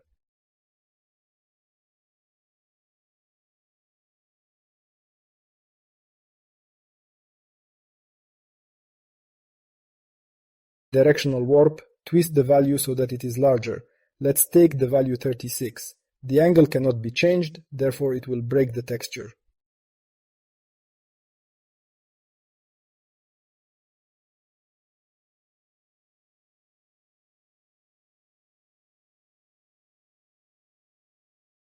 If we use normal warp it works in all directions, and therefore there will be such a result. Morrvfx therefore. In this case, we will use the usual directional warp. Further, you will need to add details to do this. I said that there is such a node normal. How to make coordinates normal? Let's increase them. The more, but that's not what we need.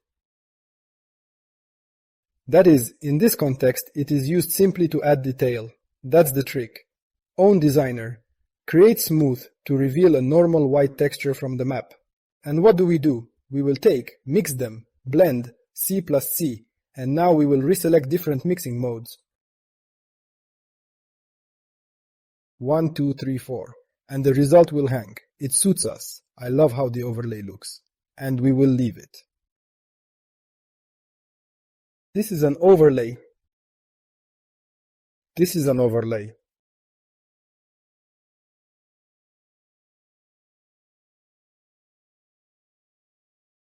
And what we need next, it seems to me that it will be necessary to multiply it again, this.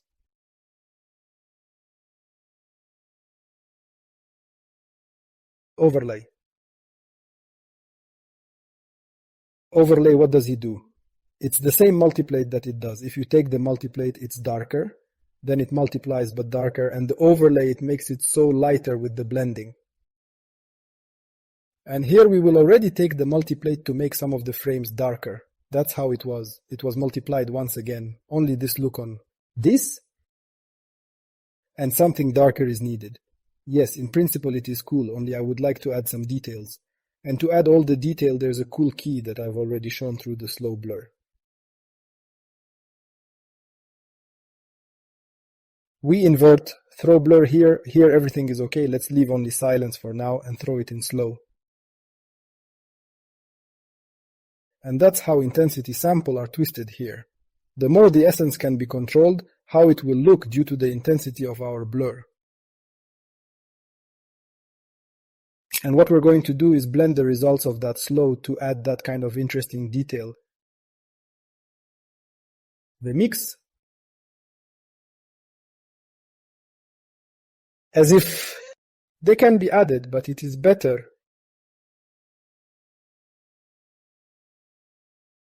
if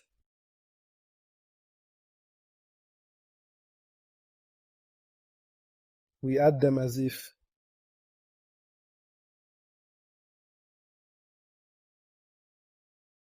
No, let's probably take the maximum of these two.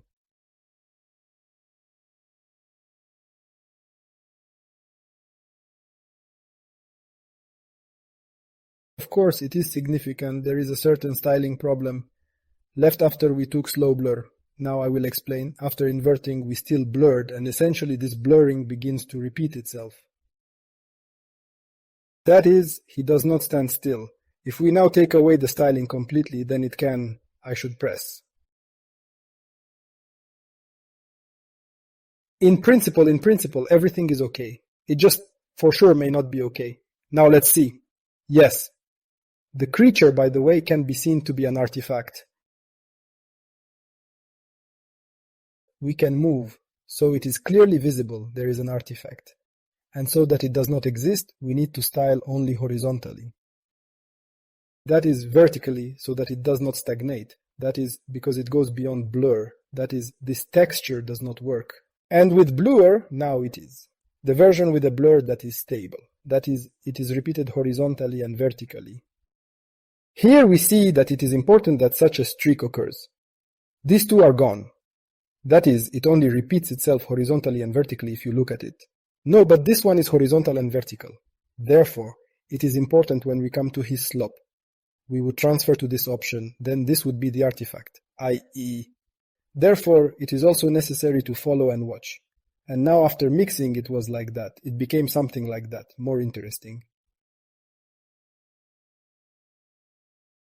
Yes, we can control a little how we want it to be. Probably like this. Only for me, by the way. I probably gave 2.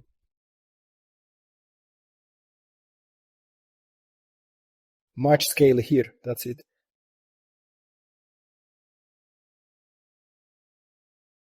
Levels for sure, yes I would.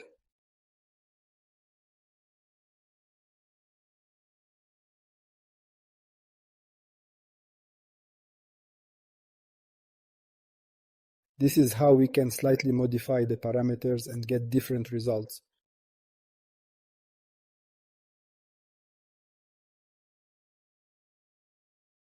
We see how the warp kills. Yes, I would probably increase it some more, or maybe give this order a twist, but let's leave it at that. Okay, let's do something like this. And then slope. Intensive slope, probably not so much I would do. There are such advantages here.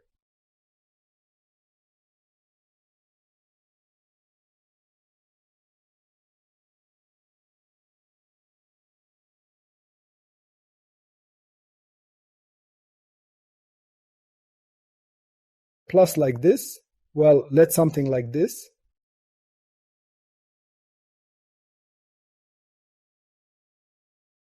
We mixed them. And now you can give more levels to possibly control how you want it to look.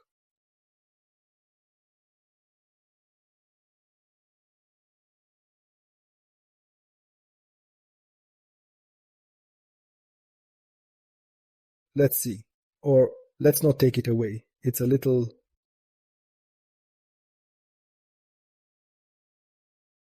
twisted. It was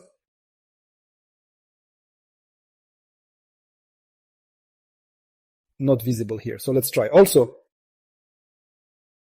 this Perlin can really remember that all of this can be created from these separate options to further control. Well, so be it. And already something looks like our fire.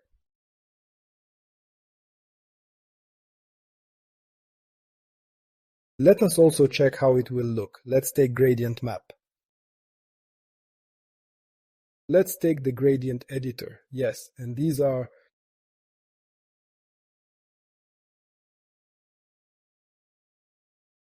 such colors.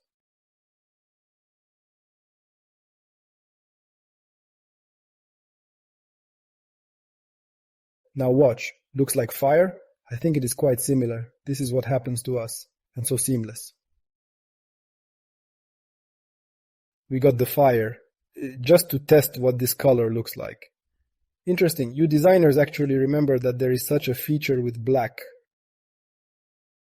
That is, it is thrown into the material at the beginning, we use black at the beginning. That is, if without black, then it will be like this, that is, black is added.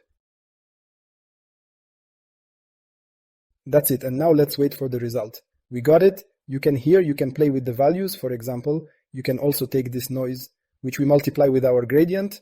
It can also be thrown into a level to control it, for example, brightness.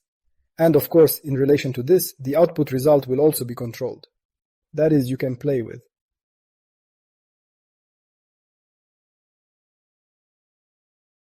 All of this, that is, to look at black and white, of course it is important.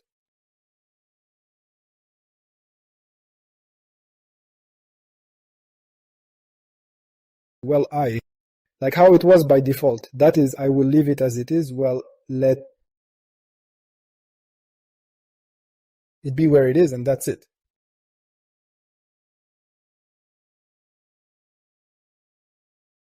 Well, it's good, or delete it altogether, it is, and let's at the same time how to store it properly. Here it goes, it shows that it is grayscale, we need to make it colored, so we just throw in a gradient map with some modifications. That is, as it was, it remains, only it has already been converted to RGB, and after that we will add our output. And we can name it here, as it will be called, that is, we have it flame. Flame. And now, we can save in 2048, we can save in a smaller size. We just remember that there was an output before saving them, so for example, we can directly change the size of the truth in the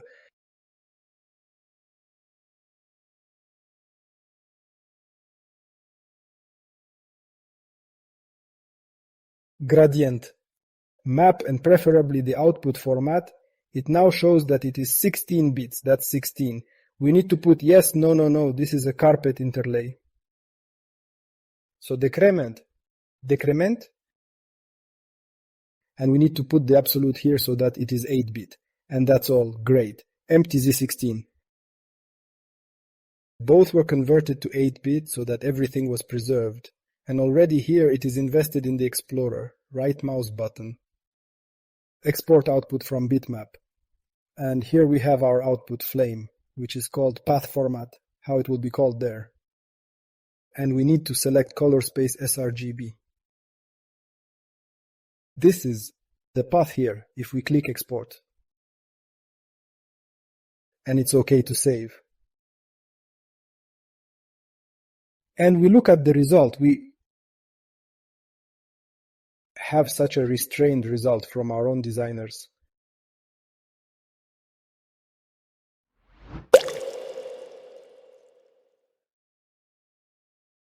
We went into Unreal Engine, and first to create the material we need to import our textures that we created.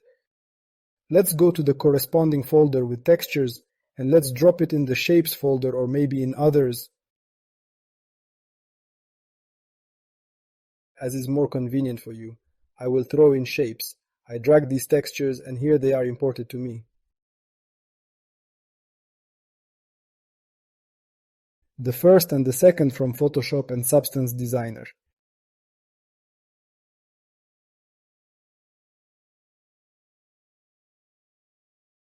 They are different.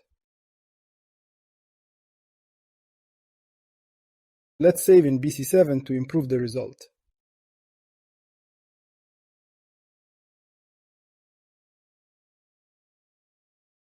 So that the compression is less. Throw in BC7.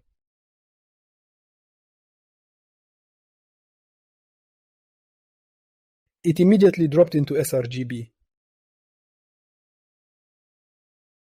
We changed the compression and the size changed. Let's create the material then. Go to the folder with materials.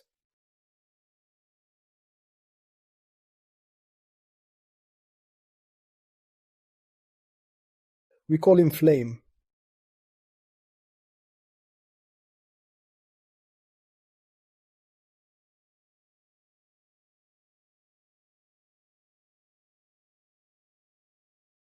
I immediately change the settings here so that it is not there. I set it to 0. I put transparent here and unlit here.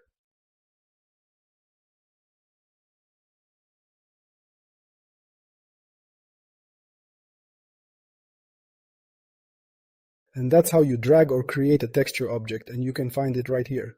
I decided to do it like this. Let's choose our plane. This is the texture. If we create fire, then we need to add someone to the movement. To add movement, we have UV distortion.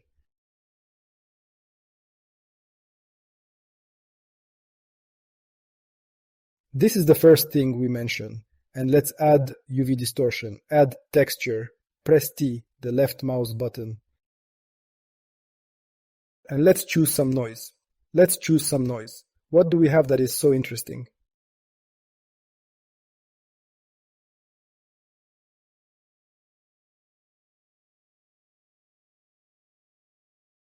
I'd rather go into the folder with all the noises and select some noise.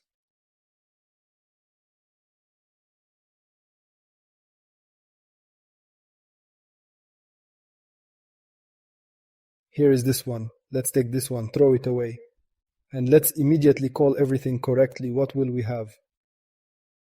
This is in distortion, so we will convert it into a parameter to create instances later. We call it texture distortion.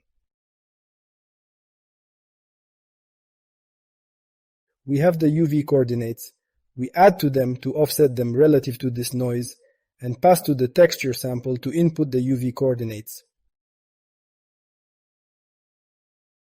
And of course at the output we will get a very distorted texture, because the texture is a value from 0 to 1. We added such a large gap and it shifted. So we will multiply it. Multiply by some small values to get a smaller interval, to get less distortion.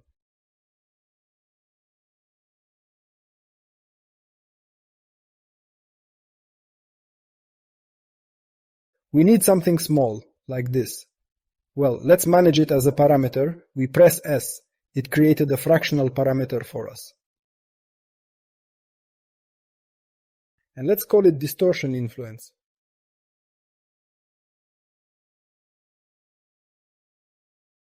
How much it will affect? Give the standard value 0, or give 0.05. Fire. It moves upwards, and therefore to add movement, we need to rotate this texture.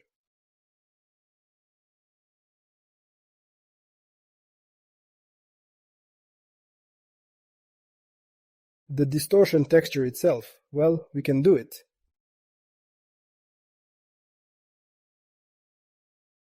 Shift the texture over time, take the time node, multiply it.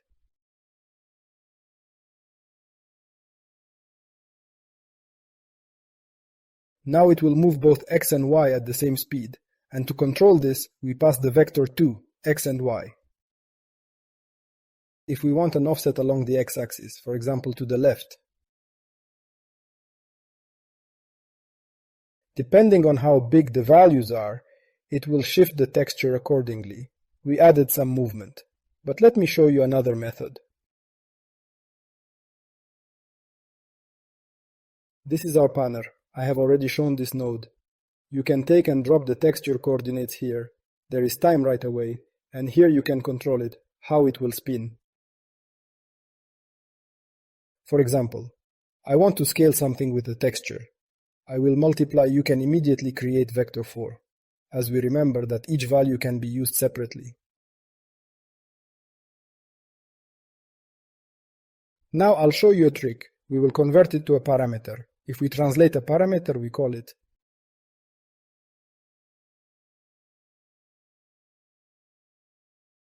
distortion, and here we will control our tiling or scale and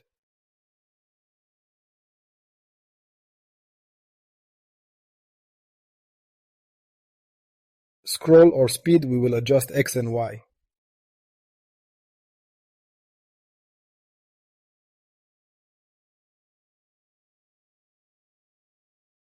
each of these nodes is a separate parameter. If I take connect xy, in this case rgg append vector, then it forms when we connect two values it.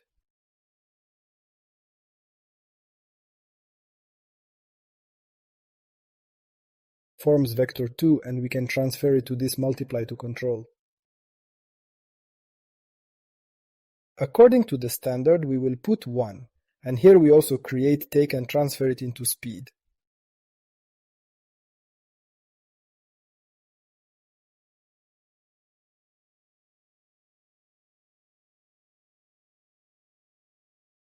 The first value controls scale, the x-axis scale, the second y-axis scale.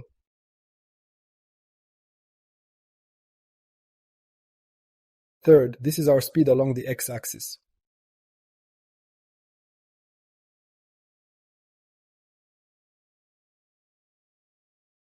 And fourth, y-axis velocity. By creating a single parameter vector, we can immediately use and control these textures for distortion.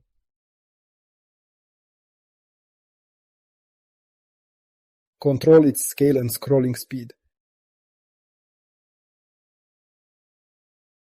The same can be done for this texture. You can create separate parameters. As I said, you can create just a few. Here are such parameters. Scale X, as anyone likes. This can be done separately, and that's how to combine.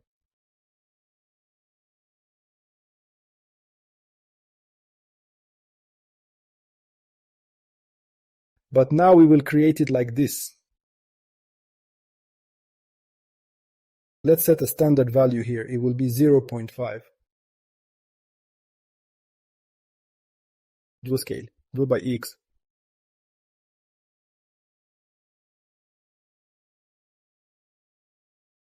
Let's set the following parameters. But actually, firstly, distortion influence is very big, and secondly, I don't like this texture. Let's change it. Let's take some other noise.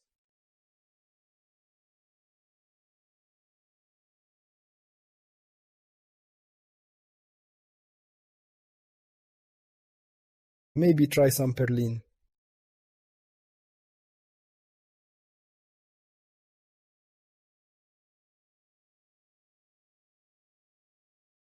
There is something like that, but what is the problem? It shifts from below, we create an artifact. As we remember, Substance Designer, Absent Designer, Substance 3D did not exist. This output is multiplied by the gradient. And what can we create a gradient from? How not from UV coordinates? We take the UV coordinates, draw the mask along the y-axis, because y is what we will have such a mask.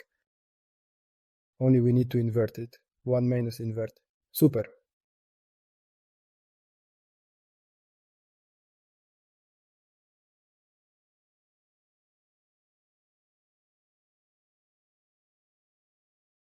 And now if I multiply that by this,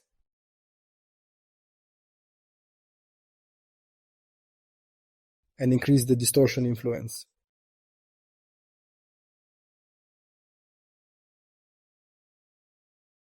something more interesting happened. Let's change gears.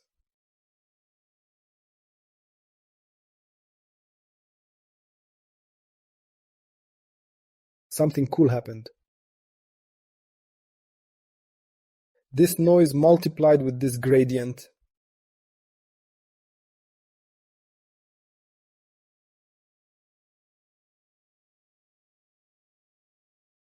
There is nothing underneath at all. And the higher, the stronger. Also connect with UV coordinates.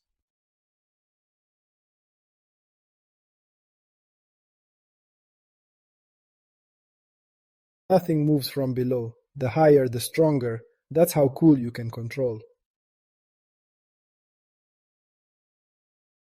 Remember I was talking about the lerp node, interpolation lines. For example, we have this noise. I want to do something more interesting. I'll take the noise, I'll take another distortion, and call it distortion 0, and change it to some other noise.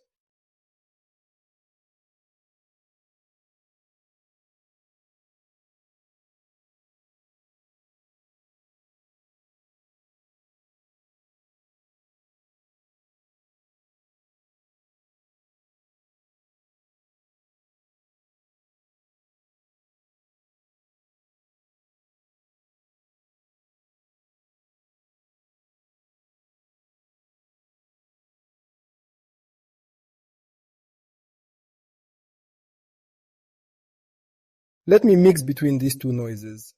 One moves, the other does not. Here you can control how much they mix. If I mix here is this one that moves, and this one doesn't move. I will mix half. One of us moves, one does not. And if I take this result, I will send it to our multiply. See, the texture was mixed and the result changed. If I pass coordinates to UV,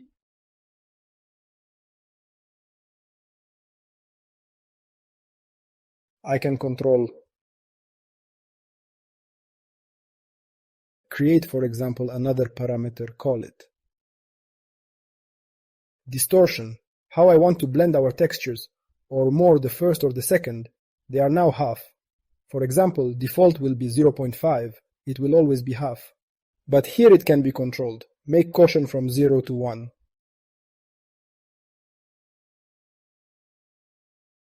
I create an instance from the material, and we call it correctly flame, material instance flame, create in the plane scene.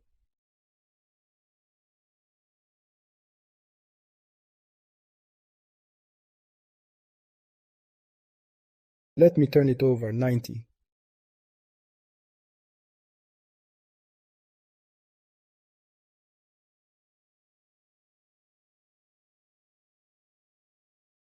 And I will open our instance material, and now we see our editable options. Here you can immediately change how much we want it to distort. You can distort it in the other direction, but he will go beyond the limits. Better from 0 or more. In this case, it is possible in distortion in the other direction, but in this case it is not necessary. This will be our first texture as much as possible. And so you can control how much we want to mix one with the other. For example, you can change the texture. Let's put another one.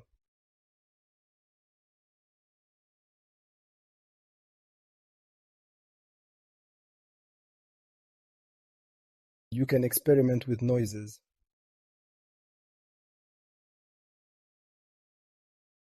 You can throw the second one.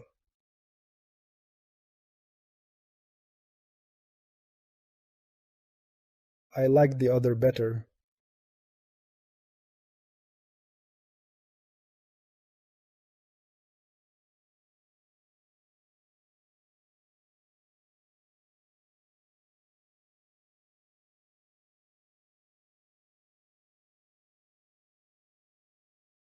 With different noises, we get different results. I think it will be better to watch.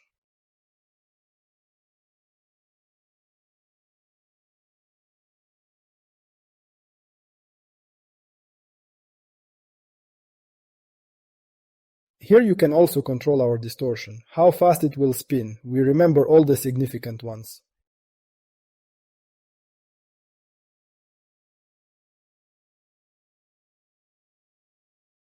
This is how to scale our noises along the X and Y axis.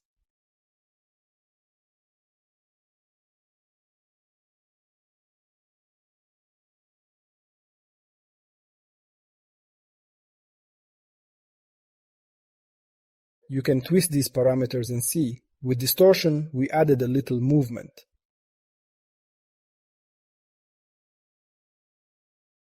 What else would you like to add? It's a color. Now we come to the color.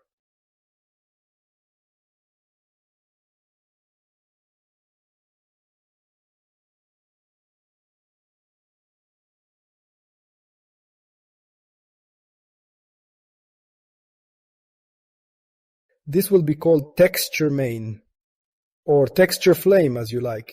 In this case we call texture main. We create a new texture sample. Let's immediately call it a parameter. We call it texture color map.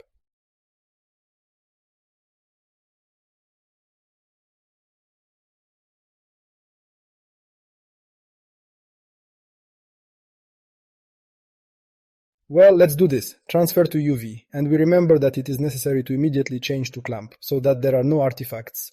We can immediately see how it will look. Perhaps there will be artifacts right away. Only we still need to transfer to the opacity input to see a good result.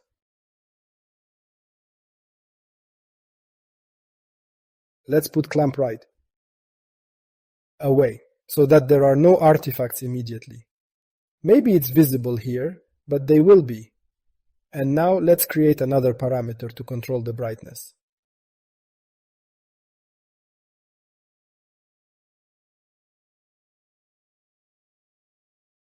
According to standard 1.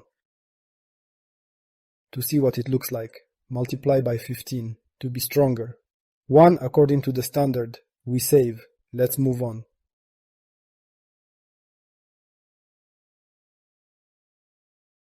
Let's see the result. Here in the instance, change emission to 15, and something so cool.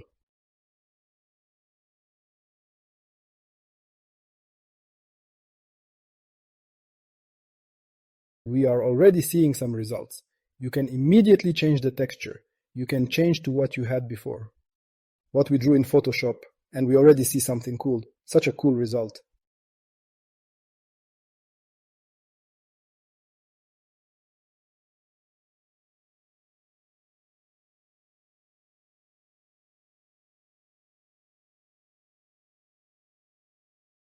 For example, here we will mix 0.5 each.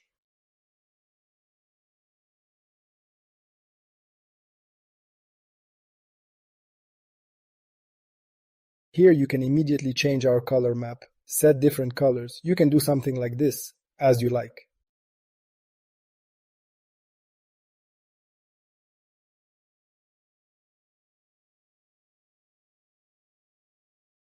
Relative to the color map, we get some pretty interesting results. Is color map? Well, you can take the usual color. Oh, I have now shown the result from color map. But if I just change it, I'll take it all away and multiply it. Let's create this parameter, call it color. Let's immediately value do more, multiply 1 by 1, throw emission.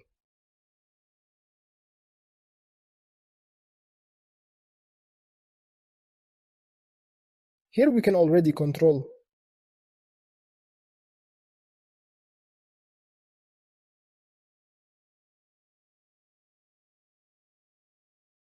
And here we save, and you can use an ordinary color, it gives a good result.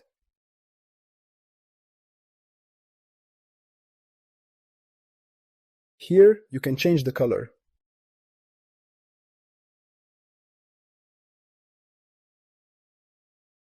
Color map should not always be used.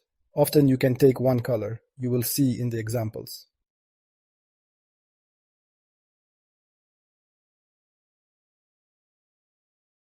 With color map you can achieve a better option. The entire black and white texture is multiplied by one color. And she's already making transitions, somewhere darker, somewhere lighter relative to the texture. But color map, it can control well. Let's bring back color map, in this case, as it was.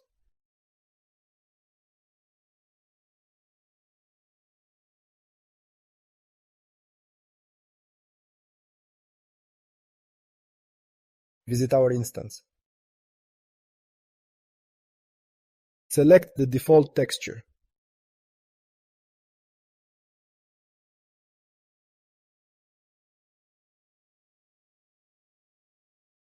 Let it be so according to the standard.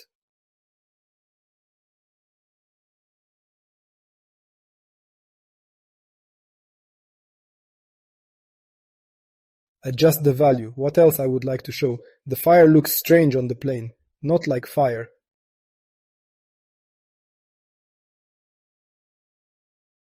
To give it an appearance. More like fire, we will multiply.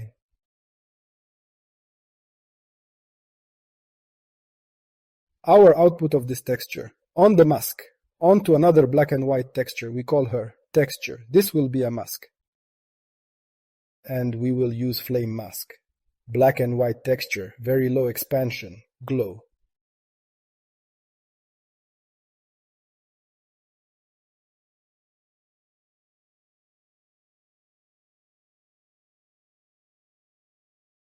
And if we multiply this by this, then at the output we get something like this. This is how we can use this mask. We will also do this as a parameter. Let's throw it here. We throw this output into transparency. It might be hard to see now, but I'll save now, switch to flame.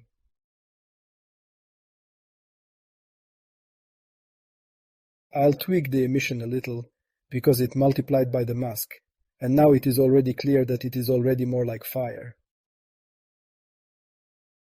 Will now be controllable given that we've multiplied by this mask to get a fire-like shape. We can control. I will copy it. We will also control our main texture. I copied it all. I will give it a different name. It shifts. Now there will be an interesting result. It shifts along X and Y, but it is repeated only horizontally along X. We will take away.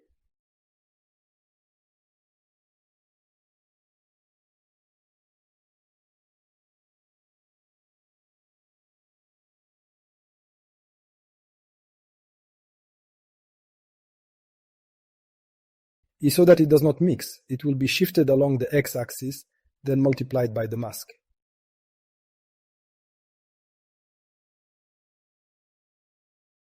We can, for example, change the value here.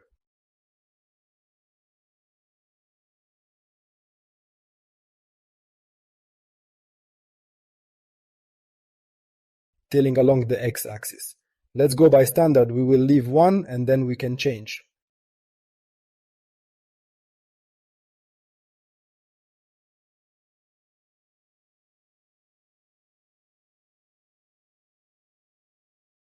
One more parameter should have been added to instance. This is the speed along the X-axis. You can turn it in the other direction.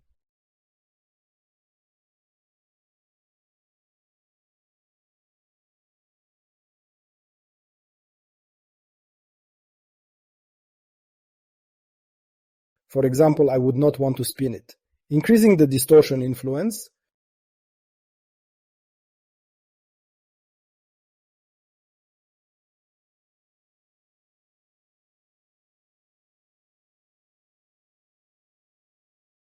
Actually, I think this mask is bad. You can take some other texture.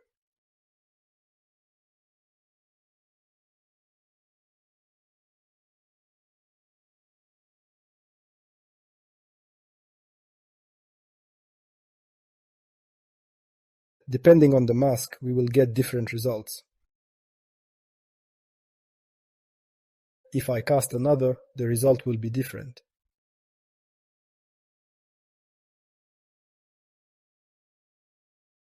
For example, I will throw this flower.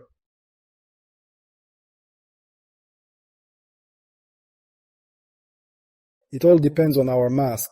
You can immediately cast a mask or a gradient.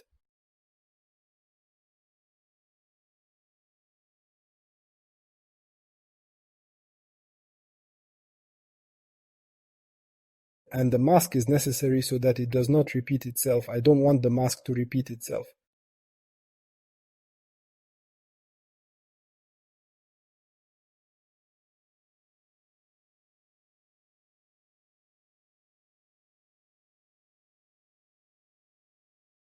Return the default mask.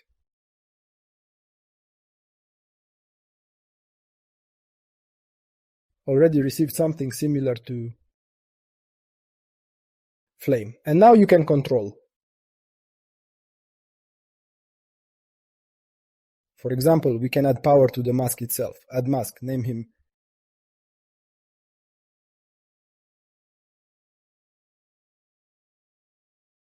And according to standard 1, so that it does not affect. Remember that power is a degree, and for example, he will make this mask smaller. This way you can control the mask. For example, add another parameter. This will be our main texture, so you can influence the texture.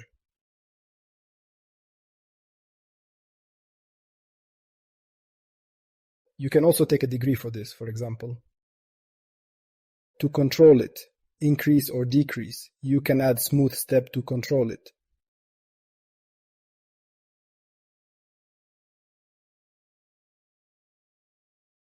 There are many parameters to control.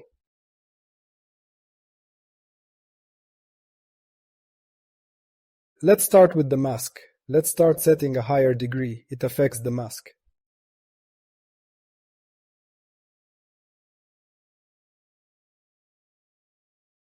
Let's leave it at 1.5.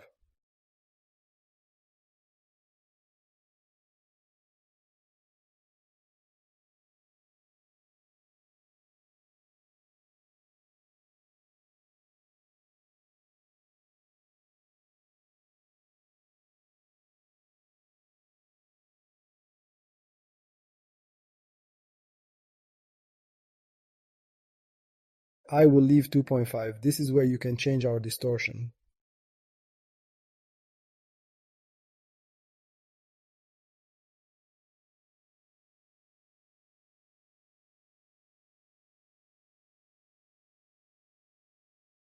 You can even influence this mask. Special control of this mask should also be done. Many parameters.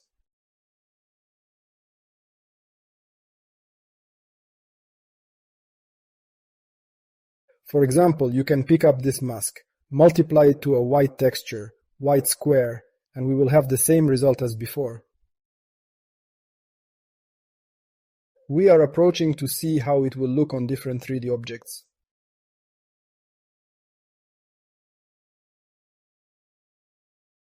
Usually to see the fire flat, then it will be like this. Imagine that I want to assign it to 3D objects.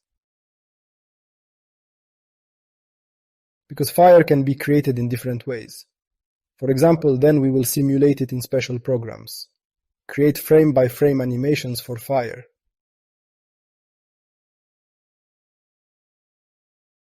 We will do more advanced techniques. Now open Blender. And let's create a special 3D object. Let me just show you that in our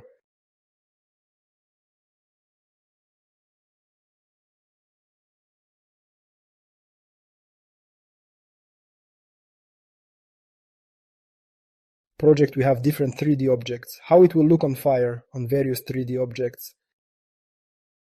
And now I will assign objects to this material. As you remember, we have front faces and there is a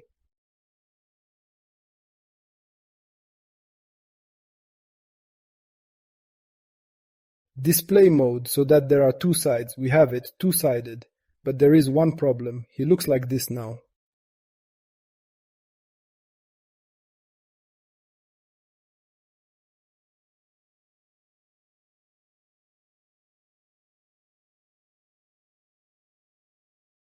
So we need something that repeats horizontally. Given that we clipped the mask and it doesn't repeat now, these edges are specially trimmed in this mask.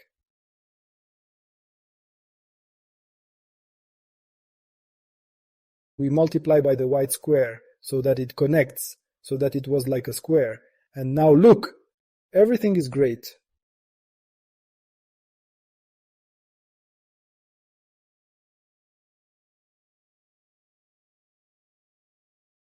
If I remove two-sided, it cuts off the back of the object. There is only the front one. Why should tolling be kept when we have a seamless texture?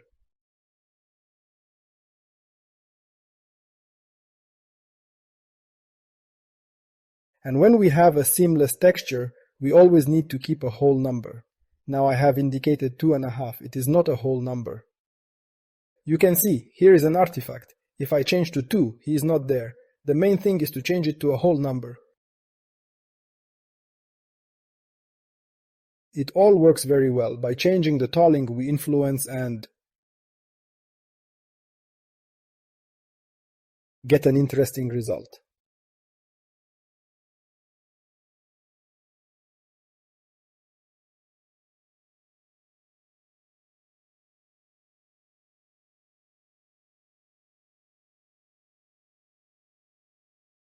Here I can shift the fire.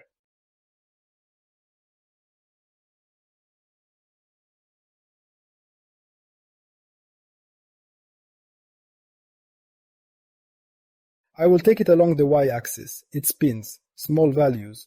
How can we create, for example, a torch?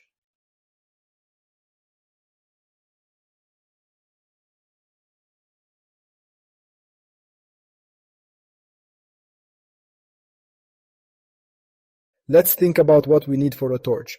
I think we need something like a cone, and let's create a cone. In Unreal Engine, we have a cone. There is only one problem with the cone in Unreal Engine, as with all other objects. Everything seems okay. Standard cone in Unreal Engine, it also has a lower side, which we don't need at all.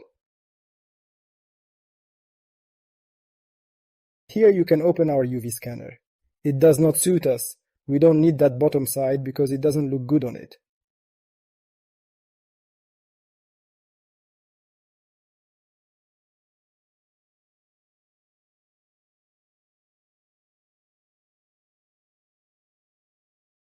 We are creating our cone now. Now I will demonstrate. What do we need? Here we create a regular cone. If we create an ordinary cone here, the UV scan will be very bad.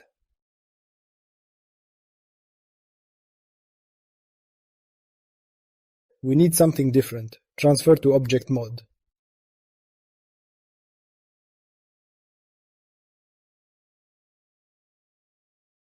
Only we take the upper and lower sides of the cylinder. We leave it as it is, steeply. I'm in edit mode. Let's move it up by 1 so that the pivot is at the bottom. What a beautiful UV we have.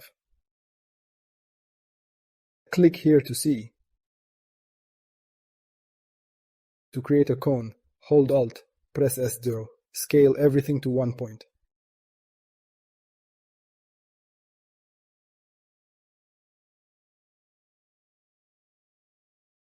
We will divide it a little. Select it, press R to split it into more parts.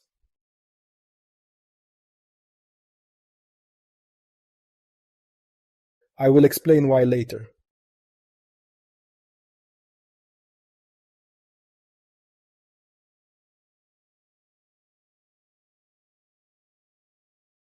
This result is fine, but now we will make a little more segments.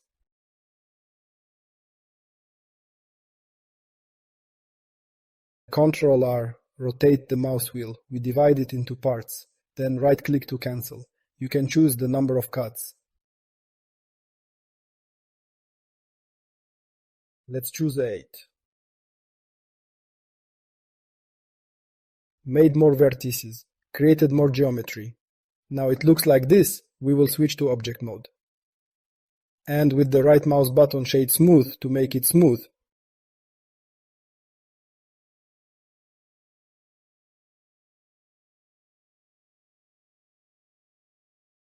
Select here, click File, click Export, click FBX, select selected object.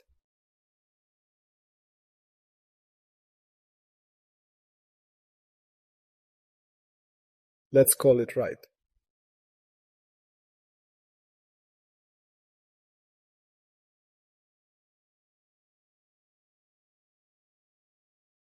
Mesh surface.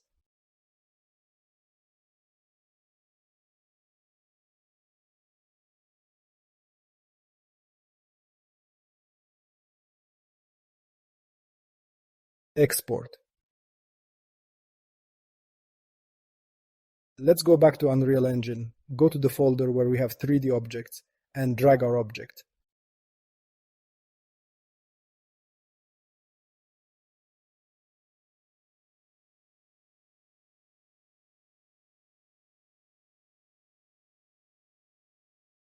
I guess I didn't export it well from Blender.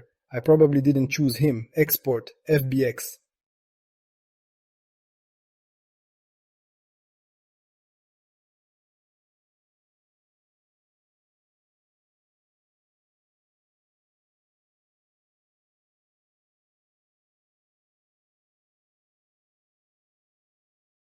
Such values we import. This cone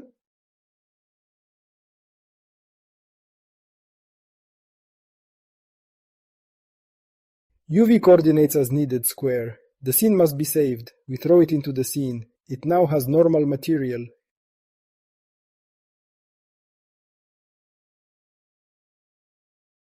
Applied our material. Maybe it doesn't look much like a torch. Now let's finish a little. I will reduce it. I'm going to make something like a torch now.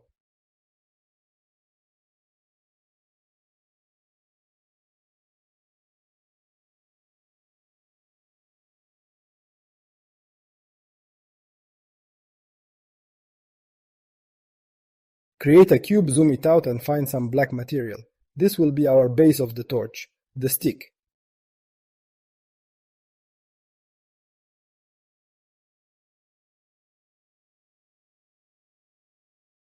Now I will create a sphere. I will assign this black material to her. The field of contribution to the basis. I will change the location, and now zoom out.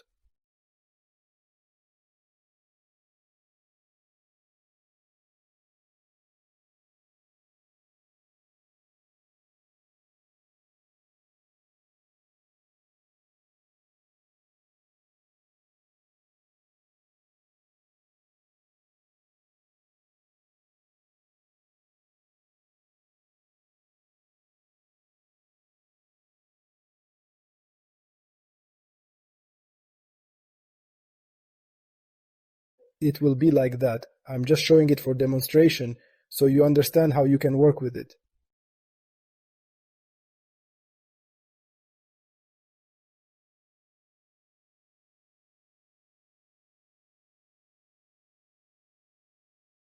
You can scale a little.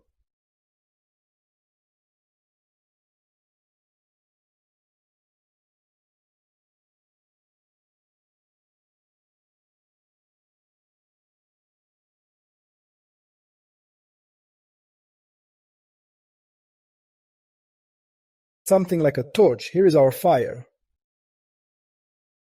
Our fire is a little overlighted.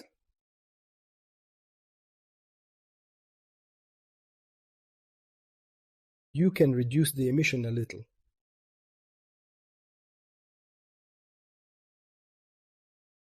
You can make different options using different 3D objects. It looks like some kind of fiery aura. You can create a different instance for different 3D objects.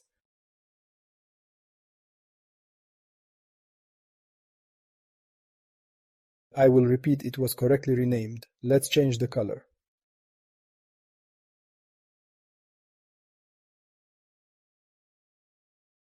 Press Alt to duplicate. All objects must be selected.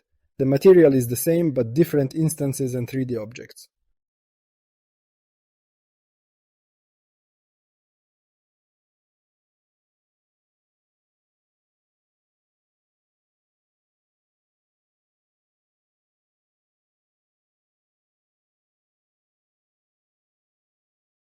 For example, you can take one texture from Photoshop, another from Substance 3D Designer. Experiment with these parameters and keep different results. You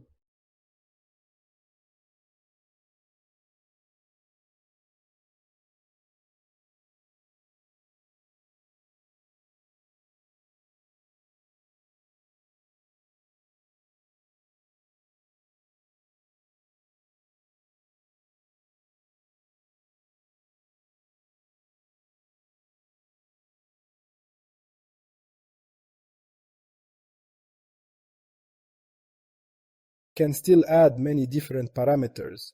That's how, with the help of material, we created fire.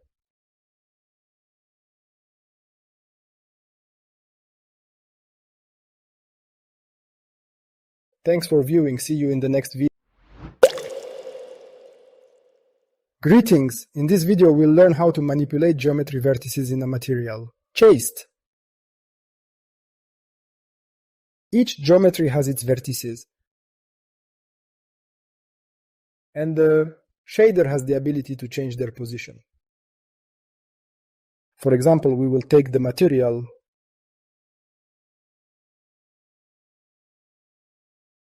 I'm currently creating a material, call it test vertex set, to see how these offsets work. Keep it opaque to see what it does at all.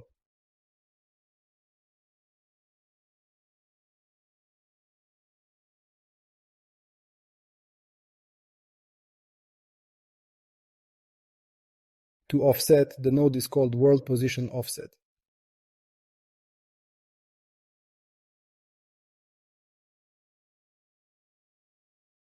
We can shift the vertices of our geometry. I added a value, it shifted all vertices. You can move the object.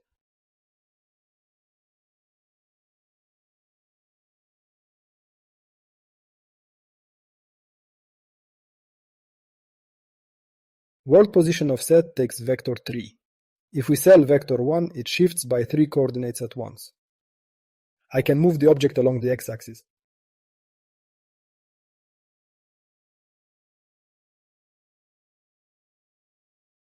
Along the y-axis, or along the z-axis. According to he seems to be moving.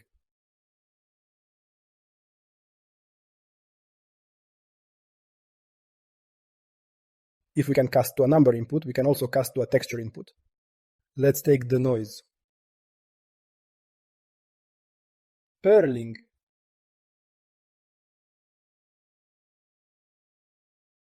Let's find something softer.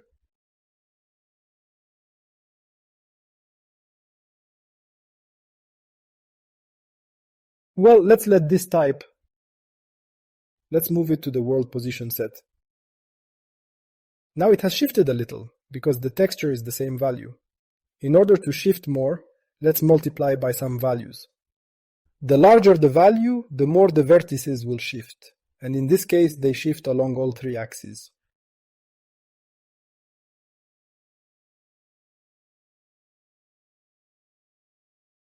And to control along which axis we want to move, we will also multiply our vector by 3, i.e. x, y, and z. We can control, for example, only by x. This means that only by x. Here we only move along x. This value controls how much we want to shift, and this noise controls exactly how we want to shift. If I take it away,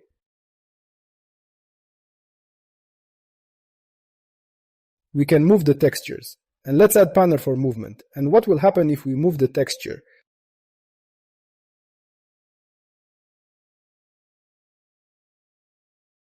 Let's scale back.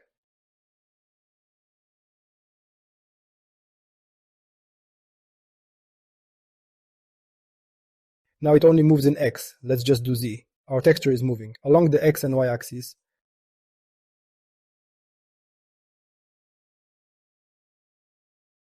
But let's do only along the Y axis.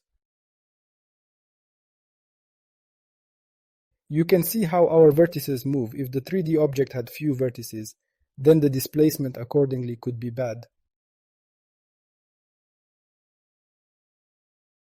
For example, a plane with many vertices. See the result because it has few peaks. Also a cube that has very few vertices.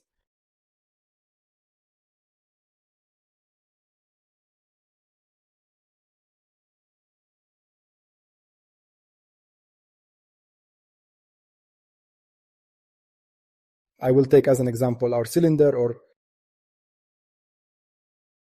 rather a cone. We pass it for input.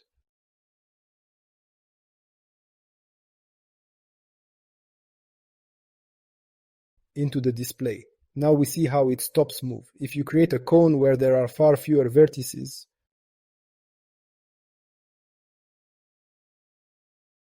where there will be no subdivide, what we did in Blender, it will move differently. The more vertices, the more detailed it will shift.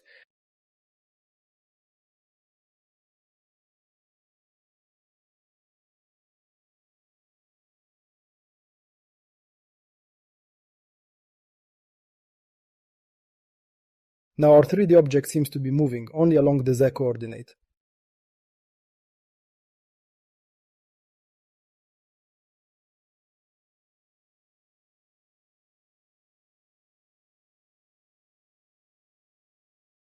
Can be manipulated in this way. Generally explained how it is possible to manipulate. We will deal with this more. We will deal with more examples.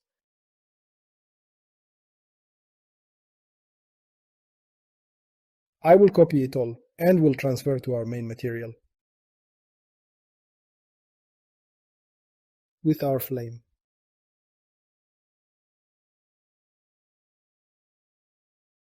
Let's change the mesh.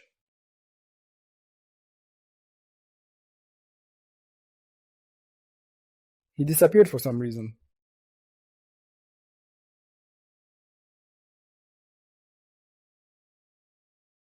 You can see how he moves this 3D object. I will include the wireframe that was visible for better visibility.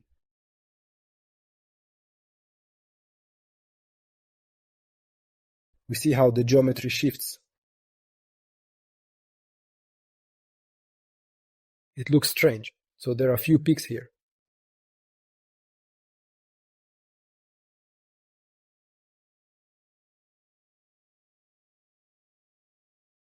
You can create a value to monitor.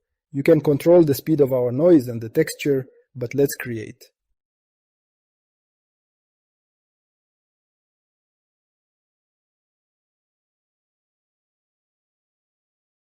How much we want to offset? Let the default value be 0. 0 is when the object does not move.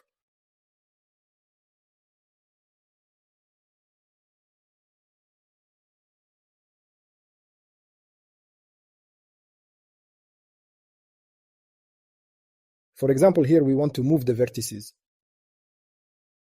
Let's zoom in.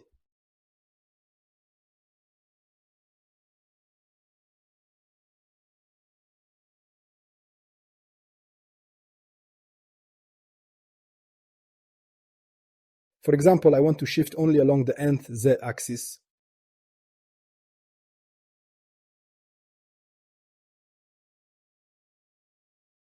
That's how we added additional motion to the object. Now we are scaling it up a bit.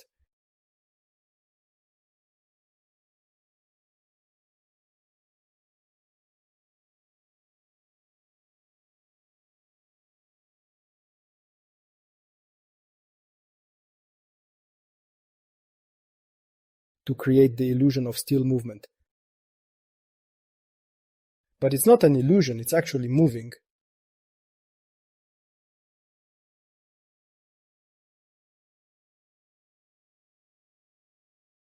This way we can move the vertices in the geometry.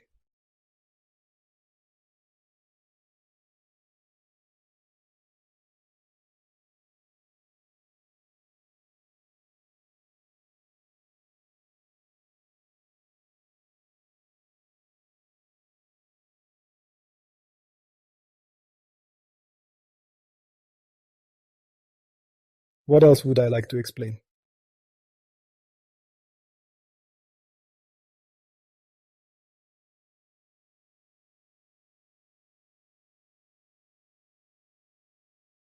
Correct change the borders in the texture. As we remember, the limits go from 0 to 1. We have a texture from 0 to 1, then we multiply it here. For example, let's multiply by 15. Now the values from 0 to 15 go. And for example, we multiply along the x, y, z axis. And now each vertex is offset from 0 to 15. I will only move along the x-axis.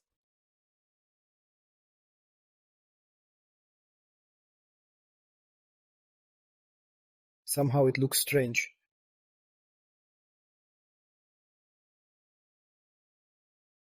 Fire is usually more chaotic, from side to side. And now only one side is moving. If I increase this value, it will only move in one direction.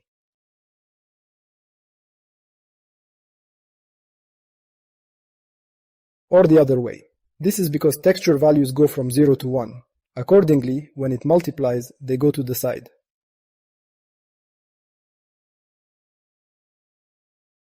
And we need them to move in both directions, so that they are both in negative values of x and positive values of x. To change the noise value, we need math again. We have constant by scale. This is ordinary multiplication and addition. You can do it separately.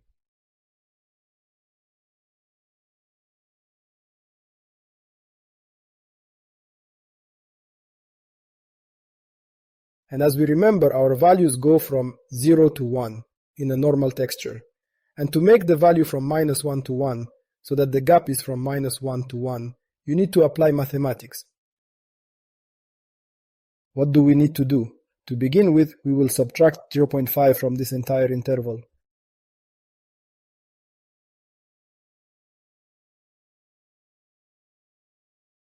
To change our span to be from -0.5 to 0.5.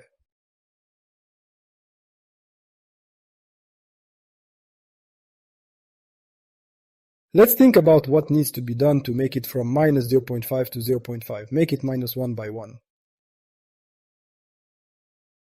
We can multiply by 2.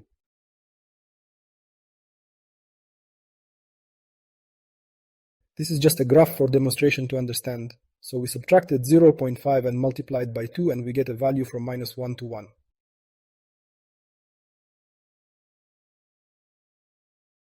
Let's go to Unreal Engine. That's why we need to keep the value between 0 and 1 so that we can always multiply and change our texture boundaries.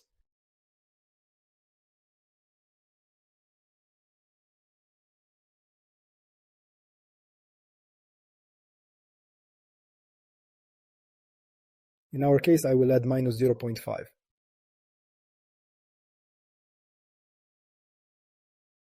After that, I'll multiply by 2.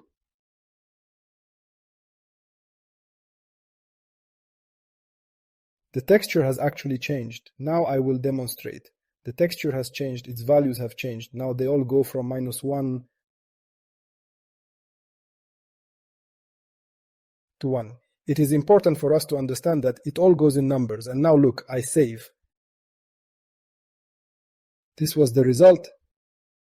Now it moves further to the left and further to the right. That is, if I take it now and change it. So we see that it is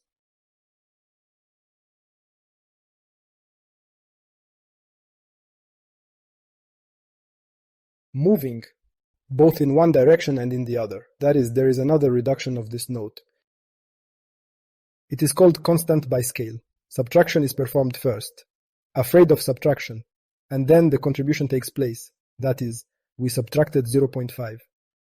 It will have the same result. Here, that is, everything will be the same. And that's it. Now watch me take it. Let's just do it. Z. And it is still up and down. That is, if without it, without this constant by scale. That is another option in general. Now it shifts the solution further down. And so it only seems to move the solution up relative to the beginning. That is, we narrowed the legal space. And so it is. Interesting you. Can influence the result. This is especially useful for shifting vertices.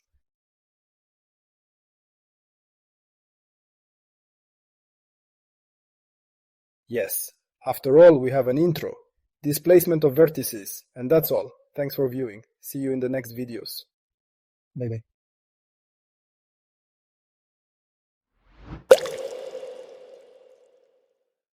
Hey, in this video we will talk about depth fade, what it is, how can we improve our fire shader with it. Let's go! Here we have our test shader in which I'll just demonstrate what's going on. To use depth fade, we need a transparent material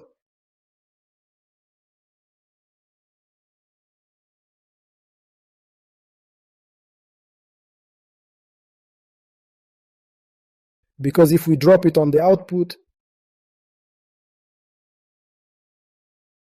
for example in emissive color, then it tells us that we need only transparent material. It only works with transparent material. So we switch to unlit and let's see what it does. We'll throw it into emissive.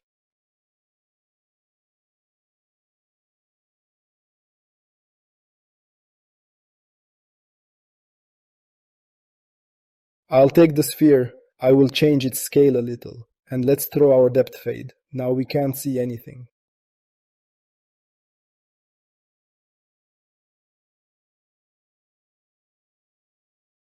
Why so? We see what has appeared on our white sphere. I just transferred to emissive. Here the distance of our depth fade increases.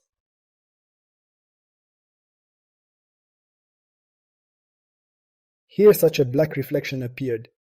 What is it? When our transparent material intersects with any opaque geometry, it creates such a mask within itself.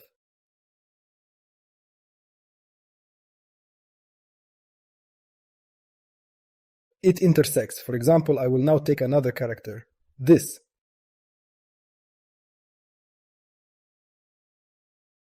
Character also uses custom stance. It will be difficult to see with him. Let me create another cube.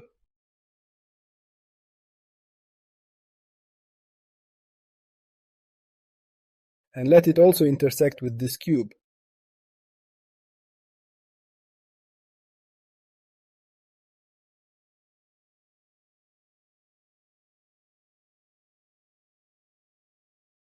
This mask also appeared here. When it intersects with an object, it creates such a mask. Why do we need it? As we understand, it creates value between 0 and 1.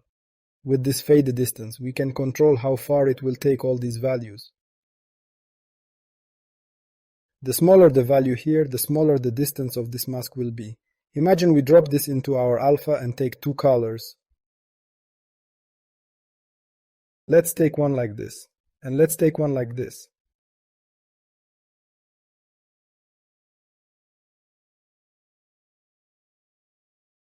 We pass them on for input here. Now you can see where our object intersects. Some geometry is opaque, then the blue color will appear there.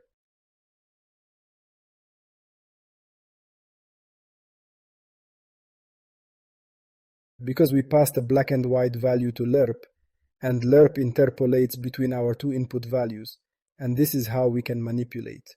For example, to create some masks. When we have an intersecting object, we can create different interesting options. For example, let's take the transparency and set it to 0.1. If we pass this depth fade to the input, but first we invert it,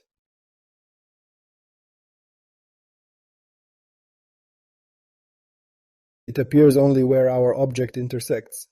Let's take the standard red color.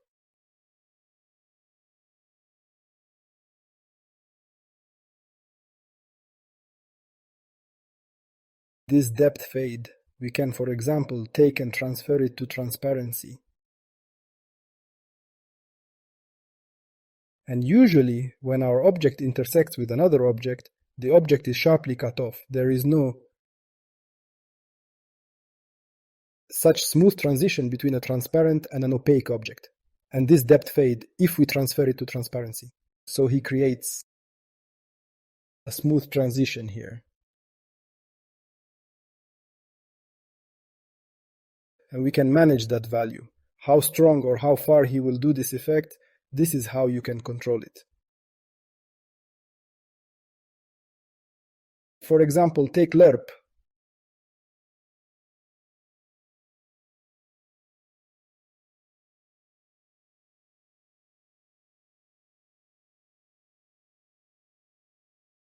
You can achieve such interesting results. For example, I will take it, use power.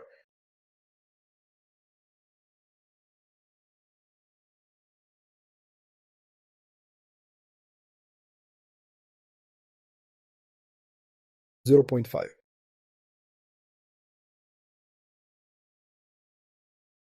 This is how you can get an interesting result. Usually depth fade, especially when we're going to use it in visual effects, it's used to control transparency. Let's create another instance of this material. We call him, it will be our third instance. We will use our flame mask. Let's take our usual plane.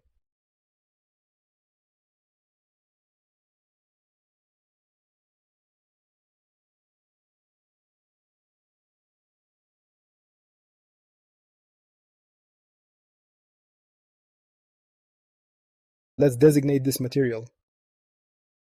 We have this fire. We need to somehow put it. It can be seen that it intersects very badly. I will increase it somewhat. A very sharp transition. When we will create transparent visual effects, they can often intersect with various objects. No smooth transition exists here. To add it, let's add a depth fade to this main material before we pass to the opacity input.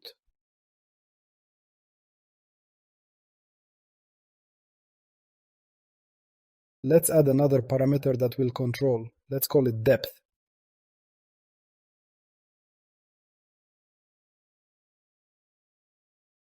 Let's set it to 0 so that it does not affect the smooth transition.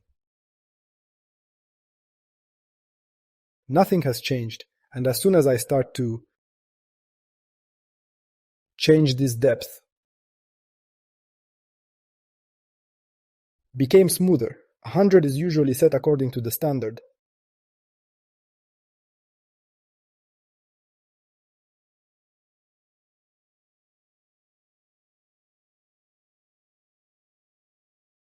It became much better. It makes a smooth transition. Let's do it here. By default, we set it to 0.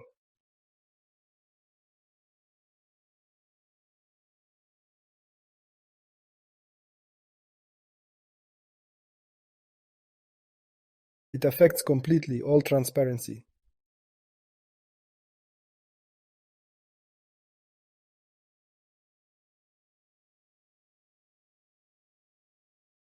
Lower it a little and I will set the depth to 25. It made for a smoother transition. When we work with our visual effects, we often need such a smooth transition.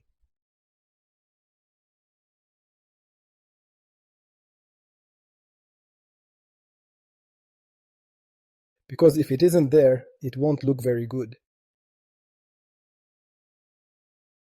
That's what depth fade is used for. This is how we improved our material. That's all. See you in the next videos. Bye bye.